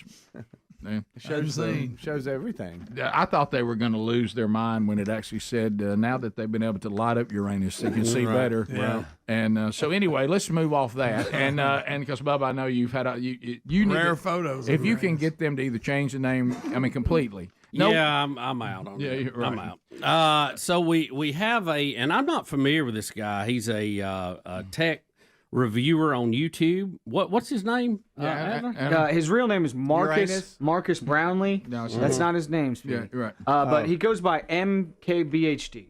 What is it? MKBHD. Yeah, Everybody yeah. knows that. Now, what does that mean? What's Marcus it about? Brownlee in HD. Anyways, but he is one of the #1 tech reviewers on YouTube. His videos get millions and millions of views. He reviews phones, new gadgets, new cameras, all that kind of stuff, and cars. Even he'll do a Cybertruck review. He'll do a latest Lamborghini review. So does he have more views than your Trump song? He does many more. Okay. He'll review a new app, and it goes crazy. Okay. He's one of the original guys too. He's been doing it for probably 15, 20 years, something like that. All right. So he's getting blowback because he was driving his Lamborghini 96 miles an hour in a 35-mile-an-hour residential area. Yes, and that's the thing. He does have a very clean public image. He doesn't, have like now. Yes, exactly. He's got a very, very clean image. He has tons of partnerships with, say, Apple and DJI and GoPro and things like that. In his video, he blurred out this center. What is that? Speedometer. Mm-hmm. He blurred that out in the video, but this Lamborghini that he's driving in a 35-mile-an-hour zone has a second dash display, and it displays the speed in two it's places. over there where the pasture is. That's all my wife needs is to know for a fact how fast I'm Right, going. exactly. I never could afford one of these. And so at one point you can see he's going through a school zone, 35 miles an hour, and he goes 96 miles an hour. From all the fun that I've had with these little cameras. So this is just a quick clip from that. You can see this second speedometer here shows him in a 35-mile-an-hour zone get up to, and these vehicles, y'all, you just tap the gas and it goes 96. How did everybody know it was a 35-mile-an-hour zone? It's that speeds that sign. He's on the same he's on the same road. There's a speed limit sign that you can see in the background of the video. He should have just not let him see the speed limit sign. And he should have blurred out both because you can see it right there. He blurred out one, but he did not blur out the other. Oh wow! He blurred it out, but he forgot. But he's he's deleted it now, right? He trimmed out that segment of the video and has apologized, and he's doing a little bit of CYA, but that's not good. That's not good for business. So how is his reviews, Adler? I've never seen him before. Is he pretty good on his stuff? His stuff is great. Yes, if there's like a new camera I'm interested, or say a new iPhone, he'll run through it real quick, about 9-10 minutes, and give you the whole spiel. Did you see one of his most viewed subjects, Voyager 2? Did you see that? I did not. Yeah. Because it's taking pictures of your. Oh, okay. He's trying to get back to the other story. Yeah. Las Vegas, the Sphere. Yes. Bubba, this thing I know. is so cool. The Sphere. I'm even interested in this. So and this is promoting the Formula One races that are coming. Yes, you guys know F1 is something that Las Vegas dumped a ton of money in Look to at the get city down. Yeah, to get F1 to run down the strip in Las Vegas, and now it's coming back, which was a huge success. They actually broke even just on the first year, so they're going to be making lots of money in the future. The Sphere, y'all, it just looks like a wheel. Look at that, Bubba. It looks like a wheel. Look at that. It's amazing. Bubba, what that Sphere? The Sphere, y'all. I can't even. It's wild. I can't fathom. So they made the Sphere look like a spinning tire, and how about it just looks like a straight up spinning? What is that? Did it throw a little? It went back to a tachometer. Yeah, the F1 logo there at the end. Oh wow! Never gave that enough until the Netflix series, about the behind the scenes of Formula One racing and stuff. It's so popular. I'm not into it, but I'll never watch a race, but I like that behind the scenes. I'll stuff. tell you this: they won't get too, connected with the driver. They'll dump it. Oh, they'll fire the driver you in a in a minute. second. Yeah, it's not my style of racing, but the behind the scenes might be interesting. The But I'm much more interested in the Sphere. That thing, technology that's cool. I want to go to the Sphere for see something. Aren't the Eagles playing in the Sphere? Yeah, they are. Rick, are you going? You two had a good run. I just the problem with me going is I have to go to Las Vegas, but I was not my favorite place. But It's so cool. Yeah, it was never been. When I have been before, it was pretty easy to get in and out of. The airport's nice. And, Yeah. Now it's gambling and other shenanigans. There's plenty of that. But I'll tell you one thing: if you're someone who doesn't like to be lonely, you'll be just fine. yeah, you get plenty of friends there. One way of saying it. So now we have a Chinese robot company. Ooh. We got to keep our eye on any robot updates. Y'all. Because this is the kind of stuff we got to be ready for. Yeah, and Adler, I was going to tell you, see if you can find the latest one. I believe it was Elon's robot that was rolling the football around with its foot and stands it up on point and then kicks a field goal. What? Oh, Speedy mentioned that too. That was fake. That was It was fake. It was a person. Because, buddy, it sure did look real. Yeah, does he spin it with his foot and it's spinning in front of him and kicks it? That was a person that did it. They overlaid a robot on top of that, but it does look very real. Scared me to death nobody knows. when I saw that, and Adler. We don't even shut me know that down. now this Chinese robot's real. No, we don't. I honestly, is the sphere real? Anybody ever been there? Nope, not real. I don't know. Does everybody put hands on it? This one I had to go do some more research to find out if it's real because the robot looks too capable. This is actually real. It's from a Chinese company called Deep Robotics, and they have made this. They've made this robot that I don't know how you get away from this one because I'm always like I can go in the woods and get away from them. No, this has like 4 legs like a dog. Thought about it. This has 4 legs like a dog, but not these. It can walk on 2 of them. It can walk on 2 of the legs, and the legs have wheels. And look at this thing getting through the woods. Oh, Bubba. Down slants, balance on 2 wheels. It's just running down a ridge. It's just running down a ridge on its wheels, and then it can go on all 4 legs. What kind of speed we talking? Good question. It goes. It looks fast to me. Oh, There's wow. a backflip. Great. It can backflip That into ain't me. real. I know. It looks fake. Does it say? It probably doesn't say though, Adler. Wow. Oh my gracious! It can Did you go see, up- y'all? It's got. That's a nightmare. It's just going Upstairs, around rocks. downstairs, doing a handstand, balancing. Oh wow. Oh yeah, we can't run away from What kind of that. weapons does it have? I mean, you could put a laser on it real easily. Well, yeah. is You that have to any more run. advanced than what we have seen, like those other ones that look like dogs? I had not The all-terrain features look to be a the little wheels more are a game advanced. changer. Watch it go over these sticks right here. It's going way fast down a dirt road and then just goes over those sticks. No problem. How does it go? Oh wow. We're gonna have to run and shoot behind us. It's gonna be tough. Hit it. Yes. Because it's coming. I can't. coming to get you. You know, that's. Oh, watch this. Look, they've got a humanoid one too from the same Chinese company. All right, now you're making this up. Deep Robotics. Look at it going downstairs, no problem. Walking through the woods, just looking for humans to eat. That's not what it's doing. It looks like it to me. What if they could track your deer, Greg? You know, I bet it would find it. The one that we had before, where with the 4s and all that, I could really see pretty quickly if those became readily available and affordable, that they could really replace police dogs. Sure. Absolutely. Wasn't there one of them guarding Mar-a-Lago? Didn't we have one where it was out on the what yard with the ocean behind? Somebody says that's one of the texts. I don't know if that's true or not. How about you put a saddle on it and ride it? Could. Or you put a wig on it, you marry it, you know? That's what Greg said he was going to do. No. Are we now talking about the second robot? Yeah, Surely not the first. Not the dog one. No. 15 minutes past.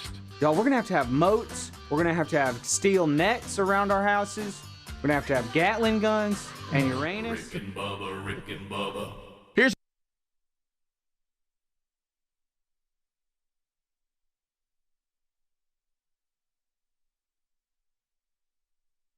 We have a lawnmower, and we're going to start with the 13-year-old. It's time for him to start learning how to cut grass because, let's face it, I mean, there was a time that's the whole reason you had kids.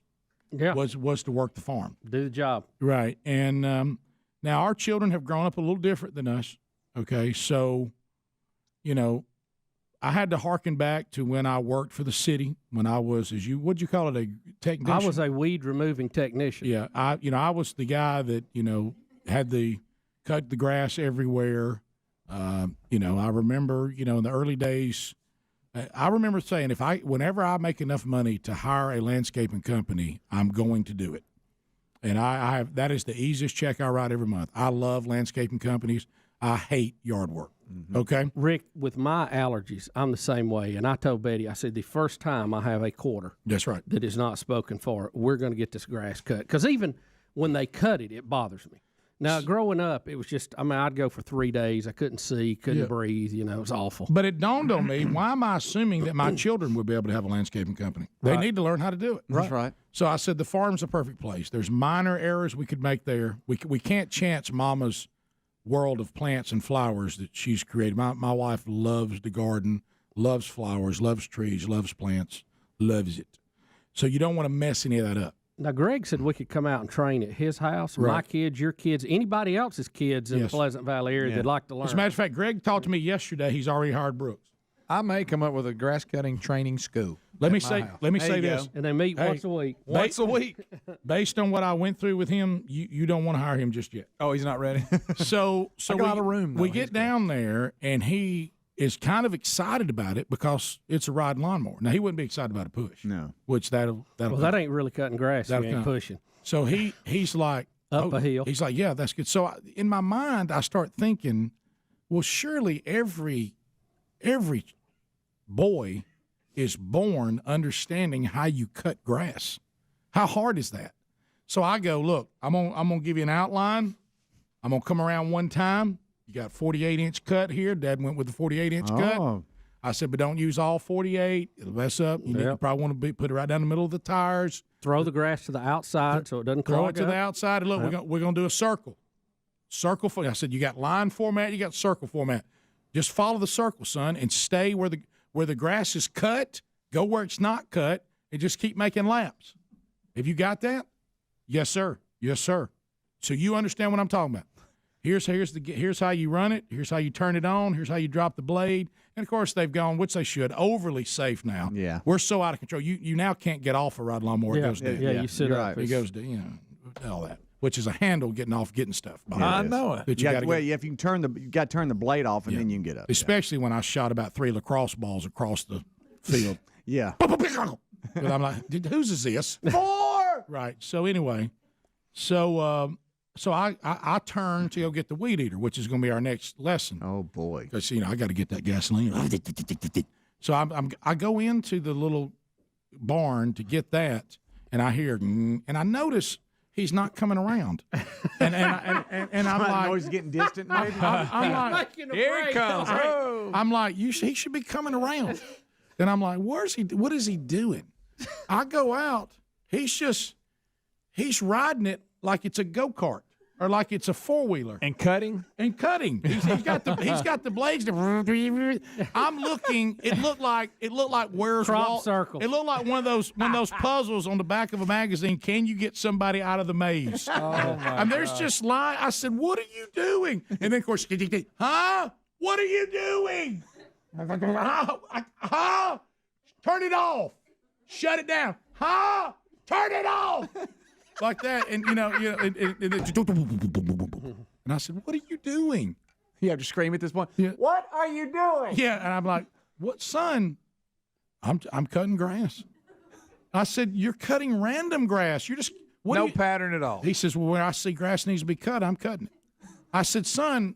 He's picking the high spots. Were you a part of the conversation I just had with you? Son, I don't even know. I can't even describe what you've done. This is not even close to what we did. Did you not understand what I said about the circle? No, sir. I said, but you said yes, sir, when I said you got the circle. He says, well, I'm just learning how to drive it. I said, but you don't learn how to drive it. If you need to learn to drive it blade up, we'll drive a while.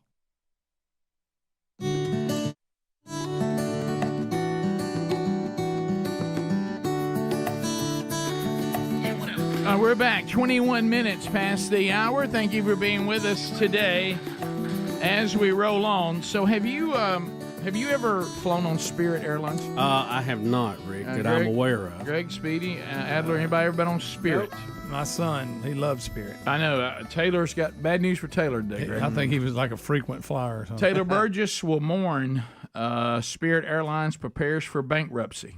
Oh boy! Well, Rick, when they were offering flights for like $27, we all thought, I don't know how they're going to do this. Yes. But they also wasn't it a Spirit plane that got shot going into Haiti? Yes, going into Haiti. And we've banned all Shot flights out. into Haiti for like 30 days. Well, if they're going to shoot at commercial airlines, you got to ban them. Yeah, I think a flight attendant was hurt on that. Oh wow. Yeah, I mean it wasn't a fatal wound, but I think she But was still, wounded. yeah, the fact they're shooting at the plane, not good. Not good. No. But Spirit Airlines, and what people are rightfully concerned about, is this going to cause mass cancellations across America on flights? And I would say, it probably will. And this was the thing that everybody wanted to go to Spirit for, is I don't know if it's good or bad, but they would take off in most any condition. They really worked to try not to cancel a flight. No, they want to get you there. They'd work through it, wouldn't they? They would. And Greg, the story of Taylor, when they were delayed and the guy came on with duct tape. Yeah. I love that story. And I think this is the one when they said, like, during the flight, they said, wish the pilot birthday, he's 97 today. Stuff like that. So they're always messing with you. Well, like I say, that one you're talking about, every flight was canceled. And they texted Taylor. I thought, well, you're going to be late, huh? He was coming from Dallas. He said, oh, no, we're on schedule. They said, we're going. We're going. It's the Dollar General of airlines. It is. Absolutely. It really is. But it merged with Frontier. I guess that wasn't enough to save it. No. Yeah, I think did that fall through? Yeah. Is that why they're filing bankruptcy? Or it's got $3.3 billion in debt that is due Okay. soon, including more than $1.1 billion of secured bonds. Less than a year, they got to pay that up. Not gonna happen. A lot of flights. You got to bump that price a little. Now, what were they going to call it when they merged? The Spirit of Frontier? Maybe. I'm not sure. That's funny. They also said that the Spirit executives saw the merger with JetBlue. Is it JetBlue? It's JetBlue. It's JetBlue. Okay. Yeah, not Frontier. I think they did try Frontier, though, for a while. Yeah. So JetBlue's hanging in there, though, right? They were going to pick up guess. Spirit, and it didn't go through. The merger didn't happen.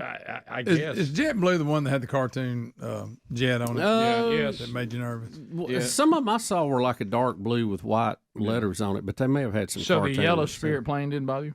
Yeah. But JetBlue's also the one that went in Everglades, didn't it? Didn't it remember that when they went when Everglades just disappeared? Bubba, it said Spirit executives saw the merger with JetBlue as a way to claw back a market share, but the Department of Justice, the DOJ, argued that such a deal would violate antitrust laws, and a judge agreed. Shot it down. Mm-hmm. Well, that's strange. They would block that, but they've let Google buy up everything on the Sun.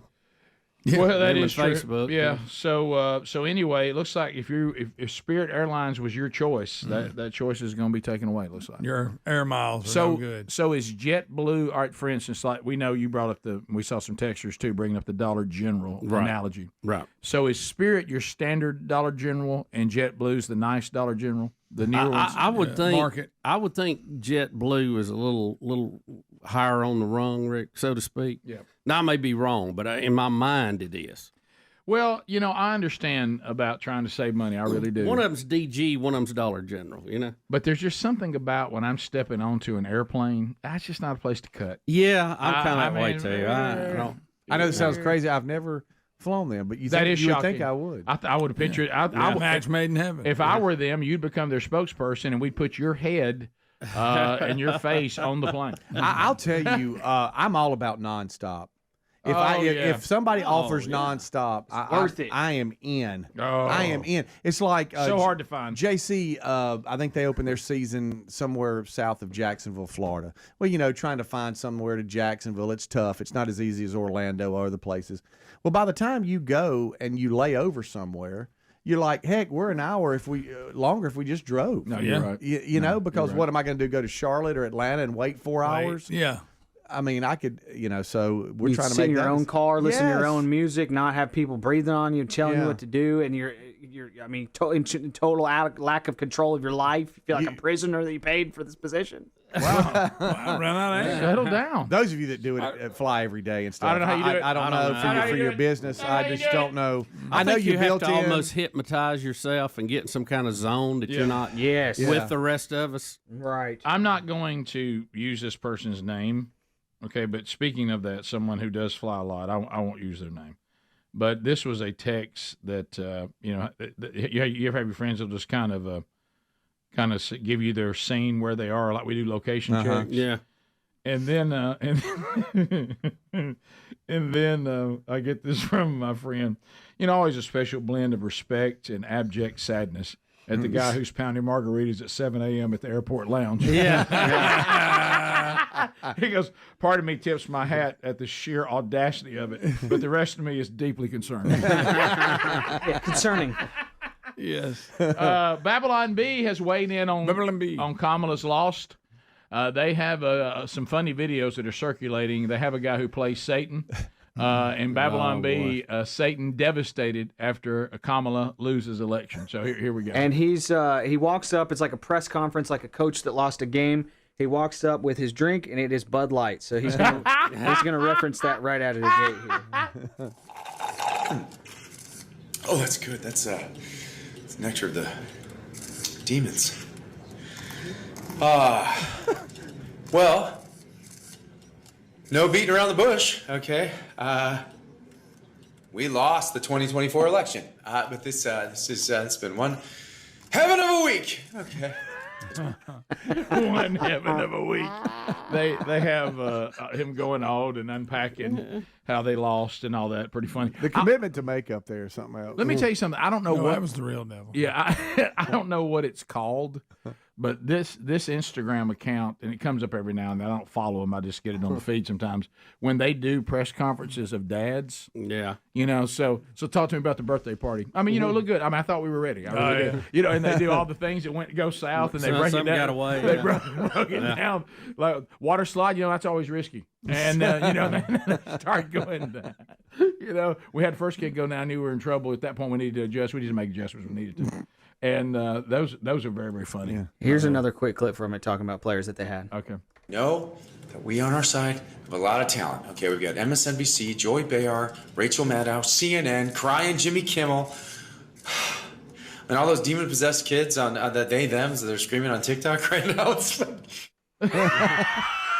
How did we lose? So we still got players, we still got players. Got a lot of talent. We have a bright future. Right. But yeah, the makeup is it's astounding.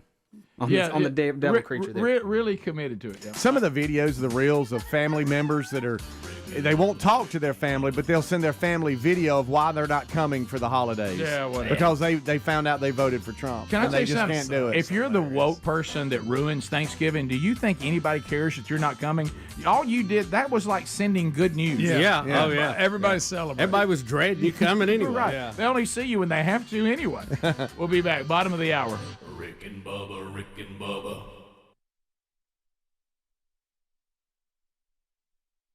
I said, how hard is it? You drive a four-wheeler, you drive an electric cart. It's the same thing, except it's cutting grass. When you drive off to look at something, son, you're cutting your way there. Tell him just to watch Tommy drive it around a little bit. Right. Help him out, Tommy. He said, but I am cutting grass. I said, you don't just cut grass everywhere. We have an area around the barn where we cut. You can't just go off through the pasture. It's not a bush hog. Because we also, the rest of it's hay. Right. You know what I mean? The hay guy's not going to want hay that you've just. I said, where were you going? Well, I thought I might take it up there on the trail. You're going to take it to the four-wheeler trail, the riding with lawnmower, the blade running, with the blade roaring. Son, you're not even close to it. He goes. Well, how much longer am I going to cut grass before I can just ride it? There's never a scenario where you just ride this. I said that's what four-wheelers are for. That's what the electric cart's for, that we go fishing. This is not a toy. You're working. Right now, you're working the farm. You're supposed to be miserable. You are cutting grass. You need to be begging me to get you off this. Yes, sir. I saw it. Let's start again. I said, let me clean this up, okay, which is brilliant on his part. So now I'm cleaning it up. Well, by the time I've cleaned it up, I'm going to cut the whole thing. He knew it. All right, now we're back. I said, right here, let me see you on the circle. You got it? Yes, sir. Go back inside. Listening. Good gosh. I go out. He's gone off again. No and way! And I said, son, what are you? I don't understand. I can't even explain what you're doing. How can you Please not? tell me you're screaming over. Yeah, I am just Still screaming. Huh? Stop! And then I have to run up and beat on the back. Stop it! And he stops it. I said, come here. So I ended up doing a circle about as big as this studio. Okay? And I just said, I'm going to stand here and you just keep doing circles. There you go. I said, you cut a circle of grass as I stand here and watch. And I stand there. So he starts going around. Well, I notice he just starts doing the same. He's never easing over. He ain't even in. He just running the track. He made him a track. Ease over. I said, I didn't know there were human beings that didn't know how to do this. Just ease over. Do you not see that? Split the middle of the lawnmower with. Take your wheel and put the line of grass in the middle of it and keep inching in. As you go around, the circle should get smaller. You're not going around Talladega like you're racing. Cuts him a track, stays on. He's got a track. Will you please keep, for the love of all that is good and kind, will you move this tractor inside and cut? And we went at it for hours, and finally he cut that small area. And let me tell you where he won. I got so frustrated. I'll just finish it. And so I just finished the rest. Boy, that sounds familiar, Rick. I wonder where he gets that. Genetics or something, aren't they? They are. I've seen you pull that when we were kids. He'd either break the equipment or he would do it so bad that Dad would make me do it. I get on it, and I look, and I see him going off on a four-wheeler. Now he's on, and I thought, wait a minute. You've been scammed. That's brilliant. I had tears in my eyes. I was so proud of him. That's the way I wash clothes to get out of that. That's right. Rick and Bubba, Rick and Bubba.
We're back. Our number 866 We Be Big. We'll try to get some phone calls before the hour is done.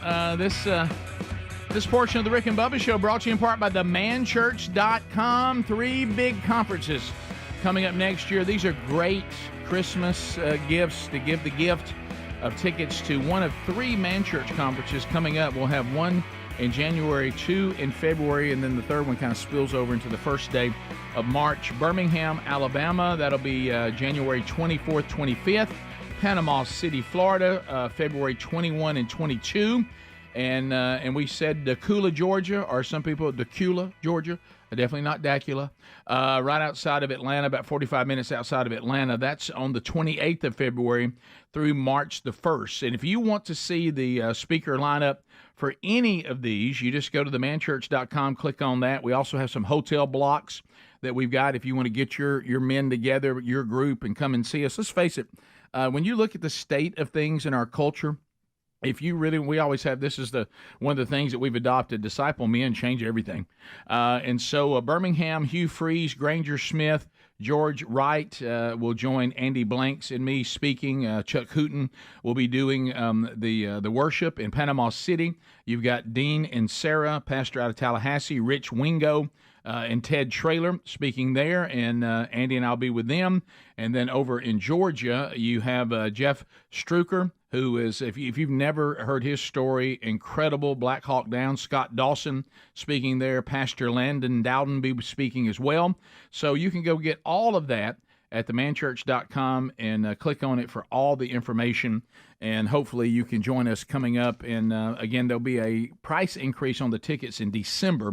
So make that move now. Get all your plans together. And Lord willing, we'll see you coming up in 2025 at one or all three of these Man Church conferences. We're excited about that. And we'll also be introducing new resources that are coming out next year also for the discipleship part. We do the fellowship, we do the challenge, we do the equipping. We have incredible worship time too with these incredible musicians and singers. So it really is an incredible weekend. All right, so yesterday, Bubba, some things that happened. So I was having a conversation with a friend of mine, and you think you know people, and so obviously with Thanksgiving, at the end of this month, the conversation goes to, what are you doing for Thanksgiving? And hey man, what y'all doing? And then, of course, you start talking about, you and I, taking on real important things like, why is turkey and dressing, not year round? Why is it so hard to come by, and all that? Right. So, first of all, we got into the discussion of okra. And I was, how you and I love to pass along our discovery of grilled okra, because this was a person who cares about their health, right, and they're in great shape and all this. So you're not going to sell them on fried okra. Right. And I said, let me tell you something. I said, no, I don't go for boiled okra. I think that's slimy and kind of nasty. Mm-hmm. I said, but have you tried an option where you enjoy the deliciousness of okra without the grease and all that in fried okra? I said, have you ever grilled okra? And then he said something that I wasn't ready for, and then doubled down on a second comment. He said, I'm not big on okra. And I said, you don't like okra? And he goes, nah, I'm kind of, I don't do okra. I said, so you don't like okra? And he said, I do not.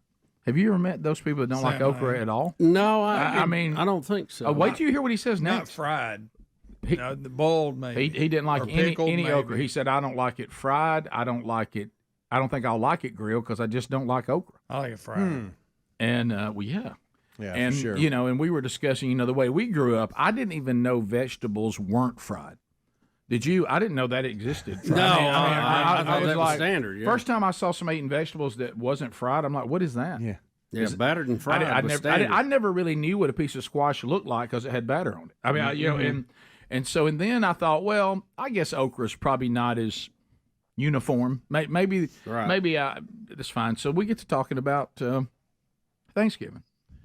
And so Sherry's there, and she chimes in, and she says, "Yeah, we got to get the dressing." And he said, "Yeah, I don't really like dressing." Time out. And I said, "You don't like dressing?" And I said, "What do you eat at Thanksgiving?" And he says, "Well, I just eat the turkey. It's a friend of mine. I'd rather not name him because I don't want the day to be tough on him." He is about to. And I said, "Wait a minute. I can almost live with okra. I mean, I'm bothered by it, but I could almost live with it. I can't live with people who don't like dressing." What is it? And I said, "What do you mean you don't like dressing?" And he goes, "I just don't really like it." With the gravy on it. I think I'm more likely to meet an anti-okra person than an anti-dressing person. Yeah, you agree with that? I don't know too many people in that camp. I really don't. Now, look, I've had all the arguments about, you stuffing people. Yeah. And y'all, I tell you what really hurt me, and if I had known this, I even told my son, I said, I wish you'd have prepared me for this, is that he's married into a stuffing family. And I didn't know it, and we never got a chance to talk about it. They come from a different state. I mean, stuffing's not bad. But it's not dressing. No.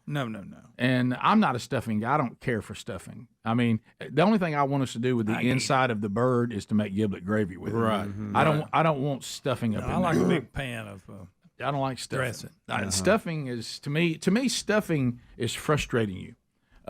Dressing, you get to pull it all in. Now, I don't mind what you discovered, Bubba, the dressing balls of Kentucky.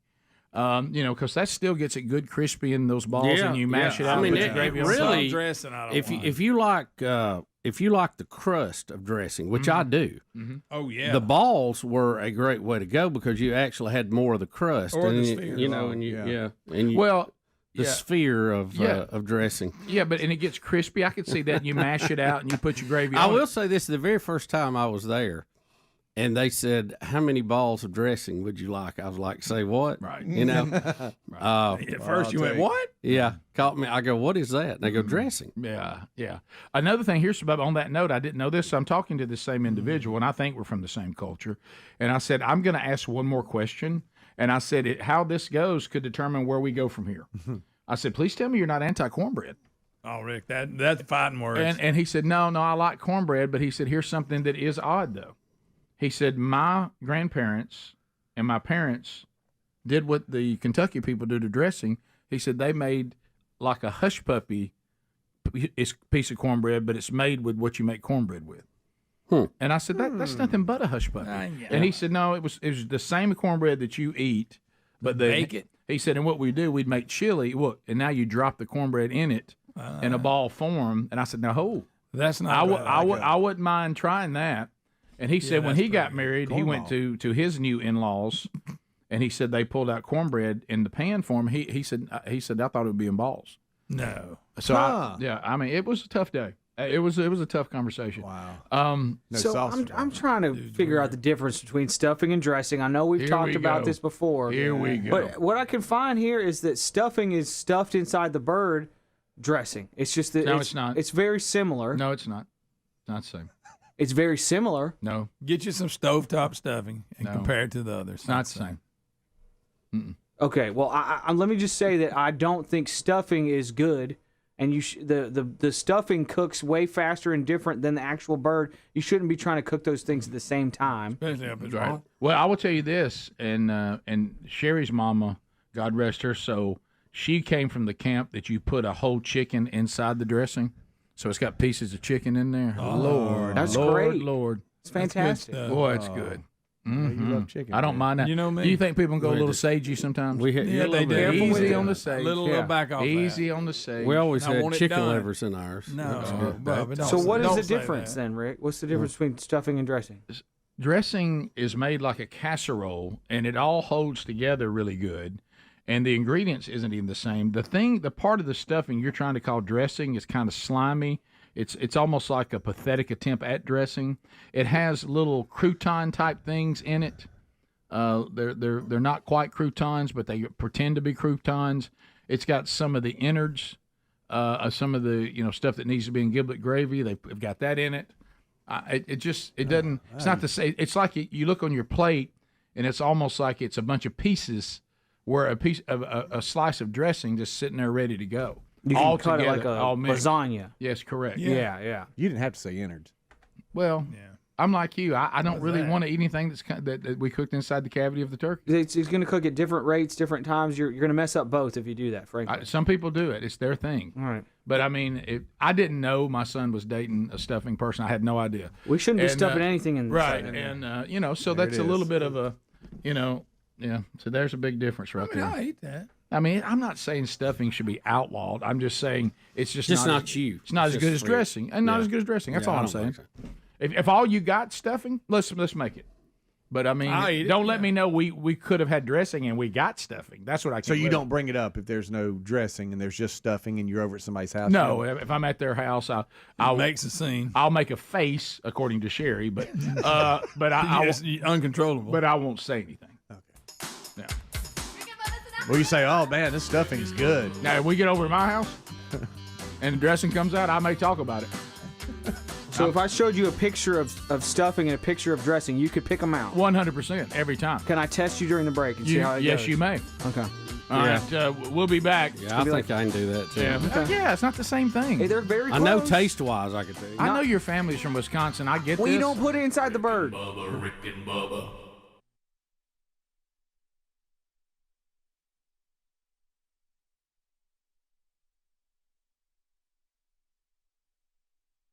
A little older, and one of the things that is involved in that, because you get that old feeling, you get that call, Mr. Burgess, just remind you of your appointment with Dr. So and so.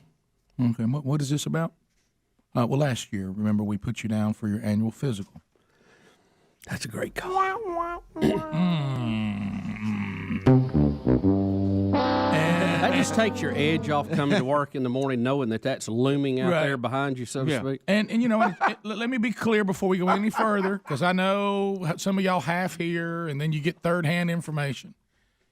It is wise for every man, once you get over 40, to have an annual physical, because it is just foolish to die of something that is preventable. Oh, yeah. Yes. Okay. Oh, yeah. I mean, that's just foolish. Yeah. I know we don't like to go to the doctor. I know we don't like to have our prostate checked. None of us do. No. Matter of fact, if you do, then you probably got some other issues. Right. Okay. But it's foolish. I mean, I have friends. I know that this examination saved their life. Mm-hmm. Okay. And I know some who put it off and it was too late. So it just there's a lot of things that we don't have much control over. These are things, if they're caught early, you can survive them. The survival rate is through the roof on prostate cancer if it's caught early. Now, you don't fault me for being mad that we don't, that science has not given us a better alternative. No, matter of fact, the doctor and I discussed that again. Yeah. So anyway, you're rolling on to the physical. And I know we've talked about this a lot, and so I'm not going to rehash some of the other commentary we've had in the past on the prostate examination. Mm-hmm. But it's no party for the doctor either. We all know that. Okay? So, I hadn't seen him in a year, and he rolls in, and what I don't like, though, is the giggling that goes on, from, some of the assistants. Okay, Mr. Burgess, just look here. Okay, we've got let's weigh you again. Okay, your weight's down. That's good. The doctor will be glad to see that. Okay, all right.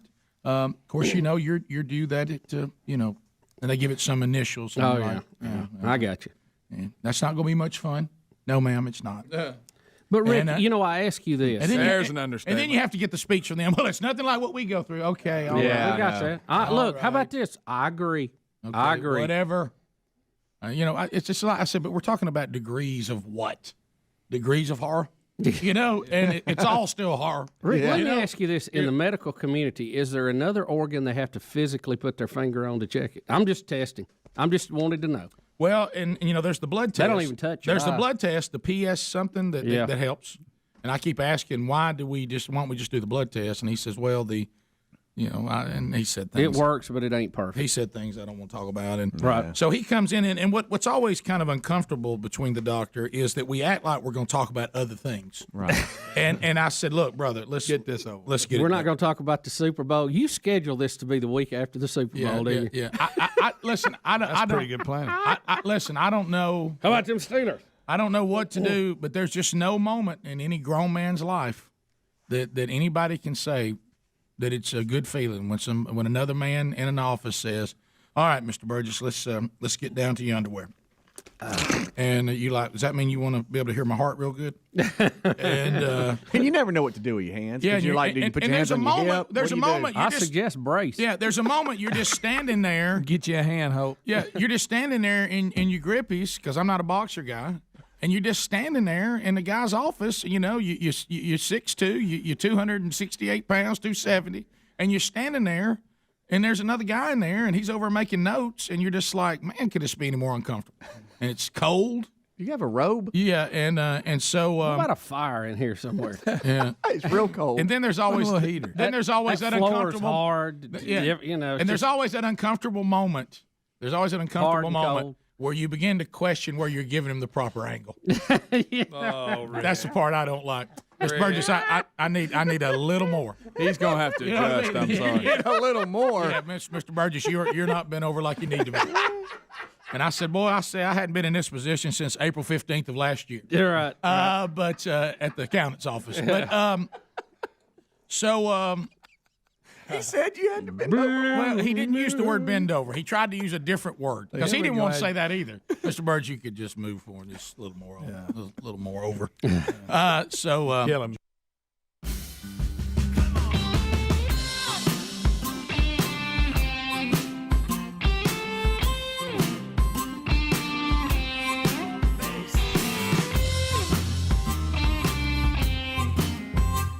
right, let's go. 9 minutes to the top. Let's chat with you. Lines are available. 866-WE-BE-BIG is our number. Greg taking phone calls right now. Don't forget Wednesday Bible study today, noon Central, 1 o'clock Eastern on the Rick and Bubba YouTube channel. That'll be Daniel chapter 6 today.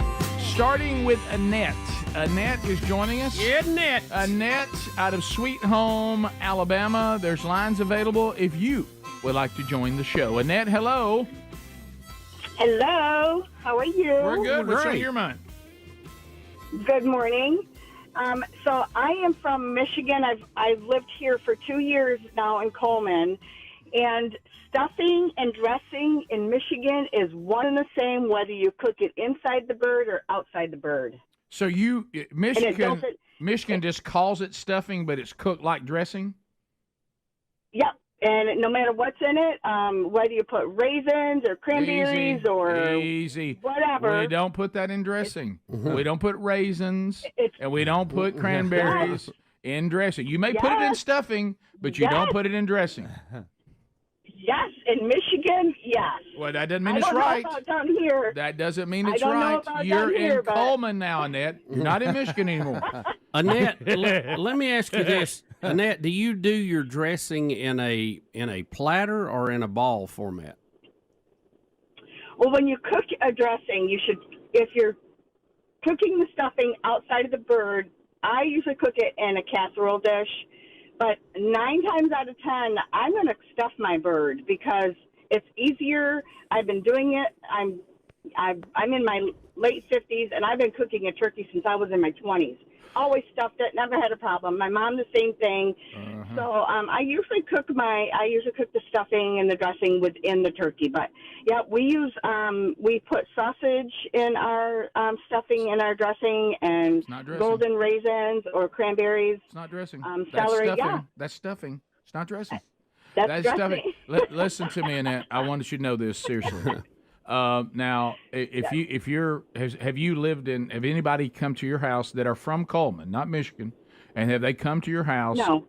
Okay. See, you've got yourself in your own little bubble. You got to get out there and say, I'm Alabama now. I mean, you got to learn to sing Sweet Home Alabama. You got to say, y'all come on over. I got dressing. If you mention stuffing in Coleman, I just don't want you to have trouble.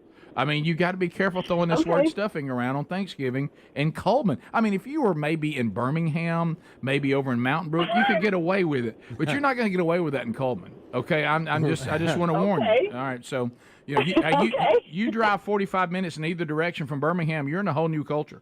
Okay, so I just want you to be careful. That's all I'm saying. Okay. Well, I won't lose my life over it, will I? No. Okay, good. Well, that's a good thing. They'll just be whispering about you. Hey, they'll whisper about you over the Cracker Barrel. I want to warn you about that. So, That's okay. Look, we're glad you're here, Annette. Thank you for. Look, you're like a lot of Northerners. You know, you're kind of like hemorrhoids. You come down here and you won't go back up. All right. But that's we. We're glad to have you, Annette. Thank you. I came because of my husband's job. Amen. So he got transferred down here. So you've only made it better. Thank you very much. Thank you, and I enjoy listening to you guys. I wish we would have had somebody like you guys up north, but we never have. It's really enjoy. Well, we're on in Michigan. Are we? Yeah. I think we may be on somewhere in Michigan. We got an affiliate there. That's true. Yeah, well, there was one there, but must not have been near you. What part of Michigan you from? The southwest area, over by Kalamazoo, between Kalamazoo and Grand Rapids. Yeah, I don't think we were in that area, but Annette, we're glad you're here, and thank you very much, and you'll find the people of Alabama to be wonderful. They are. Thank you. I appreciate it. You guys have a fabulous day, and bless you guys. You too. Thank you. Thank you very much. You too. We continue. Let's go to Teresa. Teresa in Alabama. Teresa, go ahead. Hi, good morning. Hey. I wanted to describe to you guys the difference between dressing and stuffing. All right, go. The main difference is stuffing is made with breadcrumbs. Yep.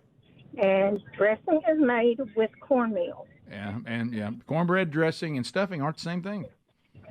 Right. They're close, but different. Two different things. Yeah, I'm from Indiana. I was born there, and my mother is diehard stuffing I know. And see, that's the thing grew that's up happened. here. I grew up here since I was 9, so I'm diehard. Cornbread dressing, that's what I want. So we have to make both every Thanksgiving. It's interesting you said Indiana. That's how stuffing got into my life, from Indiana. Really? Yeah, my in-laws, the dad goes, his family's Indiana, and that's where this stuffing thing came from. And I didn't know about it.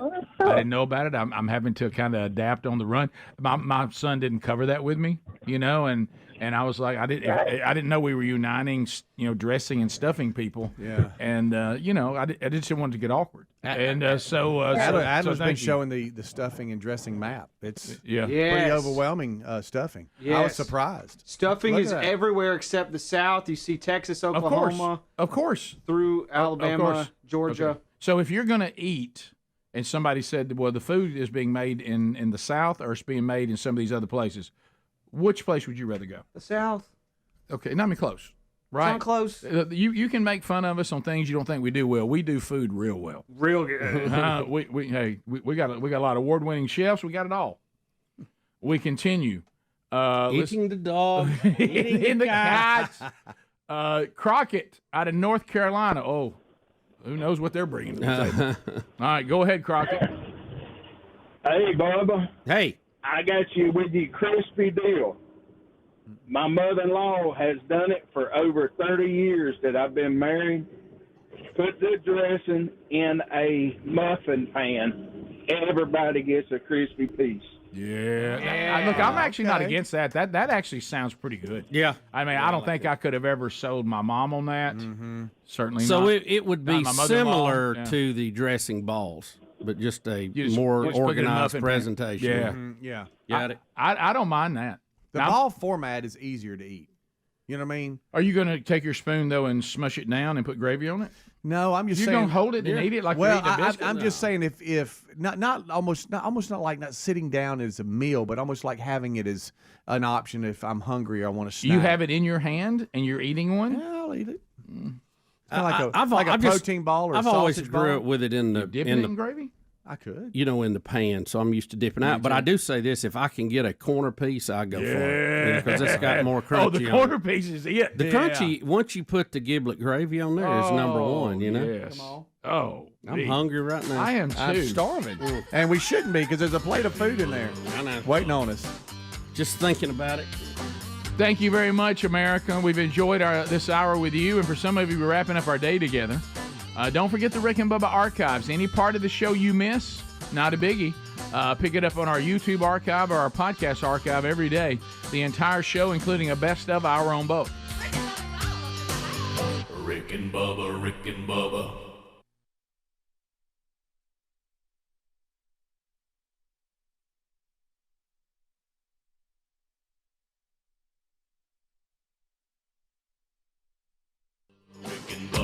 This is the Rick and Bubba Show. Watch more at blazetv.com/Rick and Bubba.